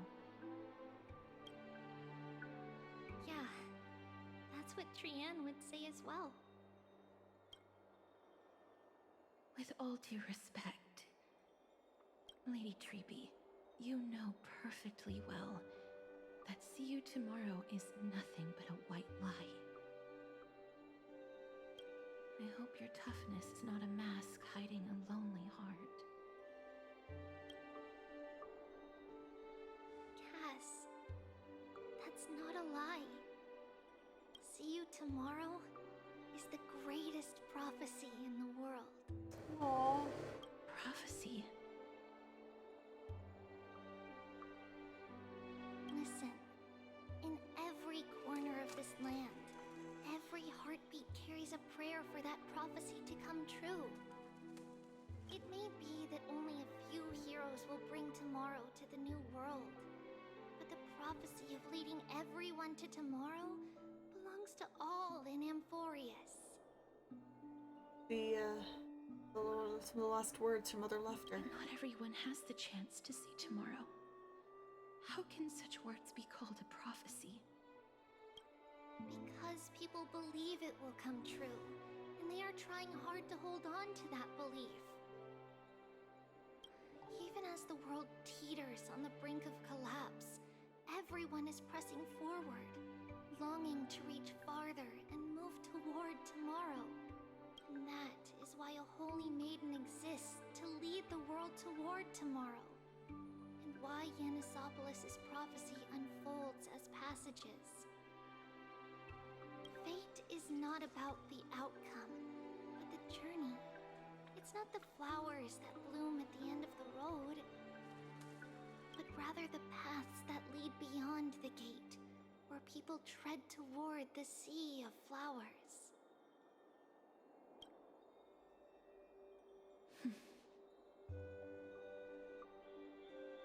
So, Cass, if anything is troubling you, just set it aside for tomorrow. There's no difference between demigods and mortals. The troubles we encounter can only be resolved by our future selves. Reflect through the long night. Wait for the dawn as you think. Then set off at daybreak. The hesitant part of us will be left behind in the dark, while the determined side of us will know no fear. Because that's how Trivios has journeyed so far to spread the prophecy. Beckoning the morning sun, and the tomorrow it promises to bring. We will now continue the journey and face our destiny.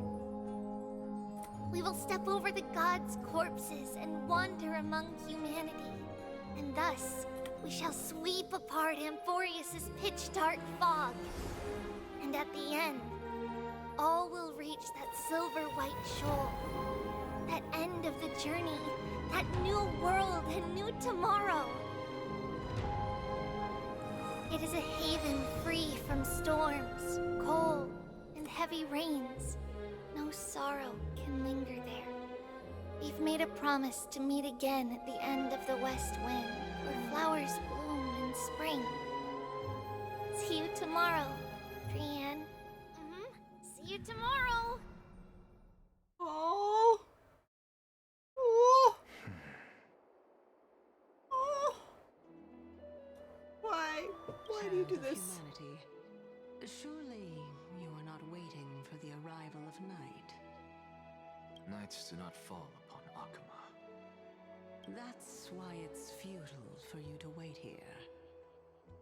Honestly, I didn't expect the renowned Reason Titan to behave like this.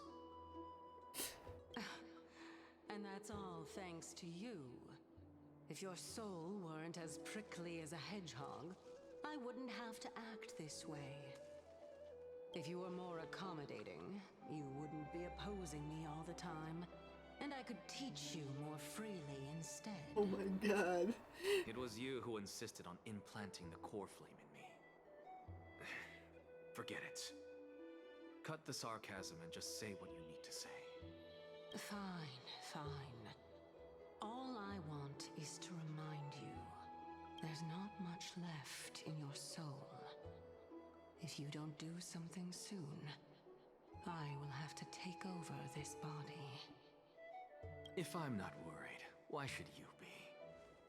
I know what you're planning.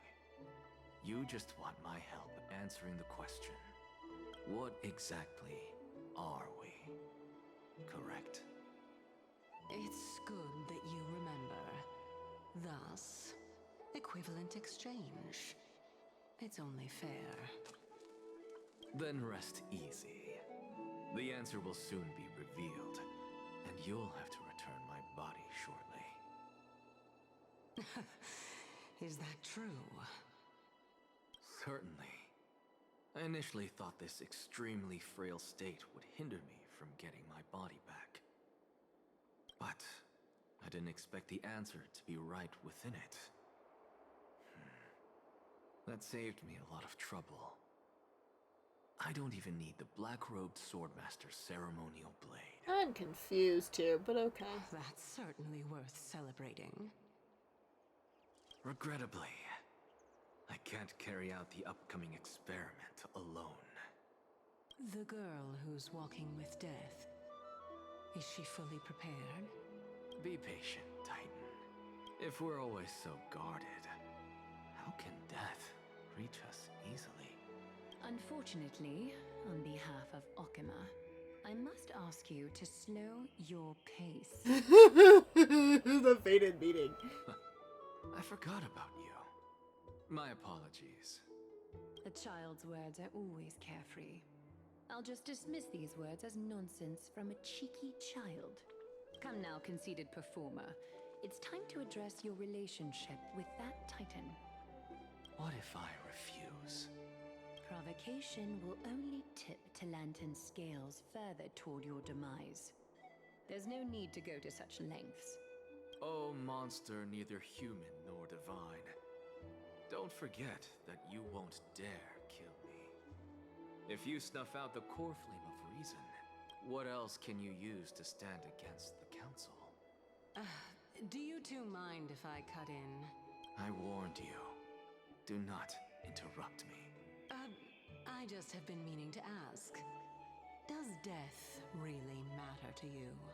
What do you mean? What I mean is, before I implanted the core flame into your heart, you were already a silent, cold corpse. I am back. I'm back. Finally a moment to catch my breath. Wanna chat? It's unusual to see Mem isn't with you. Let Mem rest. They've had a tiring few days. No idea, can't control Mem. Don't worry, they're inside the ball. The Pokemon jokes is to keep moving. Because I choose you, and now inside the ball. Okay. I want to let Mem rest. Okay, since they're not here, let me ask. Are you really sure you want to take on the trial of Ornax's core flame on belief of the Chrysos heir? Absolutely, I don't see why not. It's about time for me to level up. We've ended up at the point after all. This is probably a fate that Trailblaze can't evade. You should be extra cautious and watch out for yourself. Based on the experiences of those before you, the trial is no walk in the park. But what concerns me is even more is that you'll further bind yourself to Amphorius. If you truly assume that Titan's divinity, do you believe you'll be able to lay it down again? Forget it. We'll deal with that when the time comes. No matter what happens, I'll be right here with you. Aw, how sweet. But where were you earlier? I got held up by two people in guard uniforms and ended up missing Trian's farewell ceremony. They said they were messengers of the Council of Elders and wanted to verify my identity. But I suspect we'd been on their radar for a while, and they only made their move when you and I got separated. Their questions were quite specific, from how we arrived in Okimat to our relationships with the Chrysos heir. They even asked about what we did in the market. Luckily, those pawns aren't the brightest. I managed to brush off most of their questions, so they'll probably leave us alone for a bit. The Council of Elders, are they the bad guys?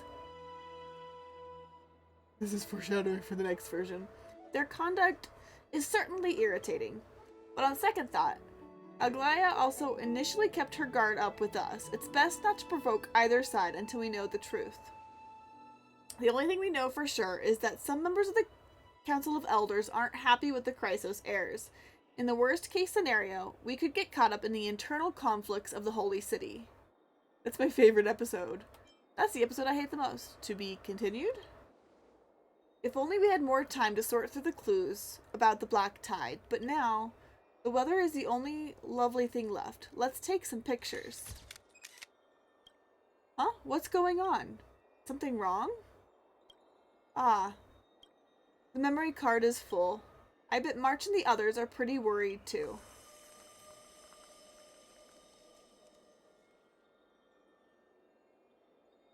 And so, this long day passed for Akuma.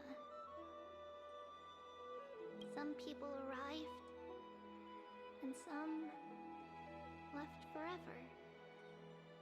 Just like every other day of this journey, where we, stumbling, move forward. We have long been prepared. If we are to chase the flames, then we must grow used to farewells. And yet, no one back then could foresee death. Its arrival would always be so sudden, even little Gray, coming from beyond the sky, could not escape the Reaper's two hands. And what people gained and lost in that trial of death.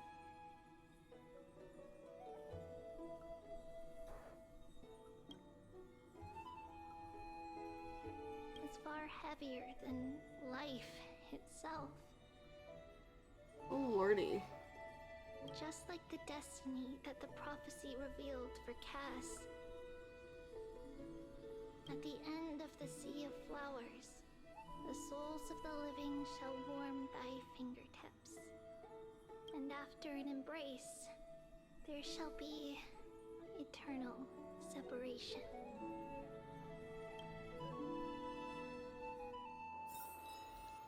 Oh my word.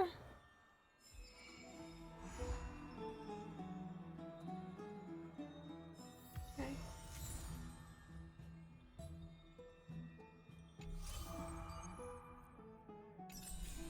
That goes to that. Oh, my word, there are just a lot just to go through here. There's a lot of these right now. We've got 120 times. Okay.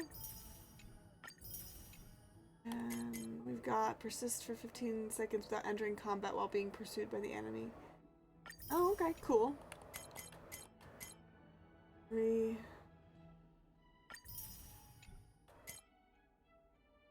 Do.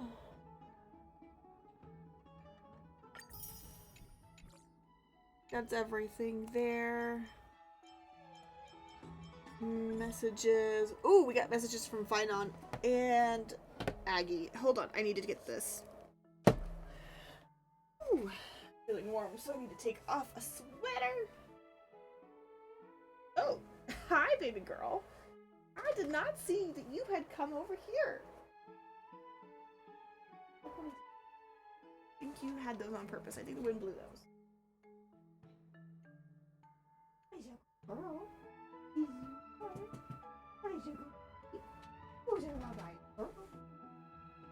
I know. I know. Warm for this. I don't know how it's too wind. It's nice and cool coming into the room here. Oh, hi. Yeah. Hi's a good girl. Hi's a good girl. Alrighty, let's see. Let's see what Finon has to say. Oops, no, I want that. How about say Finon? Hey, buddy, you there? Yep. What's up? Wow, instant reply. I'm touched. With all that's gone down recently, I thought we could talk. A field trial, the Grove, Mighty, and the Crimnoans, and seeing Trippy's memories, all of it. He's overwhelmed. Good thing we crushed them all. That's nothing. We 3 can crush it. And Danhong too. Absolutely. But promise me that you won't laugh at this. Honestly, even though we made it through everything, seeing Trippy's memories just left me with more questions. That person alone will witness the miracle doesn't sound like a good ending. Does it? Why does everyone choose to become demigods even after knowing the price? For the sake of Emphorius' future? To save the world using, of course, I'm just taking a guess here. The powers you gain as demigods are tiny compared to the cost, after all. Exactly. I should have asked Mighty about his reasons before he left. But now he's taken all the glory and all the cool spotlights. You have to So it's the competitive spirit talking. Oh, it sounds like someone's being competitive. Just kidding. Well, I think I feel a bit better about all this now. I've learned a lot from this conversation. I'll go over what we said in my own time. Thanks, buddy. We're Emphorius' only hope. Oh wait, there's Danhong too. All 3 of us. And let's talk to Aglaya. Oh, there's 2 things. Batch. Not sure if you're into watching plays. A batch of new plays has been released, and I have reserved some seats for you. I want to see this. No. What place? Well, let me introduce them to you. Amphorius' theater scene is vibrant, featuring an array of spectacular plays, such as the universally known and acclaimed classics, The Adonians and The Oakeman Women. Apart from serious work, some light-hearted comedic plays are also quite popular. For instance, the season includes titles like Zagreus the Tyrant Falls in Love with Me, I Turned into a Talking Dromus After a Nap, and Fortress Kremnos. I've heard these plays have a style quite distinct from the classics. Such a shame I haven't had a chance to see them yet. Everyone needs a break. These plays look like a ton of fun. It's no surprise they're so popular. Let's chat about our thoughts once you see them. Are you interested in signing some unique baths? They often feature unique pools and bathing techniques. After a trial period, they would be promoted to the Memorial Palace. The bathing experience in Okama is unforgettable, and I strongly recommend giving it a try. For instance, a bath infused with 7-colored bath salts, targeting its stimulation to exhausted parts of your body. While you enjoy a lively debate, our bath attendants will squeeze fresh pomegranates and drench you in luxurious juice. Then, they will gently massage and pat your skin until it feels silky smooth like a ripe fruit. After your bath, try your luck with our endless raffle services. A therapeutic back massage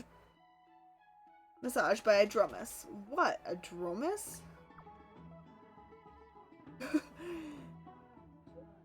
Don't worry, these Dromuses are specially trained and know how to control their strength perfectly. Speaking of which, it's about time for my daily trip to the baths. See you later then. You go every day? Aren't you very busy? Yes, which is why I can't indulge 3 times a day. Just a daily treat for myself. Okay, most of those were just because I owned the character. Gotcha.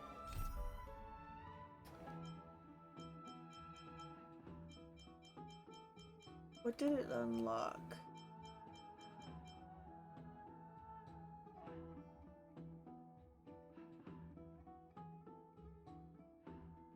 Back. It also, we're gonna have this. Okay. Let's see here.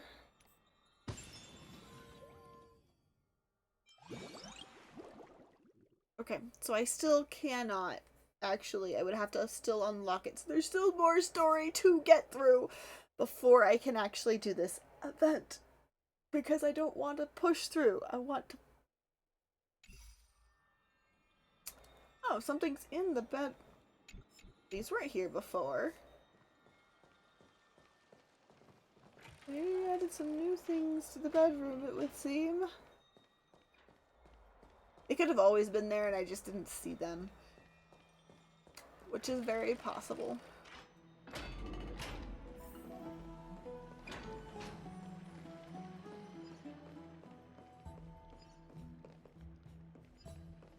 Oh yeah, I can't go through that door. Actually, we'll just do this. How about we just do this? Oh, there's a quest there.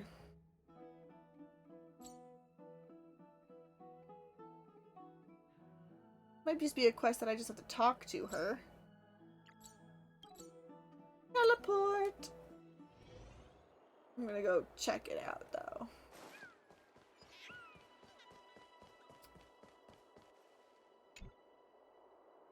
As you touch the mannequin, Aglaea's voice emanates from within, causing you to shudder involuntarily. No need to panic, my distinguished... Yes, this mannequin is my garment maker. I have granted it a portion of my divinity so that it can take action as a living being. Sometimes I use it as a model for tailoring clothes. If necessary, it can also carry out official duties or engage in battle. I see. It's like the miniature herdas. Though I'm not sure what you mean, I agree this method of controlling puppets isn't exactly unique. As long as you understand, that's enough. The mannequin doesn't express displeasure at your interruption. It doesn't have a face capable of making an expression, but the sudden silence tells you that perhaps it's time to leave. My distinguished guest, please don't rush to leave yet. I still have something to say. I didn't mean to touch it. I'm not blaming you. I just have something to ask your help with. Even though you're not currently connected by the golden thread, I want to convey my sincerity to you. Not long before Okama was invaded, I received some prophecies. Unfortunately, I was too busy to pay attention to them at the time. I've tried to interrupt these prophecies recently and discovered they were obscured by an unknown force, which I cannot unravel alone. Therefore, I need your assistance. Do you need me to generate a... I'm happy to help. Thank you. This is very important to me and Okama. Don't worry. I'll help you throughout the process and share what I interpret. In simple terms, I need your help collecting a type of creatures called creation nymphs. They possess the Titan's blessings and can aid me in interpreting these prophecies. Creation nymphs? That's a little complicated. In short, nymphs are essentially human beings who have lived in the era Chrysi. Legend has it that Thanatos sent disciples of romance of detective cocoons, where they were reborn as butterflies, destined to contribute their lives as loyal aides to the Titan. In the era Bellica, Circes accidentally lost their divine form.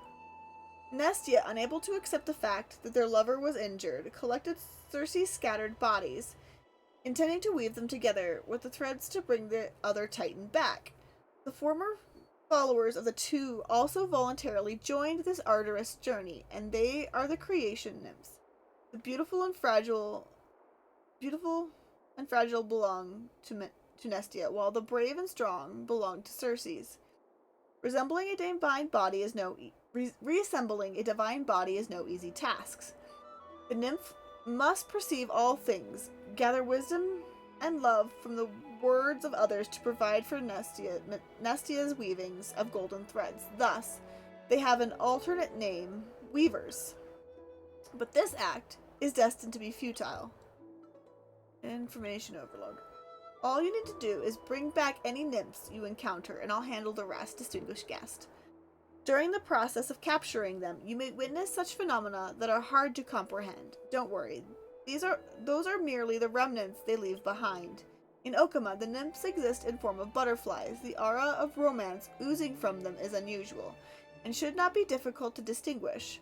I've asked my trusted nymph to prepare a small puzzle for practice. Why not give it a try, my esteemed guest? It may prove useful to unraveling future prophecies.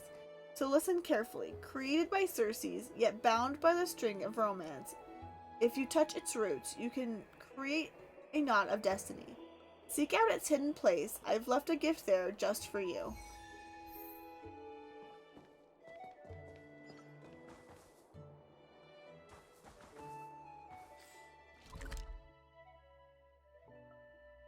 Okay. We will figure that out later. More and more species are disappearing. Hi, Scene. Hey, Gray, you're here too. Look, these little ones are so cute and energetic. If I could bring them back to the grove. Oh, what a cuter. Hearing your praise, the little chimera is delighted, it says. Despite all your tall height, you're still really cute. You ought to be more careful when you're talking in front of these little ones. They're very bright and they do understand what we're saying. You can understand the howls of a chimera? I almost forgot. You never studied at the Grove. Gray, hence you lack knowledge in this area. But that's no matter. Allow me to cast the blessings of Circes, and this should solve it. Come closer and close your eyes. In a trance, you feel a slight warmth flow into your body like a soft caress of a strand of hair, or the gentle embrace of an afternoon sunlight in a quiet garden. Drowsiness and fond memories of the past wash into your brain, weaving them into a fabric of your dreams. May your reason be made clear. May Circes guide your thoughts. All done. You can open your eyes now. How do you feel? Try talking to the little chimera. Huh? The little chimera gazes at you with wide eyes, if it's eager to engage in a warm and friendly exchange with you. Show your goodwill. Hello. But they asked, I've heard of you, and I've always wanted to get to know you.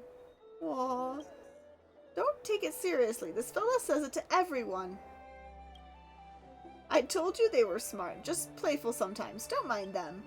And little chimeras are very capable. Okama was under attack recently, so it's all a mess everywhere. It's thanks to these little ones that we managed to solve the labor issue. We should be grateful to them. No need. It's not like I volunteered for the job. Are all chimeras like this? This Garden of Life is the chimera's nurturing ground and dwelling. If you're interested, you can take a look around. They all look different with unique personalities. There just might be one you fancy. Get up, all of you. Did I allow you to take a break? Get on your feet. Get your feet moving. Don't come here to watch you all slack off. I'm just vexed as to why you're all such slackers compared to the other squads that are role models, useless and making fools of yourselves. And dragging my good name through the mud, too. Looks like that person is being mean to those little creatures. Great, let's go take a look. I utterly disdain those hoopies. Animals. Okay. Okay, so that is a quest. No.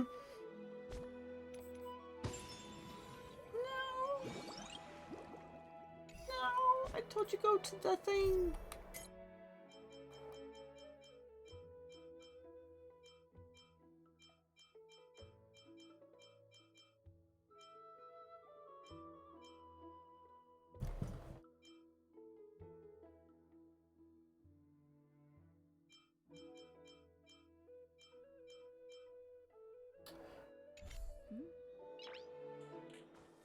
We need to go discuss. Investigate! Trebiosa's memory has unveiled the very first prophecy. All shall bid farewell to one, and that person alone will witness the miracle. Such is the will of fate. If I take on Ornyx's trial, will the prophecy come to pass for me as well? Regardless, I must give Aglaia an answer.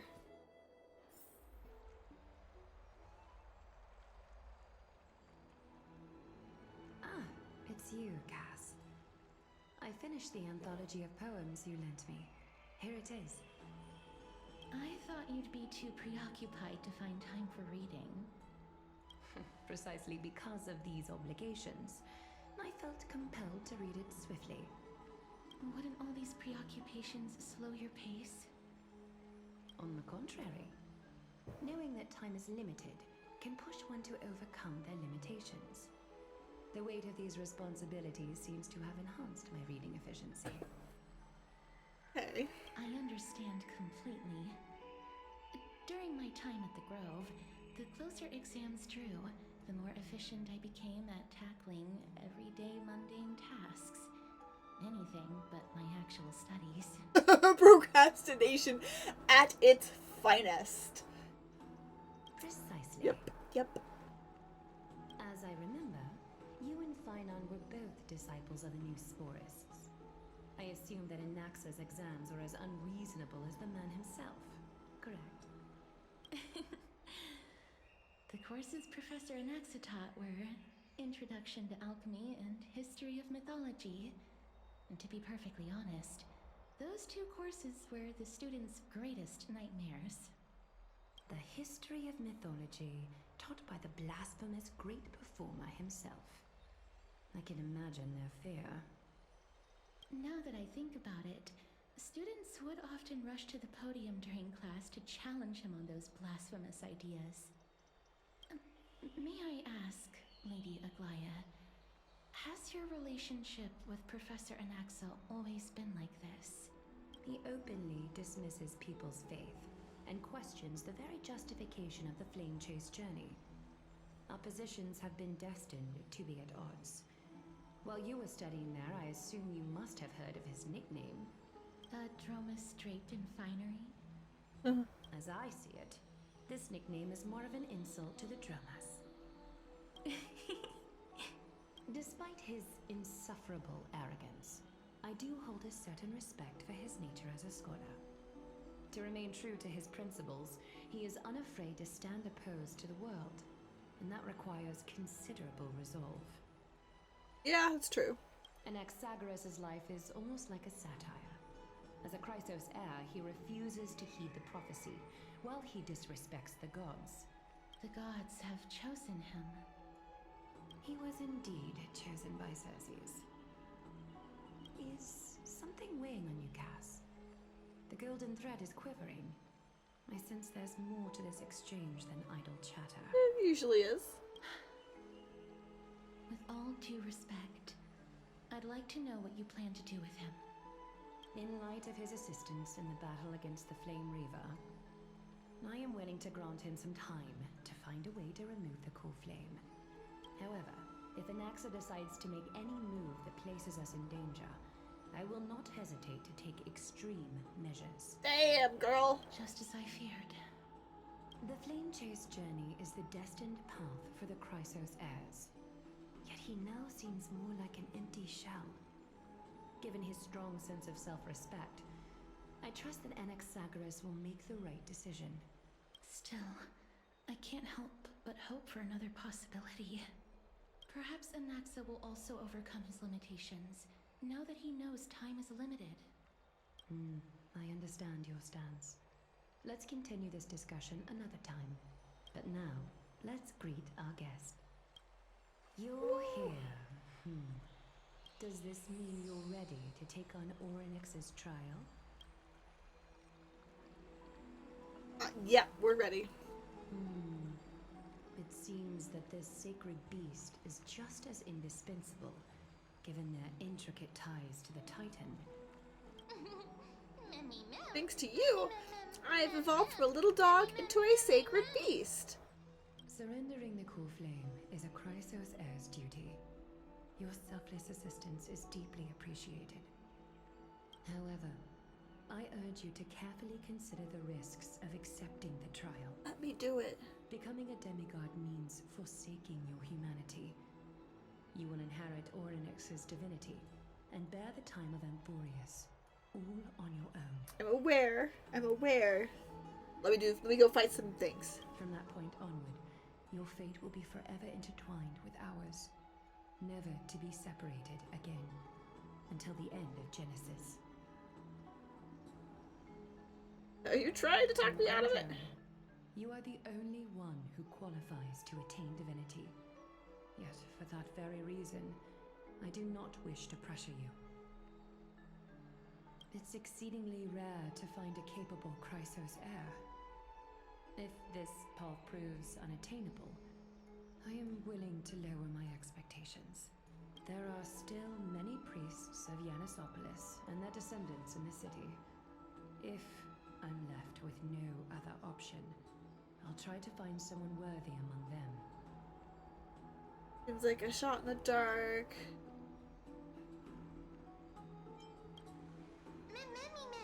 Exactly. We can't have the civilians bear the risks, can we? We've come so far, and everyone is counting on you to be the hero. As for the trial, you have nothing to fear. The Time Titan may be willful at times, but they never caused us any harm. Myth has it that Orynyx oppose mortals, but to me, they just seem a bit timid, like a child. It looks like you know that Titan rather well. Oddly enough, I don't remember ever meeting them, but the moment I saw Ellie, Orynyx's memories were already in my head. Memories that exist outside of your own experiences. I can't explain why, but I can vouch for Mem's words. When I was in the Abyss, I heard the Titan's groans, full of pain and grievances, yet without any ill will.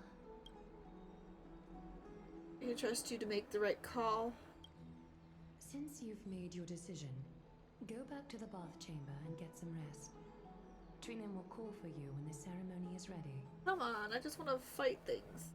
Or it's also going to give me a lore drop, or fighting things. Either way, one of the two, I want that. It is difficult for me, as the guide, to absolve myself from blame for things to have progressed to this point. Time and again, you have risen to the occasion for Akima. Nearly rewarding you with some honeydew is no longer able to express the extent of our gratitude. When the dust settles, I hope that we'll have the chance to have a long chat regarding your return journey, and the curse of the sky. It's about time that we lift the taboo and discuss things openly. Before leaving, I should go say hi to Castris. Yeah, we'll talk to Castris. We like Castris. May everything go well for you and Mem. You need Aglaya for something too? It's nothing. I only came to discuss some matters with Lady Aglaya. Previously, I lent her an anthology of poems that Lady Trianne had gifted to me. Tracing back, this anthology was something left for Lady Trianne by a bard before their passing. Although personal properties should be cleared out once their owner has passed on, Lady Trianne gave this book to me since she knew how much I like to read. Can you tell me more about the book? It just contains an allegory. In a faraway land, in a city known as Styxia, a dragon corrupted by the black tide descended one day, swooping upon the city like death itself. It swallowed the princess of the city whole before it was suppressed. After taking down the evil dragon, the warriors discovered that the princess's life had already met its end. Overwhelmed by grief, the queen hired an alchemist to resurrect the princess using the dragon's flesh and blood. However, having lost memories of her previous life, the resurrected princess turned into an evil dragon herself and wreaked havoc on the city. As a result, the prosperous Styxia met its demise. That's a dark story. It mustn't have been easy for Cass to narrate the story so calmly. The author of this book is Archepia, a wandering bard who traveled to many cities. Among the things she left behind are poems, dictionaries, and many tragicomedy scripts. She even clearly underlined and took notes in books that covered myths with her elegant handwriting. While flipping through these books, I felt like I was afforded a glimpse into the life of Archepia. It felt just like I was traveling with someone that I'd never met before. It was as if she had yet to pass on and was still alive. No one goes through life without leaving their mark behind. Writing, drawing, and taking photographs. It seems like human nature to try and leave records of things.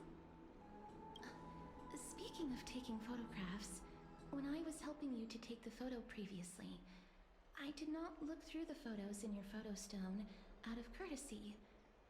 But I'm also very curious about the story of the rosy celestial maiden. Despite having visited many cities in Amphorius, I still understand nothing about the world beyond the sky.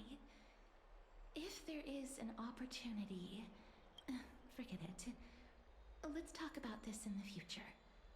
For now, I only hope that you'll be able to complete the trial safely and obtain Orynyx's blessing. Ooh, I don't think there's anything else to do here. Time to go back and talk to Don Hong. Oh, what?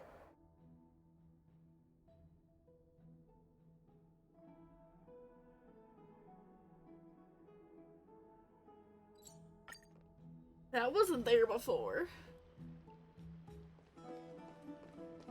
Oh, it was there before. It was.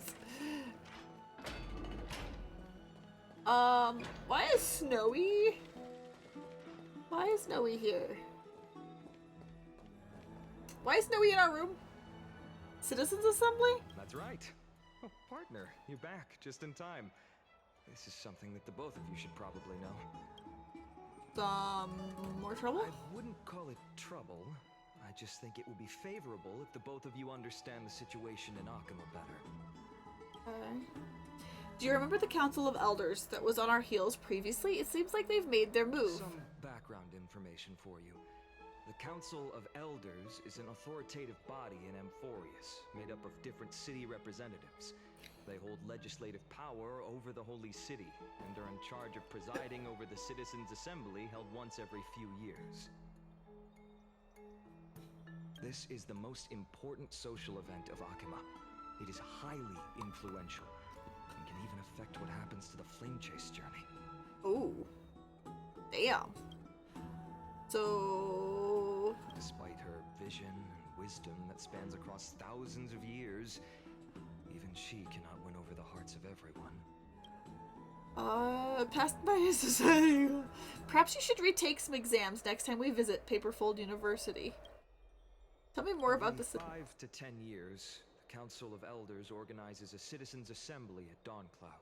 During the assembly, the representatives will vote on major issues, such as whether the Chrysos heirs led by Aglaia should still hold the right to govern the Holy City, and whether the Titan's conquest should continue. It sounds like some sort of system to balance the heroes and the mortals. That is correct. However, the problem lies in the fact that there are ill-intentioned extremists in the Council of Elders. They view the Citizens' Assembly as a way to restrain the Chrysos heirs and hope to take complete control over the Flame Chase journey. We can refer to them as the Opposition. During the assemblies held in the past 100 years, the voices supporting the opposition have been growing stronger in the shadows. It's only thanks to Aglaia that the Flame Chase journey has been able to continue to this day. The Citizens' Assembly is just around the corner.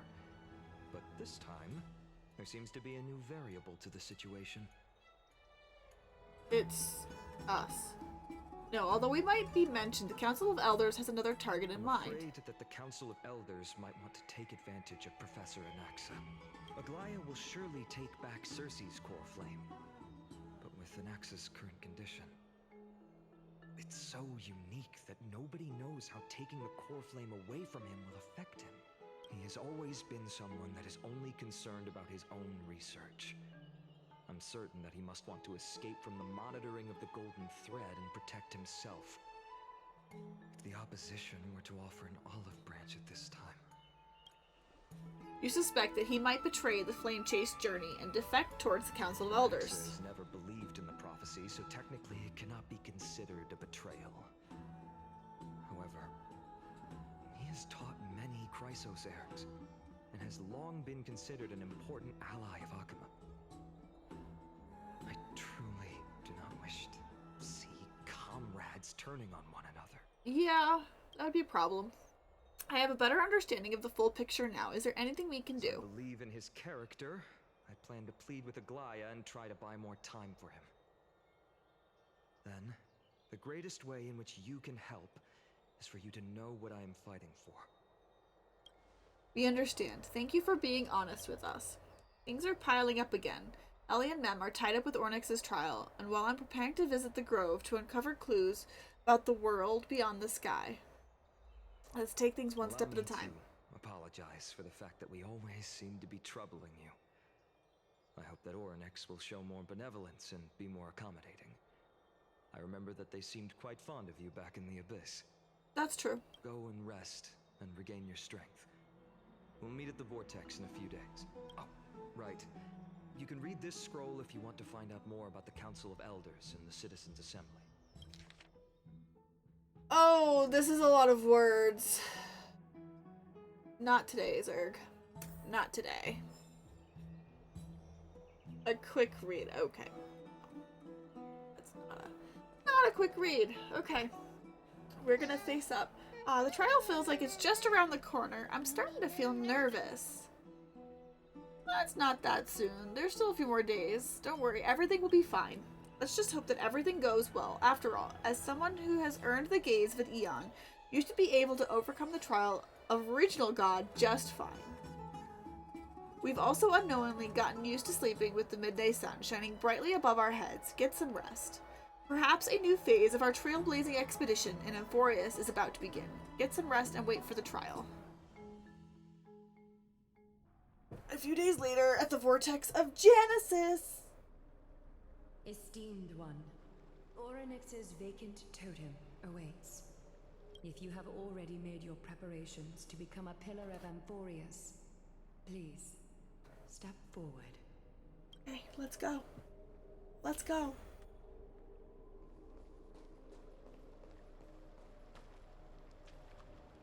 Should check this. Yeah.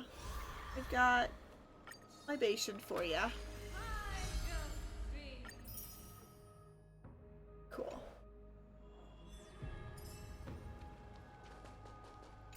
Talk with Trina. Gray and men, thank you.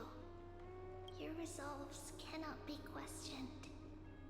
We praise your pure selflessness and courage. May Kefali light your path forward. Yeah. Get Okay. ready to assume Orynyx's divinity, Trailblazer. Okay. The divine position of Orynyx has already been vacant for some time. We can feel the space of the trial closing. As there isn't much of their soul left, we'll have to complete the ceremony before their soul completely We've got a time limit. Let's begin. Let's go. The eighth core flame coveted by the miracle that once belonged to the great veil of Evernight, Orynyx. It shall now be returned by the two elected heroes of the Chrysos heirs. A traveler who is upright and courageous, and a sacred beast that invokes miracles. She did get upgraded, didn't she? It's also who for me, not that. Both of you, please, come forward. Recite along with us. O Majesty of the 12 Titans, pillars of the world, we seek your divinity to mend the rifts of the world. Fill our bodies with blood of gold, till we wither in willing service to the prophecy.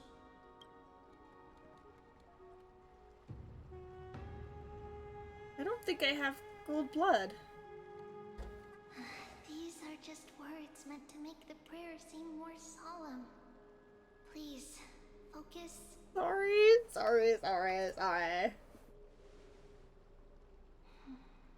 And surrender the core flame.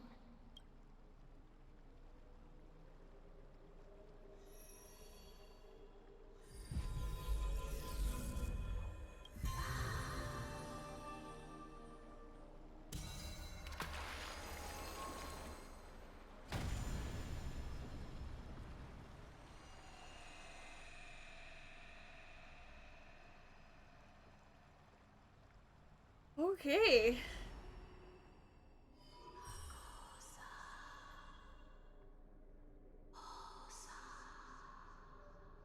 Satan's murmurs. Orynyx. Their soul has been waiting for a long time.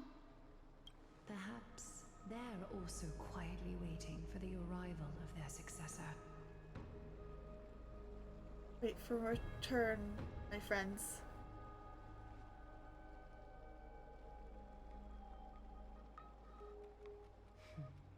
The last time I heard this, things didn't turn out that well. Don't worry, Aglaya. She's tougher than I am, right? Sure.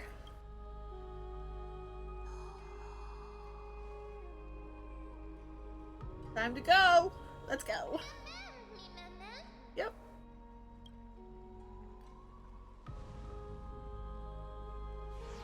Let's go. I don't know if I should be that excited, but hey. From beyond the sky, let us pray that the Titan acknowledges your worthiness. Although she loves cracking jokes at inopportune times, her Thanks. determination is as strong as the Chrysos heirs. She will definitely succeed. Cracking jokes. Okay, that's fair. That's fair. That's fair. I'll fight While it. she's away, I would like to have a chat with you, Aglaya.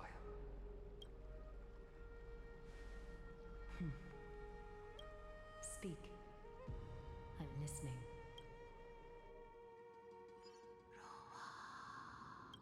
Oh, yeah. Slap! Wake up! What do we do?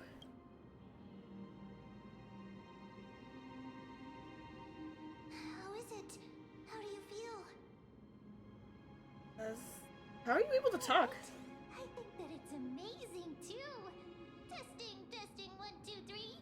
Testing, testing, 1, 2, 3. I have such a cute voice. It must be because of all the memories that I collected. They allowed me to grow beyond expectations. Also, listen. The words of the Titan are becoming clearer.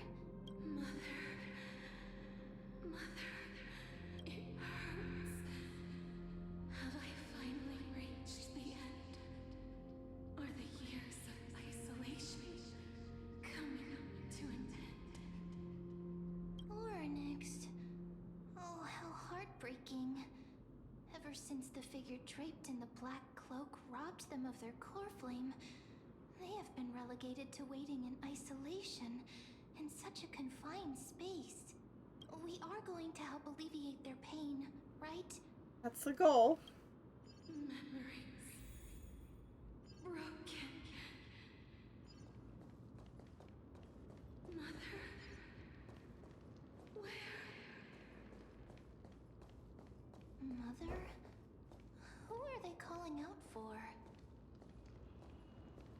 That's a good question that I wish I had the answer to.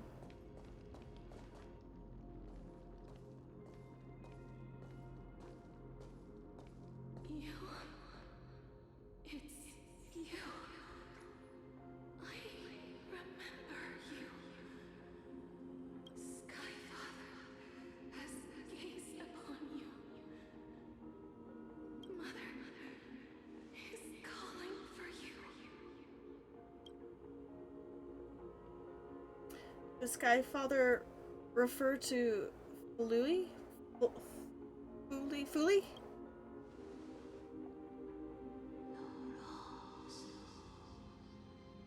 Can't understand that.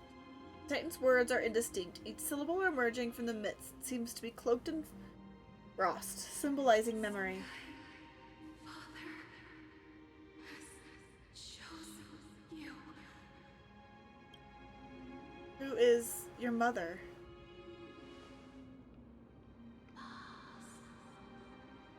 Indistinct. A majestic voice pierces through the golden midst, reading the unseen mountains, walls in the distance, reflecting and returning to your ears as an echo. Within the echo, you seemingly could make out the cry of a baby. Is no longer responding. We've come to you because of something important.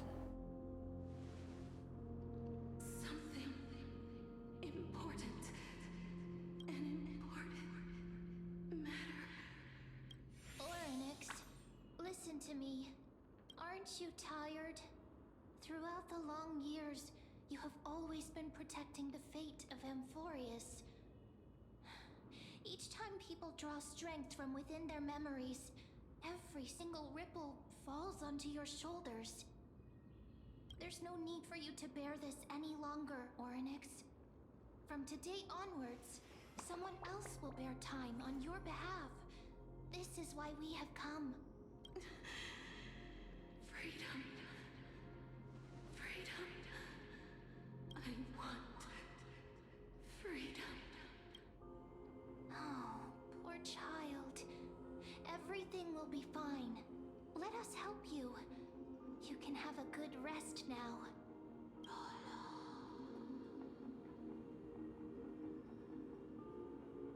Leave it to us.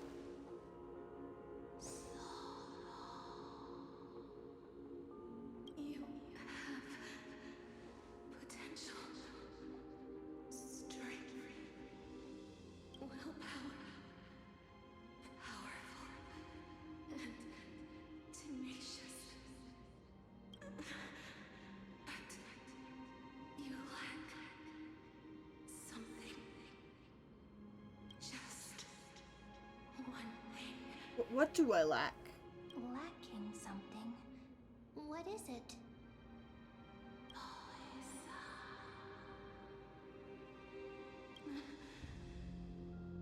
What you lack is a future. What? Wait, what? I don't have a future? Future? Traveler from the sky. You should have dissipated already. Holy moly. Yeah, we're getting some lore. The gaze from the Sky Father. Stabilize your form. Because from the moment you cross the sky, your life was cast away. Right now, you are simply a collection of walking memories. What? What? How is that possible? Mean that I'm already dead?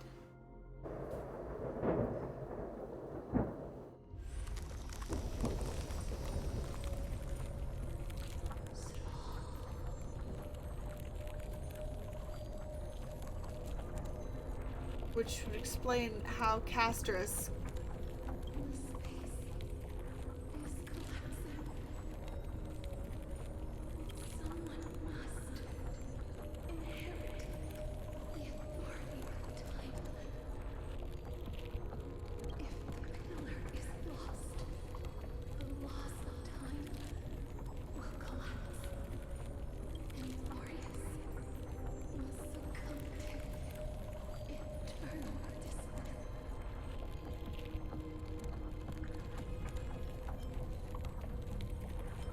still haven't explained things clearly.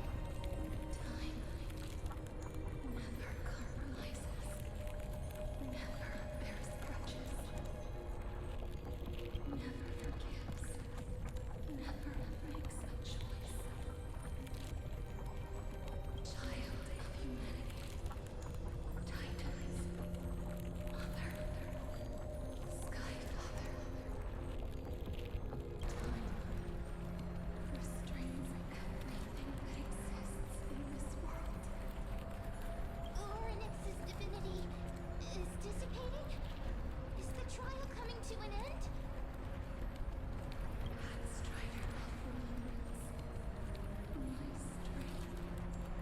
I shall be trusted to you.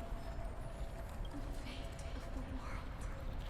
If you wish to save it, go and find your future that has been stolen.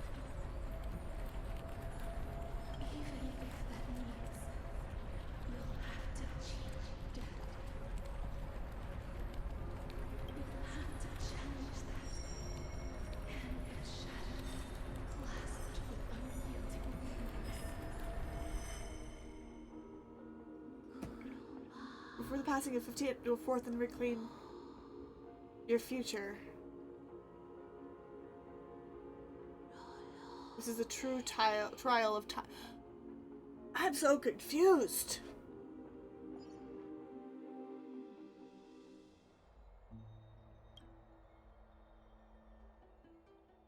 You're finally awake. To keep it simple, you succeeded. Orynyx has entrusted you with their divinity. Now, you are no different from a demigod in Amphorius. However, Mem has told me about what happened during the trial. They are still explaining things to the others and told me to bring you back to your room to rest first. Don't sigh. There's something that I've never told you. When we landed on Amphorius, our car was pierced by Nikador's lance. Do you remember? Back in the ruins of the Abyss. That was what I said. You passed out when the car got hit. I blacked out too. But not before dragging you out. It's a good thing we were in the car or we would have been crushed to pieces. Actually, my account kind of made light of the situation. What actually happened was much more complicated. Thanks, Don Hung! You were severely injured back then, with several wounds still bleeding profusely. I struggled to carry you out and used the last of my strength to stem the bleeding. But then I was also hit by a falling rock and lost my consciousness. The last time I checked, you still weren't breathing. But when I regained consciousness, I saw that you were alive and full of energy, so I never brought this up again. How exactly did I come back? Wait, so Amphorius killed me, and something brought me back. I'm not sure whether the gaze of Foley has anything to do with this matter, but according to the Titan, you are living in the form of a memory right now, just like those objects of the past in the miracles of Ornax. Perhaps Mem is the anchor rope that ties you to the present. I had assumed they couldn't stray too far from you, but the truth might be the exact opposite. What should we do next? It's not time for us to spare yet. There must be a way to save you. Ornax mentioned finding your stolen future and cheating death. Considering Mighty's indestructible body, it seems to suggest that there is some kind of miraculous power in Amphorius that can reverse death. The key seems to lie with the Hand of Shadow, whose whereabouts are unknown. Are you alright? I heard you two talking about Thanatos. Cass is also very concerned about the warning. She has left the vortex and returned to the garden. Shall we go and look for her? Thanatos is the Titan that Cass has always been looking for. Regardless of whether there are any clues, there's probably no one else that understands death better than her. Let's do that then. Yeah, let's go talk to Cass. Come on. Oh, right. There's something that I have to tell you. The Chrysos heirs already know everything that has happened to you. I was too worried, so I told them everything. Please don't hate me, okay? I'm not gonna hate you, man. It's best they know everything so we could figure some things out.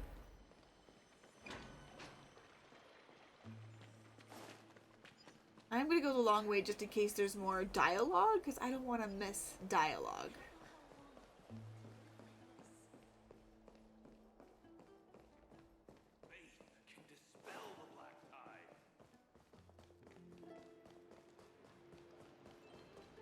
Okay, there looks like there's probably not any, but that's okay.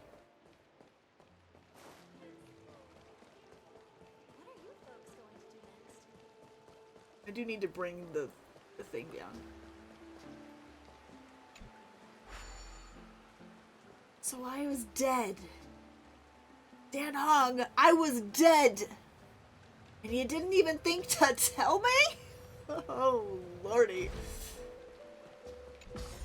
That would have been nice to know. I'm just saying. Would have been nice to know.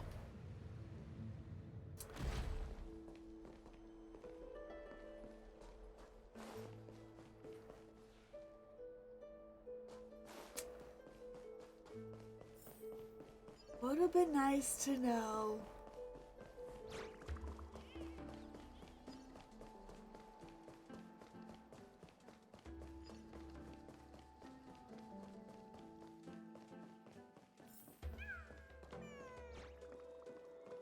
Would have been nice to know. Miss, I'm right here. You hear soft steps coming closer, one step at a time. Please stay there and slowly turn around. For some reason, you feel like you have seen this scene before. You want to turn your head, but you glimpse a dash of purple brushing past your face. Then, a chill seeps through your skin, spreading into your veins. Thump, thump, your heartbeat begins to slow.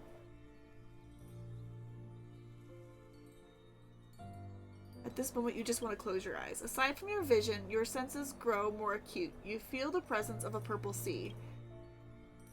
And then... Please pardon me. Oh! A subtle fragrance of an unnamed flower fills your senses, its sweetness making you forget the need to breathe. Yeah, picture. Screenshot.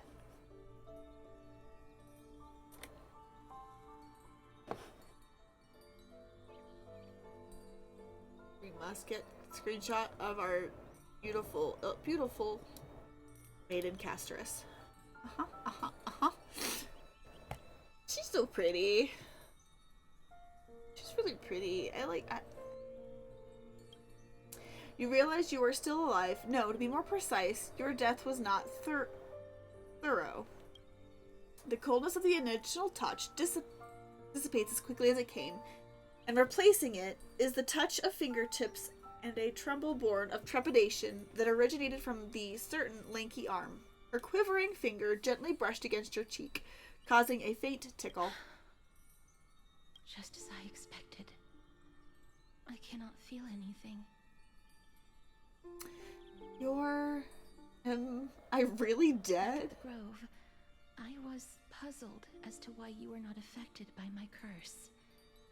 I thought that it might have been the special ability of a traveler from beyond the sky. Never did I expect that this would be the true reason. The fact that I've been traveling with everybody is a dead person. What? I'm sorry. I should have noticed that something was amiss earlier. This is not your fault. I blame down Hung right now, okay? Not your fault. Miss, if my abrupt behavior just now offended you, I hope that you can forgive me. I'm just thinking, if your soul has really left your body, as a mortician, I might be able to trace where it has gone to. Cool. Cass, did you find anything? My apologies. Not as of yet. Perhaps I have overestimated my capabilities. But, miss, would you be willing to let me try again? This time, I'll increase the area of contact slightly. Perhaps the result might be different this time. Okay. Agree. There's no harm in trying again. Never touched the living in this way before. If my actions are in any way disrespectful, I hope that you can forgive me. So the fact that Aglaya wanted to try to use Castris to try to, nerf us earlier would not have worked on me because I'm already dead. What? Castris once again places her palm on your face. Her shivers calm somewhat this time.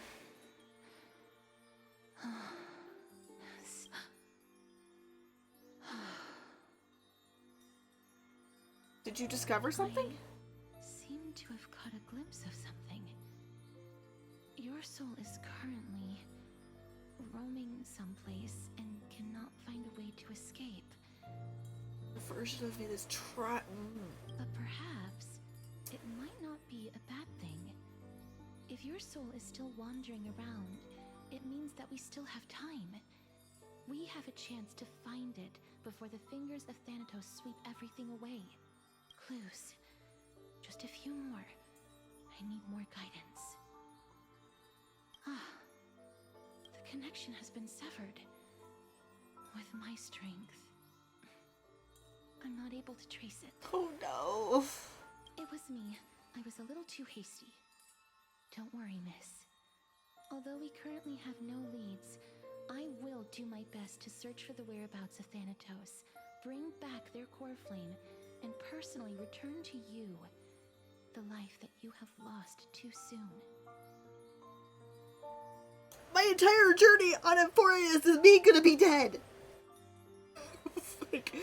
I know that I'm lacking in confidence, but I hope that you can keep this promise of mine in mind. Before I manage to deliver on this promise, please do your best to hang on.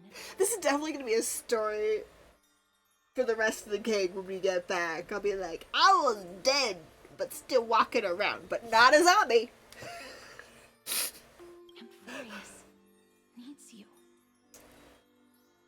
I'll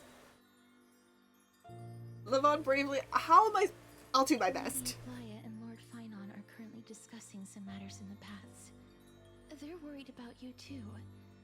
If possible, please go there and let them know that you're well. Although, I don't actually know whether your current situation can be described as well. Yeah, that's fair. Very fair. Also, please accept this Styxian fable. Reading can help one to focus and relax. I hope that reading this can help tide you through this difficult period. Still processing that I'm dead. As a character, it is still a process of figuring out that you are dead, but you are walking, but you also dead.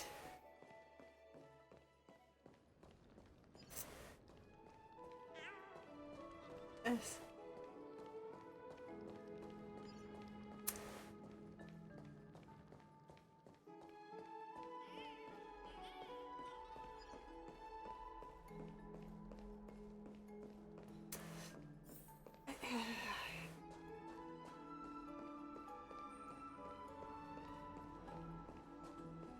Hi guys, it's your resident dead girl here.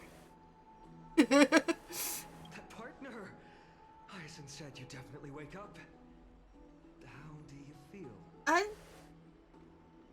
So the entire world knows about this now.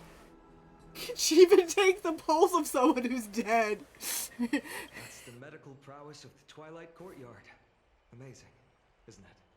You've completed the trial of time. And I have to admit that the process went better than I expected.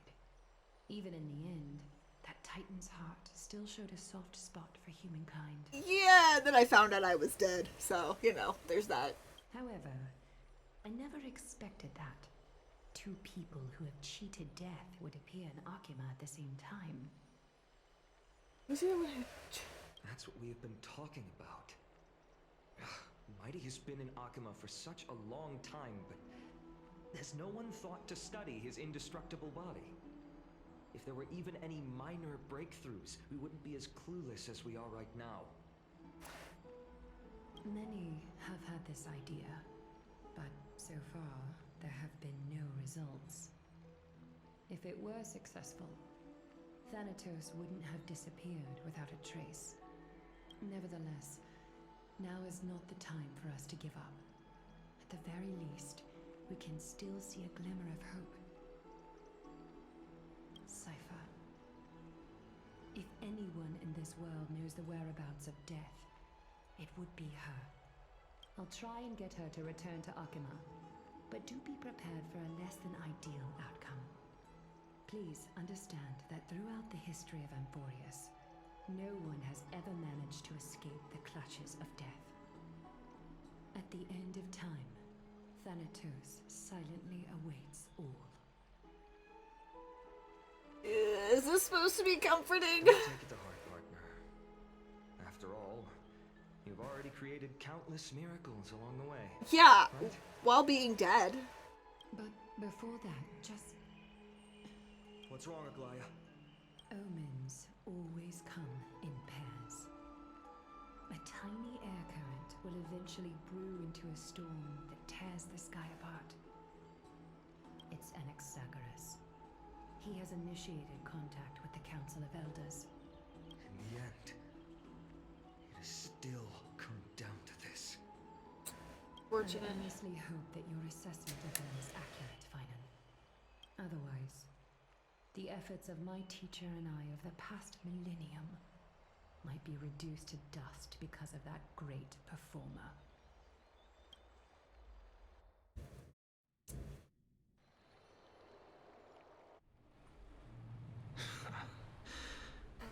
Hi. Hi.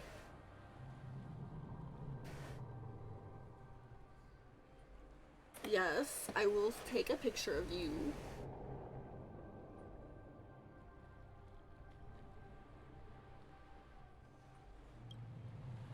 I'm back here again. I remember this dream. This realm is covered in a silk-like fog, and the land is barren and harsh. The crowd of travelers leaves tracks everywhere. Hey! Excuse me! What is this place? Where in Amphorius are we? The mutters of the traveler are in a language I'm unable to comprehend. Or perhaps they're just distracted and ignored my question. Tell me, which Titan reigns over this land? And how do I find them?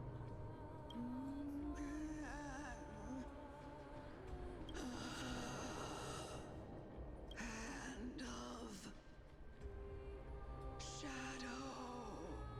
Oh, snap! Hand of Shadow Thanatos. Could this possibly be the Netherrealm? Because he is mostly dead too. Not Netherrealm. Then where is this? River of Souls? The outskirts of the Netherrealm? Are you heading downstream toward the Netherrealm? The Netherrealm. Nothing but an illusion. Titan rejects you. Me. Listen. What? The traveler lifts their wrinkled fingers and remains silent. I look in the direction they are pointing and listen closely. There. A massive shadow brought the sound of rushing tides. The sound of tides. I can hear it. I hear it. Deep within the tides. Beyond the closed gates of the void world. A voice. About to recount something. Child of humanity, is it death's embrace you yearn for with such urgency? Oh, you have awoken. Welcome back to the mortal realm. Your consciousness is dissipating much faster than I expected. Ultimately, it seems like the Titan's core flame is incompatible with a mortal body. How much longer can my consciousness remain in the mortal realm? In my estimation, at best, you'll see 15 more entry hours. Oh snap! That's the exact same amount that I was just. Oh snap! Oh snap! So he's the key. Okay, okay. This one has to do with both me and him. Okay, okay. Ah! Ah! Oh my god, it's raining outside. Alright, we're gonna take a quick break, guys. Hold on, I want to enjoy the rain for a minute. I'll be right back.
It's more than rain, it's hail, but it is. I love the sound of that. So great. Alright, we are back. Sorry. 15 days and nights. What is it? Are you finally starting to become attached to the mortal world now? On the contrary, 15 days feels a little too long for solving a singular problem. Yeah, you and I are bound for actual death. Same amount of time. Stop giggling. It's time for us to go. The messenger from the Council of Elders is almost here. Let me ask you one more question. Are you really planning to betray Aglaya's will? What betrayal is there to speak of when I was never loyal to her to begin with? Fair point. What about that white-haired student of yours? Acting so recklessly, do you not care about what might happen to him?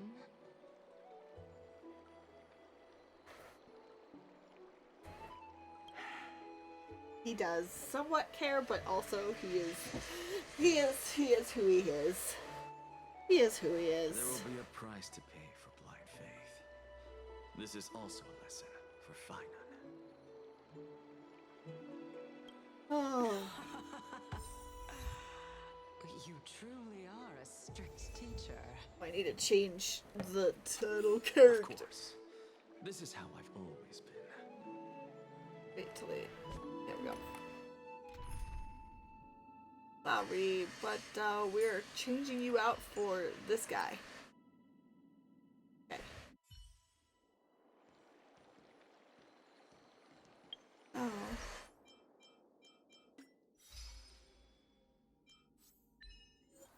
Oh.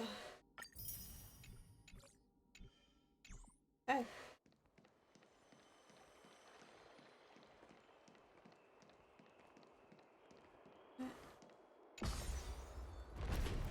What shall we expect now? I do not know.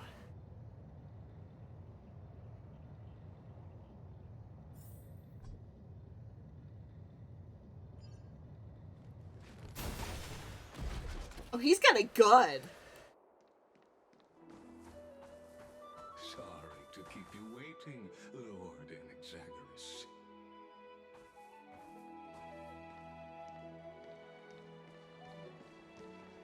It's been a while, Lord Enexagorus. I greet you on behalf of all the citizens of Akima and express my deepest regret about what happened at the Grove of Epiphany. Who the heck is this fool? It's you. I never expected that you would personally come and meet me.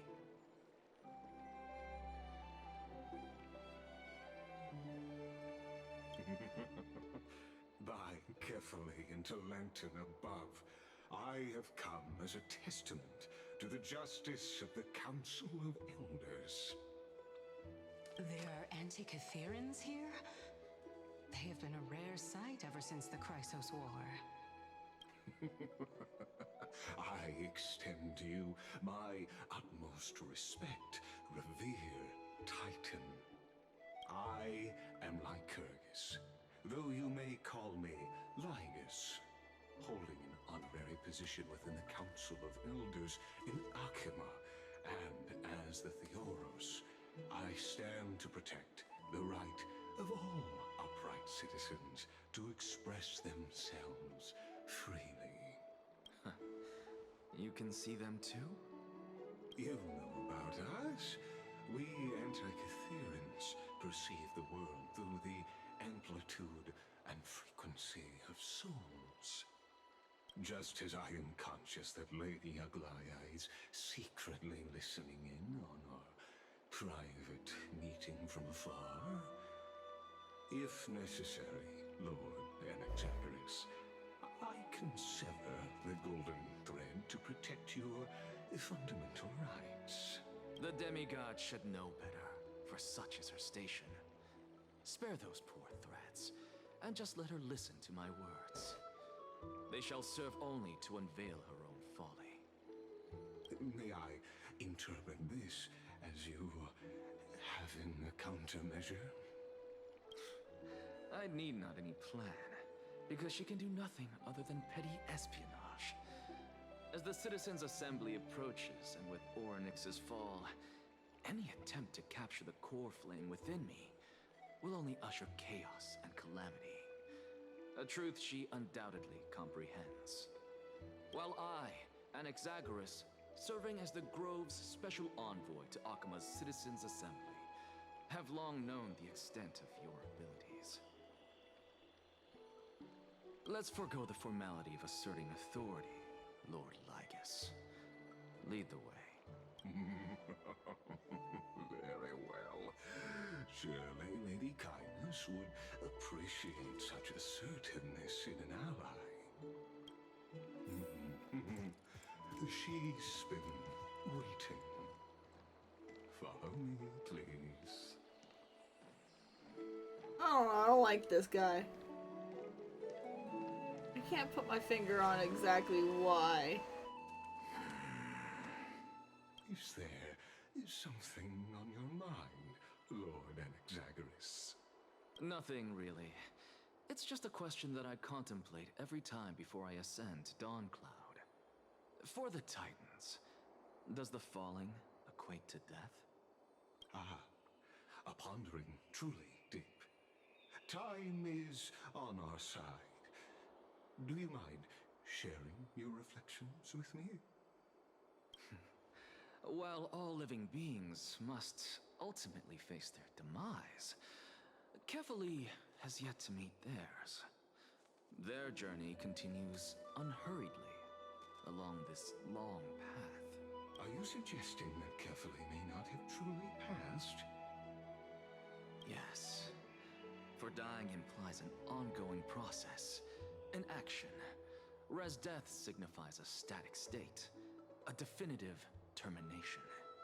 In contrast to mortals, Titans exist on a grander scale of space and time, thus elongating their passage into death. The notion of their fall is but a misinterpretation born of mortal ignorance. Ah, an intriguing concept, albeit challenging to substantiate. After all, Kefali has maintained a profound silence ever since the era Arasa, while scholars and priests alike have conveyed the message of the gods' imminent fall. Perhaps the gods, in their arrogance, deemed it beneath them to reveal their perspectives to mortals. Could you elaborate on your statement? Circes, the kin of the Sky Father as recounted in myths, now resides within my brain. Were I to inquire, Kefali would have no cause to refuse. Oh. That very well could be true. But what if the world-bearing Titan still chooses to remain silent? In that case, the myths crafted by the people of Amphorius are nothing more than pitiful jests. I don't think that's necessarily true, but I get... It's worth a try. I believe, and I'd love to witness the fruits of your theory and the change it may bring to this imperiled world. Because I completely concur with you on this aspect. If the Titan has indeed met their end, any response from them would be impossible.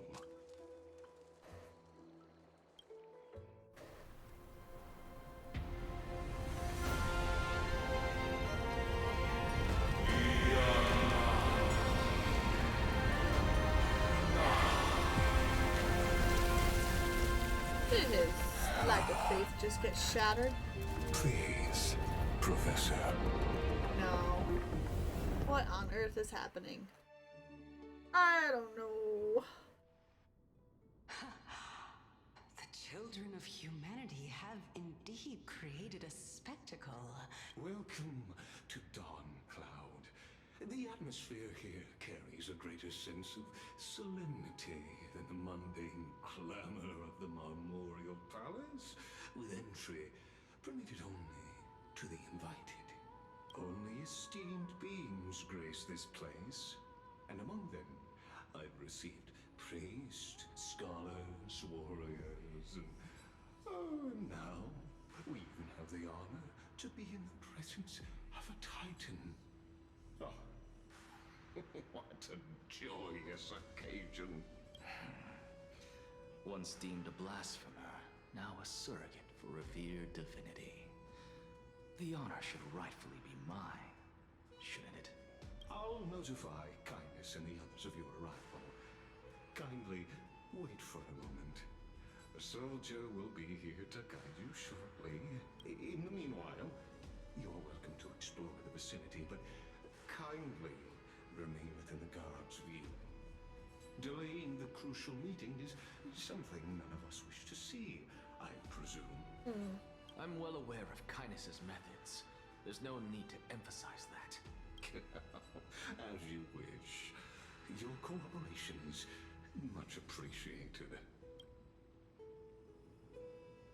Alas, I had hoped for a brilliant plan from you, but it turns out you just left one cage to enter another. Save your concerns. I know very well what I'm doing. I shall depart to explore the surroundings then. Now that I look around, I wonder if there are any murals bearing my portrait around here. I'm quite intrigued to see how the children of humanity beyond the grove perceive another Titan. Off you go. I won't be joining you. This Titan appears to be quite at ease. I should investigate the Council of Elders' recent activities first. Be aware, I can hear you perfectly well from here. I don't think he's gonna completely, like, you know.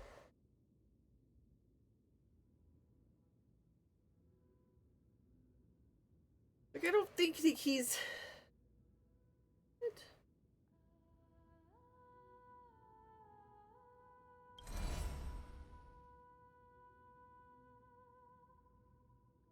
Oh, it's because I think I'm in his point of view.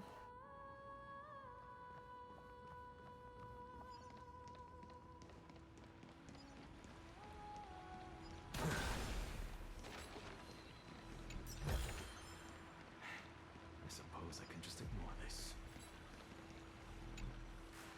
Golden liquid within the holy candle flows steadily as if measuring the passage of time.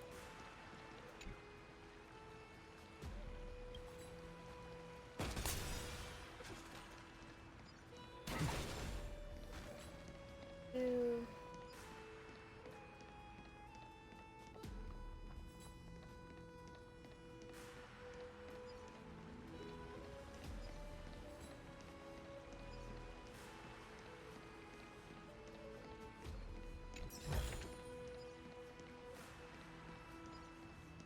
Yes. Depending on if I, like, enjoy his playstyle, I may pull on him, but again, it's not guaranteed.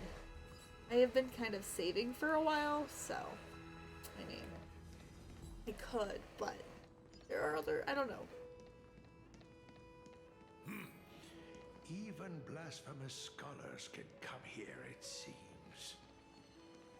Looks like my presence here is quite unwelcome.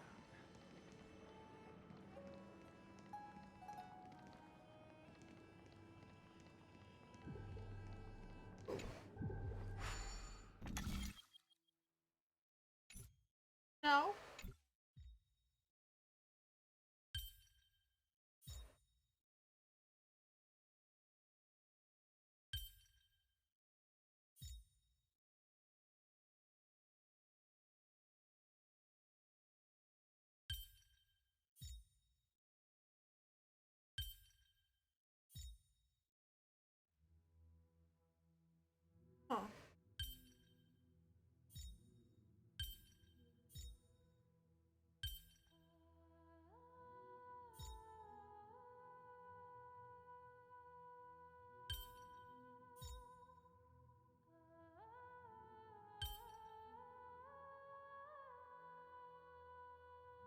confused, though. Oh, I think I know. Okay, hold on.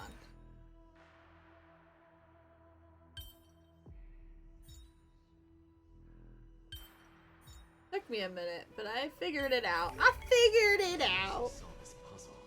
They die from laughter. Nice.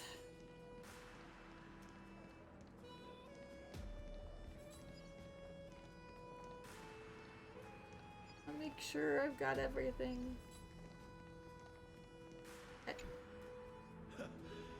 Anaxagoras, I thought that you had died to the Black Tide, just like the other scholars. As Kephale's priest, are you not aware of the decorum of respecting the dead? Surely you jest. You blasphemous heretics are not worthy of respect from the Supreme Being. Let me remind you that you're currently in Dawn Cloud, so you'd better keep your deranged language to yourself. I am no longer that altar servant from years ago who could only acquiesce to the commands of others. Now, I have plenty of ways to deal with people like you. I don't like him either. I'm not sure whether I should laugh or cry right now. I can't believe that a follower such as you could have been made by a creation titan.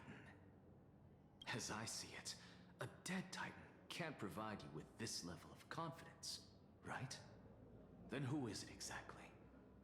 Could it be kindness? I do kind of like an Nexus, but he gets under my skin too at the same time. That's kind of the point of him. How fond of you Elder Kindness is, I shall let that slide for now. Leave immediately, and don't impede us from receiving the Supreme Being's blessings.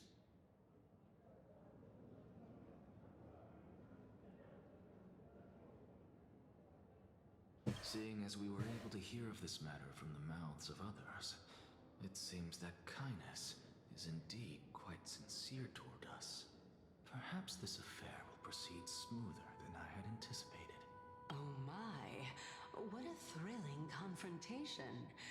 As expected of one of Kephale's followers. Are you praising or insulting him? Praising him, of course. As a believer of the God of Deliverance, it is only natural that he detests evil.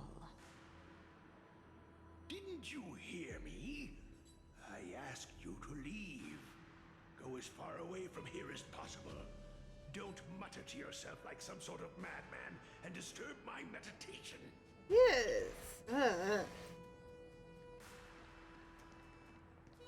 Leaving me with a very uncomfortable taste in my mouth, that man. Something about him. He wasn't supposed to be pleasant, though.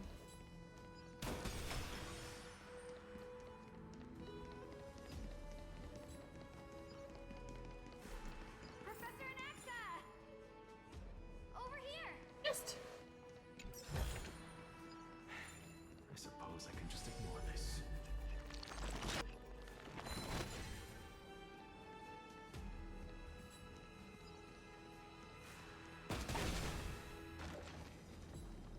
Ooh, what is that?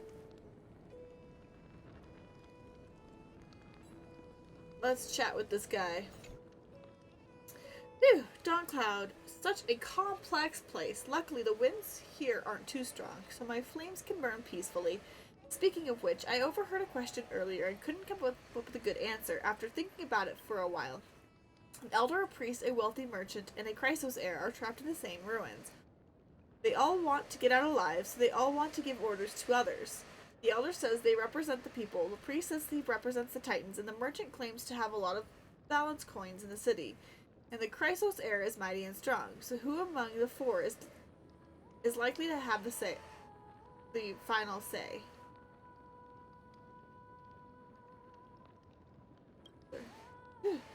So no matter the crisis, legal legitimacy is the most important thing about taking action. Indeed, sticking to reason is what prevents disputes, but what if the elders are easily swayed and don't keep their word? Oh, what a complicated question. I'll stop bothering you now. Let my mind burn for a while longer. Okay.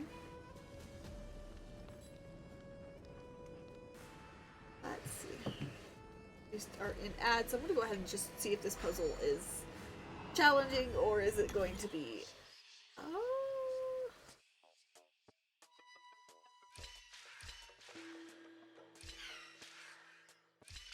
Four. 6. 7.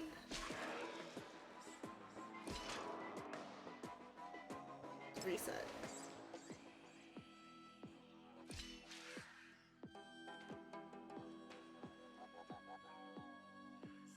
Is that it? I'm thinking, because I need to have both those.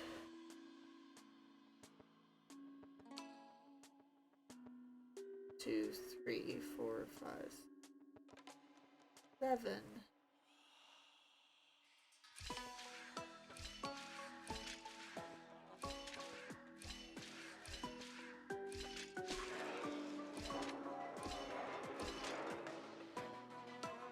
Oh, okay. I think I've got.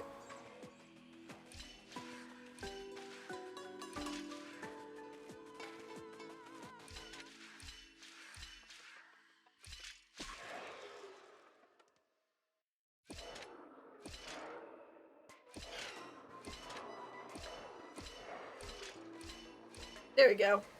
That was relatively easy-ish. Not easy, but enough that I understood it.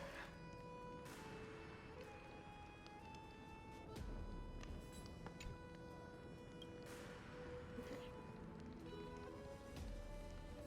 No more chests. I guess we'll talk to the young scribe then. Professor Anaxa? Word has it that the scholars of the Grove valiantly perished resisting the Black Tide. To find you here safe and sound, thank the Fates. You could say it's the Fates toying with us. It's only the Kremnoans and Idonians who chase glory through death. But your survival is a victory in itself. I'd settle for that gladly. So, are you here to report the incident to the council? I heard that after the Black Tide devoured the Grove, Akuma would be next in line, even with the demigod of strife standing alongside humankind. Tell me, how much does the Council of Elders know about the Black Tide? Once Kindness and her followers learned of Circe's and Orynyx's fall, they proclaimed in the council that the Flame Chasers could no longer stand against the calamity alone. Yet, when the Crown Prince ascended to godhood and repelled the Black Tide, she immediately altered her tune, declaring that all was resolved beyond Akuma, with the only remaining menace now being Aglaya and her adherents. They might well make their move at the upcoming Citizens' Assembly. No surprises there, those shifty opportunists. Thank you for your honesty, virtuous student. Being an opportunist could very well be a facet of wisdom. Shouldn't you be searching for murals of yourself? I've had enough of your prattling. I was really curious to see how you would find the middle ground between both factions, so I came to listen in. But it seems as though this Kindness is much more ruthless than Aglaya. If so, why do you want to work with her? Could it be that perhaps you've decided to readily surrender this hollow shell of yours? Just because you feel like death is fast approaching? I feel like he's got his reasons. I'm afraid you'll be sorely disappointed if that's what you truly think. I've had enough of this. Could the 15th entry hour arrive any faster? I would rather not. I would rather not.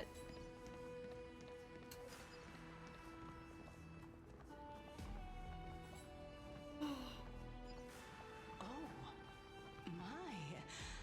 Could it be that the great tree painted in this mural is actually depicting me?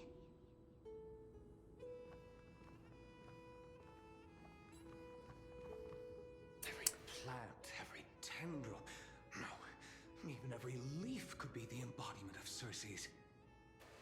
As a result, Mere mortals who did not know what the Titan actually looked like chose to paint them as a giant tree instead. Their wisdom was portrayed as fruit, to symbolize how they shared their knowledge equally among the masses. Such exquisiteness indeed. This mural is quite abstract. I really can't tell whether you are praising or demeaning yourself. Now I'm quite curious whether the Reason Titan has studied figures of speech before. Of course I find such stylistic devices interesting. For all we know, this could be the answer to the question, what exactly are we? I, for one, am not willing to admit that I could look this ugly. Was this the reason why you failed in your attempt to refine my soul when you were ambushed at the Grove? Since you are aware of this, why did you save me back then? From my perspective, this point alone was enough to separate you from the average person. How do two lunatics coexist in the same brain? I have no idea, but it's doing something. Therefore, it seems that your journey to Dongcloud this time is not just to seek protection. What, then, is the intention behind your actions? The entire plan is stored in my memory, so why don't you look there? Then don't mind if I do. 1 year old? 2 years old? Oh my! Even a member of the preeminent 7 sages must hug his Dromastal to sleep? How interesting. That's enough. How unusual. Your soul is actually trembling. This must mean that behind this toy hides a secret that nobody knows, right? Since our days are both numbered, I don't mind telling you more about it. This is a present that my sister gave to me. It's a doll that was made to look like our family pet. So there are other members in your family, eh? Are they also living in Akama? Don't you just love to pick through my brain? Go on, continue flipping through my memories. It won't take long. You'll discover the answer when you reach the memories of when I was 5. Oh, the black tide is everywhere. I can't bear to look. When I was young, I couldn't accept this outcome either. Georios, Aquila, Kefali, and you, of course.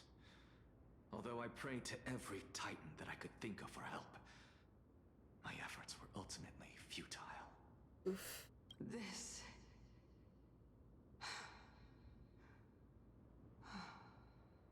Could this be the inception of your research into alchemy? Indeed it was.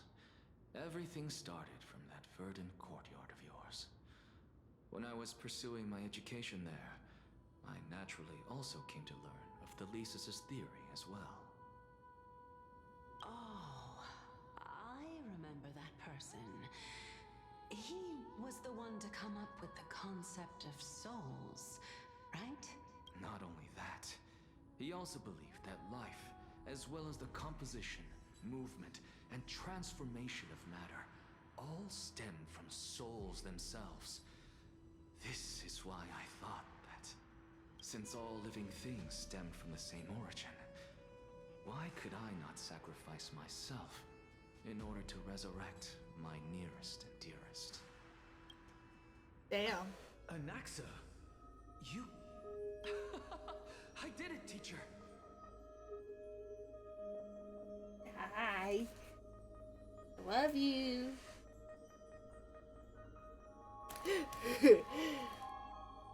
I was just given dinner.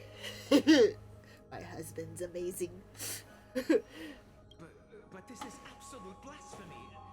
Regardless of how much freedom the Grove provides, such an act could cause you to be burned at the pyre.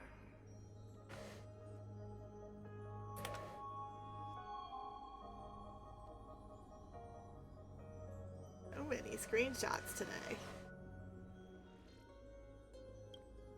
Your beloved, where is she now? Send her away from the Grove at once, to a place where nobody will ever be able to find her. Otherwise, the both of us will be judged by the Council of the Seven Sages. Oh, man. Calm down, teacher. My sister, she's still not in the mortal realm. Even to this day. What do you mean? It's just a theory. It was naive of me to think that I could snatch the deceased from Thanatos' grave. Only sacrificing one eye. Oh, and that's where the eye went. Okay, so he literally does not have... He literally wears an eye patch because he is missing an eye. Some characters just wear an eye patch to look cool. Equivalent exchange. All I received for that price was but an opportunity to see her for one final time. Nothing more. Oh. Let it go, Anaxa.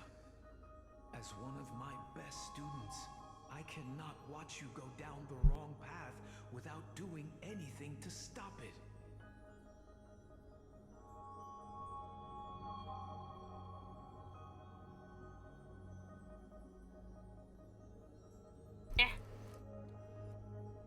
Never do something taboo ever again.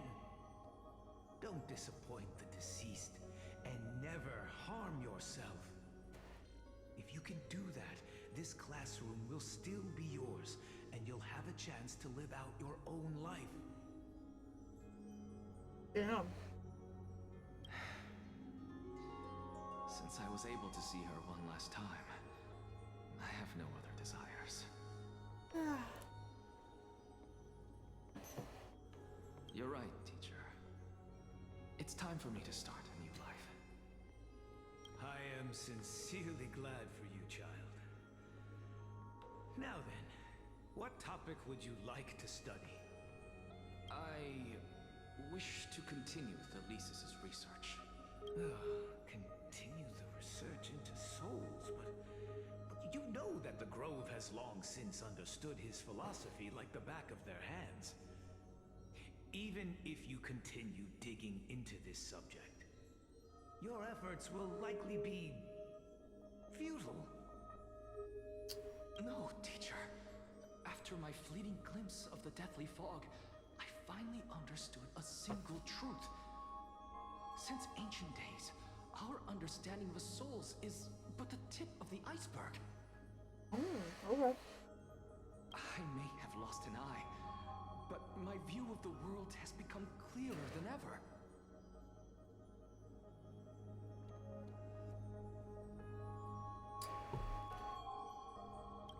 I have grasped the truth with my bare hands. Watch as I turn this farcical world upside down. Who would have thought such a secret lay concealed beneath that hefty eye patch of yours? However, this story doesn't seem to be connected to your plan. In fact, I'd say that they aren't related at all. The answer lies within the tale.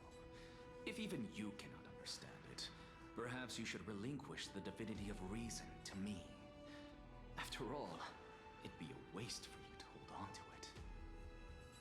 My story ends here. Now it's time for you to tell me your secret. After all, this is what equivalent exchange means. True. Correct. Very, very true. As expected, you laid a trap for me to step into.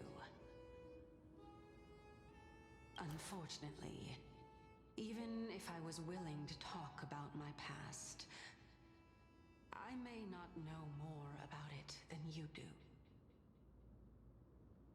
She is so pretty, though. Oh? Are you saying that the renowned Reason Titan is now admitting a lack of wisdom? Your followers are going to be sorely disappointed by this. Child of humanity, remember this. Being cognizant of one's ignorance is the greatest wisdom of all. Now I understand. No wonder you asked me to answer your random, nonsensical questions.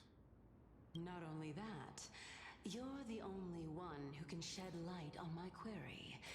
As the saying goes, onlookers see most clearly. Fair enough. Is that so?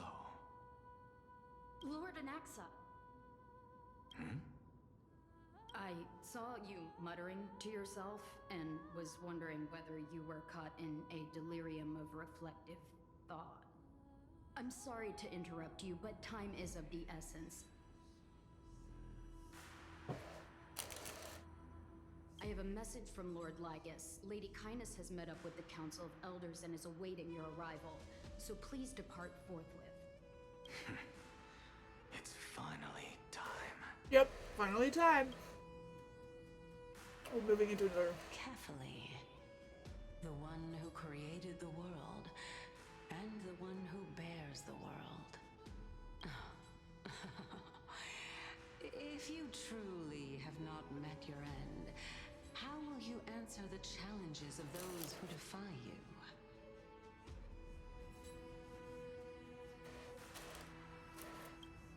I didn't expect you to agree to Lady Kindness's invitation. What a wonderful turn of events. To tell you the truth, there are many people who hold grudges against that Lady Goldweaver.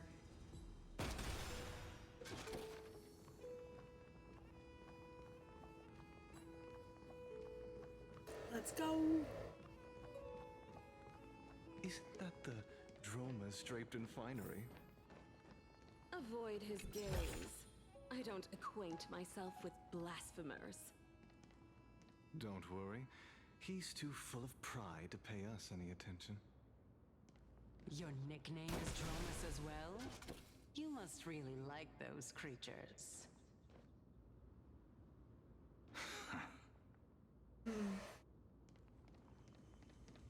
The hidden passageway.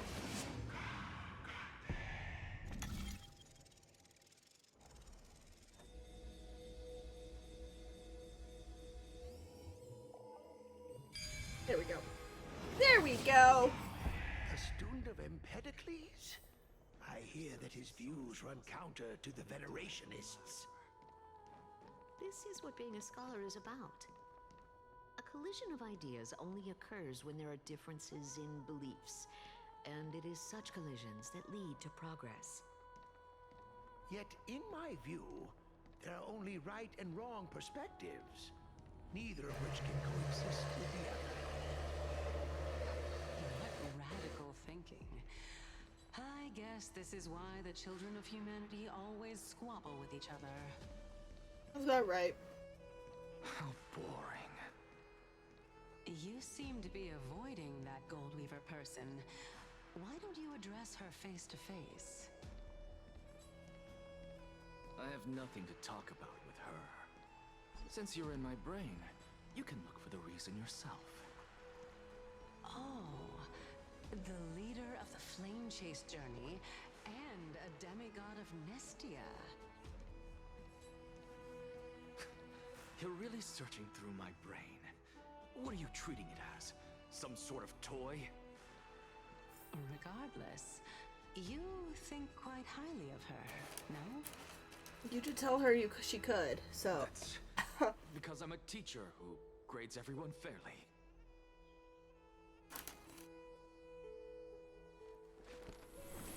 All things are connected by origin and are made. Lord Lygus and Lady Kindness are just ahead. I'll take my leave for now. Okay.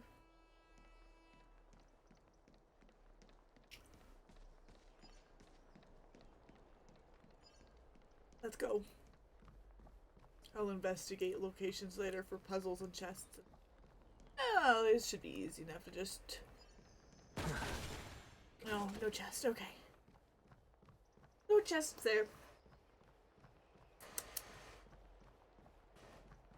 Welcome to the Demigod Council, esteemed guests. Demigod Council? None of you are demigods.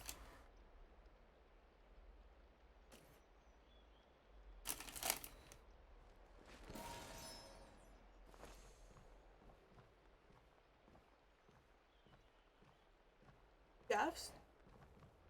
Lord Anaxagoras, oh, I've heard so much about you. head of the Nusporists of the Grove of Epiphany, notorious blasphemer, a Chrysos heir who bears Circe's core flame, a survivor of the Grove calamity. Did I miss anything? Well, if so, please be so kind as to enlighten me.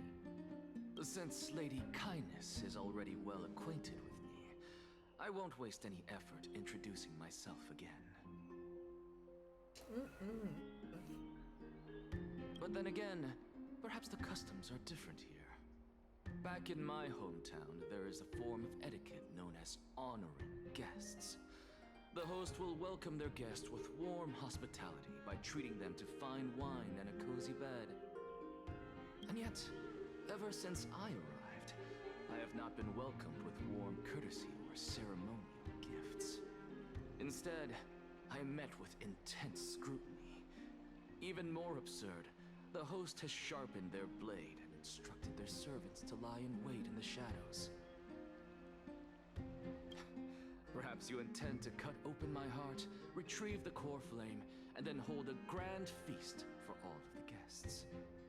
Everyone, stand down. Thank you for understanding.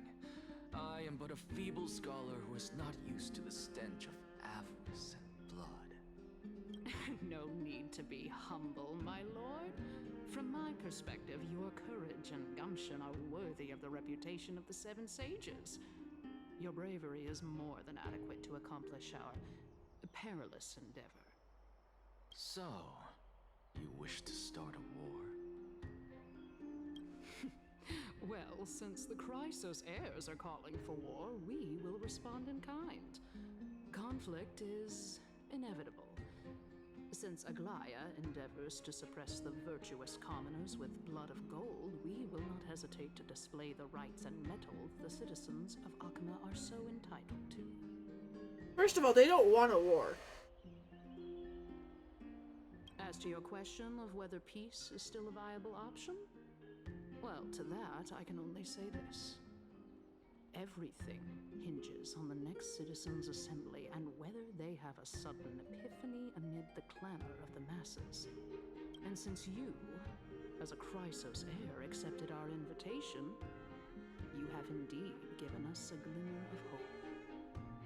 Yeah, I don't think he's the hope you were looking for.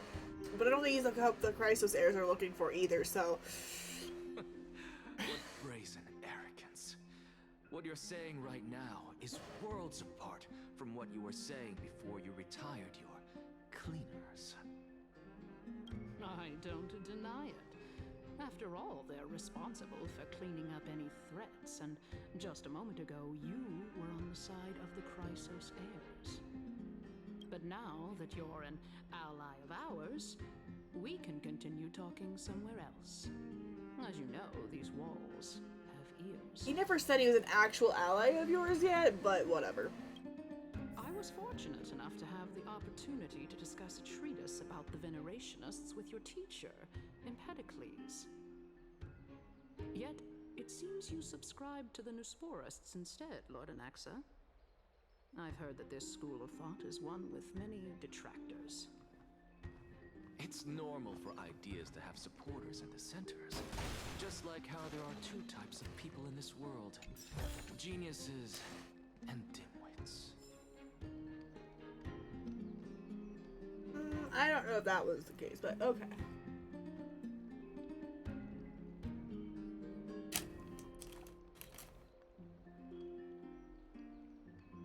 Gotcha, seems to be leaking.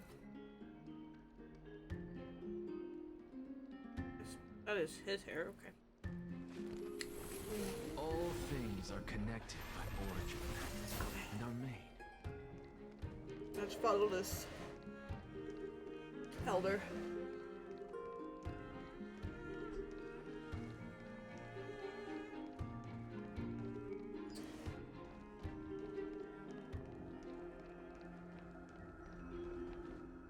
Welcome back to the hub of the Demigod Council, Lord Anaxagoras. Surely you remember that countless eloquent orators have stood in this spot before and emerged victorious by stoking public sentiment with their words. And yet there have also been innumerable blasphemous philosophers who set themselves up for failure because they refused to defend their actions. This tiny stage is the most profound embodiment of Akama in centuries. In 15 days, this site shall also become the most important, as well as the final turning point in Akama's history. Oh, 15 days. A lot of timelines here.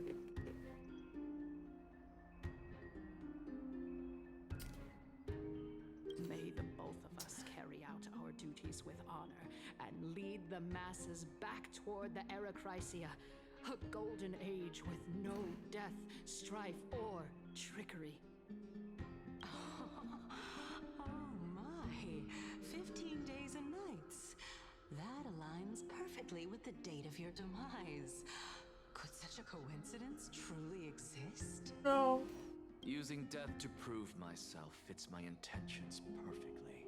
What strong conviction you have, as expected of the hero who dared to stand up to the Gold Weaver.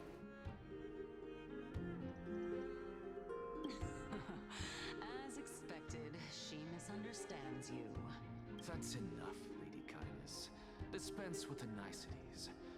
I only accepted your invitation so that I can serve the commoners alongside the members of the Council of Elders. Don't test my patience with such superfluous formalities. Well, you say that now, but surely you also require my aid as well, so that you can stay alive even when being pursued by the Golden Thread? You worry too much. She won't show her hand too freely, as she still needs to garner support from the masses at the Citizens' Assembly. Even someone like me can tell that only a sliver of her humanity remains. Surely you're not asserting that she will definitely act in a rational manner. As you're no doubt aware, Aglaya covets the core flame that I possess, which makes it the bargaining chip that allows me and the rest of you to negotiate with her. However, in return, I'll need the Council of Elders to support me as much as possible. Naturally, this includes the guards as well. You're well aware how valuable Cersei's core flame will be in the Erechrysia that you are desperately pursuing. Talk is cheap, so you'd better act prudently as well. I understand. After all, this battle of wits is just a means for each party to acquire what they need. As long as your request is reasonable, the Council of Elders never shortchanges its allies. Since we're both intent on mutual cooperation, let's not mince words and just speak plainly to each other. Let us decide how much we can secure for ourselves and how much we're willing to sacrifice, like true philosophers, with our words and wisdom. Oh, let's begin then. Continuing from the earlier topic, let us discuss our common enemy, Goliath. I don't know if she's an enemy per se, but okay, sure. Sorry, my bad. Put that over there. Food has been consumed. I apologize for the crinkle crinkle noise. What's that? What's going on?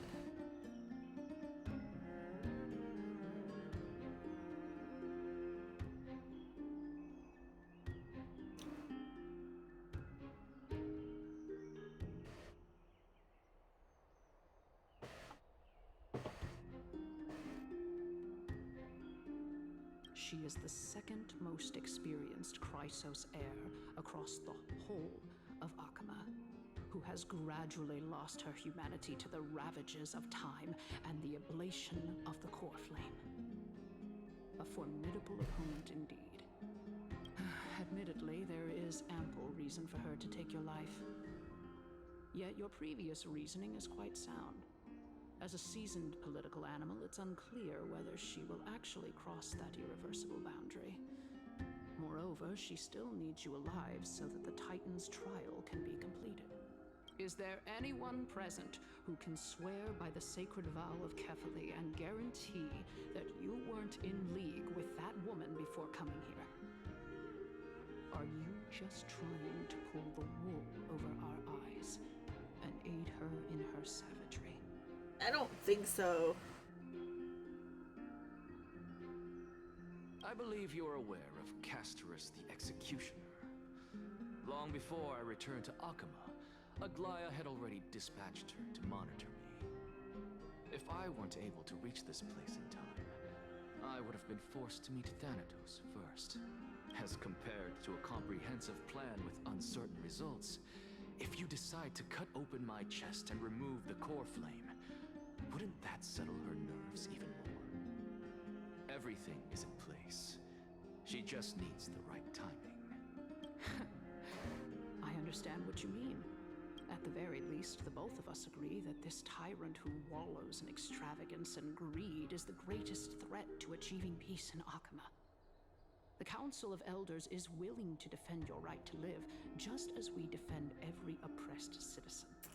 I don't think that's who she is, but the thought that people think that, yeah. However, I regret to say that sentiments in favor of the Chrysos heirs and Aglaya are only growing in magnitude. The peace that we are aspiring toward, as well as everything that we hold dear, will be destroyed completely. The city will be burned to ashes, and the citizens' blood will be shed. Tell me, what are you willing to do for our esteemed citizens so that they can vanquish the enemies of our fine city?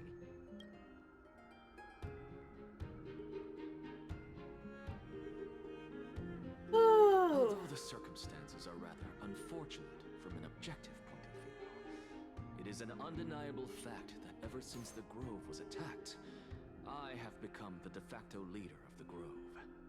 The Council of Elders needs more backing if it wishes to topple Aglaya, and it's evident that the Academy wields considerable influence. At the very least, I have served as the Grove's special envoy to Akama for a significant amount of time. Of course, this also means that I will hold a crucial vote at the Citizens' Assembly. In the name of Kefali, Akama thanks you for your sincere and valuable thoughts. At this stage, it's clear that you and I understand the benefits to be won from this discussion. Let me put it plainly. The Council of Elders has always been renowned for its fairness, and that fairness is built on a foundation of sincerity. This next arc is going to be very, very political in nature, I can already foresee. The Council of Elders has vowed to all citizens of Akaba that it will always remain loyal to them. As for you, my lord, how will you guarantee that you will be able to live up to such earnestness and will not betray Akama's indomitable citizens when the opportunity presents itself? Just as you now betray Aglaya when it suits you. How absurd. My loyalty is unquestionable. Surely you jest. My loyalty does not need to be proven. The fact that the Council of Elders is asking for proof of my loyalty is itself akin to a form of betrayal. I am incredibly honored to have witnessed the both of you bury the hatchet in a civilized manner. However, I am afraid that I must interrupt for a brief moment. As the Theoros, I have observed the following. Lady Aglaya, the Gold River, is currently on her way to Dawncloud. Oh. Well, I do believe that we might have a slight overabundance of guests today. Feeling dissatisfied, Lady Kindness? Despite the Council of Elders' lofty residence on Dawncloud, it must still tolerate the whims of the Chrysos heirs. So you were holding back just now. Seems like you are better at playing this game than I. In any case, I'm glad that she's arriving here. So tell me, Anaxagoras, now that you're an ally of mine, if Aglaya were to demand that I hand you over, what should I do? You can do as she says. Tell her that the Council of Elders merely wished to chat with me and had no intention of offending her. However, by doing so, the authority of the Council of Elders will be as thin as papyrus that has been soaked in blood. Not only can it be destroyed at the slightest touch, but the Council will also lose possession of a valuable core flame. No, more like 2 core flames. After all, at the next Citizens' Assembly, that young lady who is synonymous with death will also be standing on our side. Oh? How can you be sure of that? Yeah, that's a good question. Is that of importance to you? All you need to know is that I have a plan. In my opinion, you should be more worried about the impending threat. If Aglaya can seize me in full view of the masses today, she could also dismiss the entire Council of Elders in one fell swoop tomorrow. If that happens, the discussion that we've just had will turn into an utter joke instead. Is this the outcome that you wish to see, Lady Kindness? Fine. I will handle this matter appropriately. But you do best to remember this. Fool the people and karma will be on your tail. I'll overlook it this time, but don't count on there being a next time. Unless, of course, you crave cruel punishment and consider suffering the perfect state to ponder the true nature of souls. Well, what do you know? That happens to be one of my rare talents. We shall see, then. Lordy, this is getting so interesting. I've got to say that you've managed to really impress me again. But shouldn't you be going after more? Dying to know what I'm after. I mean, I'm the reason Titan after all. It is in me to ask and seek answers. Easy there. You'll learn the answers soon enough. I'm so good. I didn't bring it up with her purely because she doesn't have the means to give me what I truly want. It's as they say, onlookers see most clearly. The true masters of Dawncloud have always been the Theoros, who watches over everything. Okay. Ooh. Ash in the eye. Okay. Alright. There is just so much story still, and oh my god. Okay. I'm gonna be honest, I think this is where I'm gonna call it, because we are in a little bit of a lull of a story. We're moving through this, and I thought I was gonna get through more of the story today, and I was pushing through today, but oh my god, this story is so long. Not that that's a bad thing. I do like a good story, and oh my god, I am loving this story. So I'm gonna go ahead and call it here. Thank you guys, everybody, for hanging out with me today. I do really appreciate it. And I will see you on the next time. So have a great night, or day, or time zone. Bye.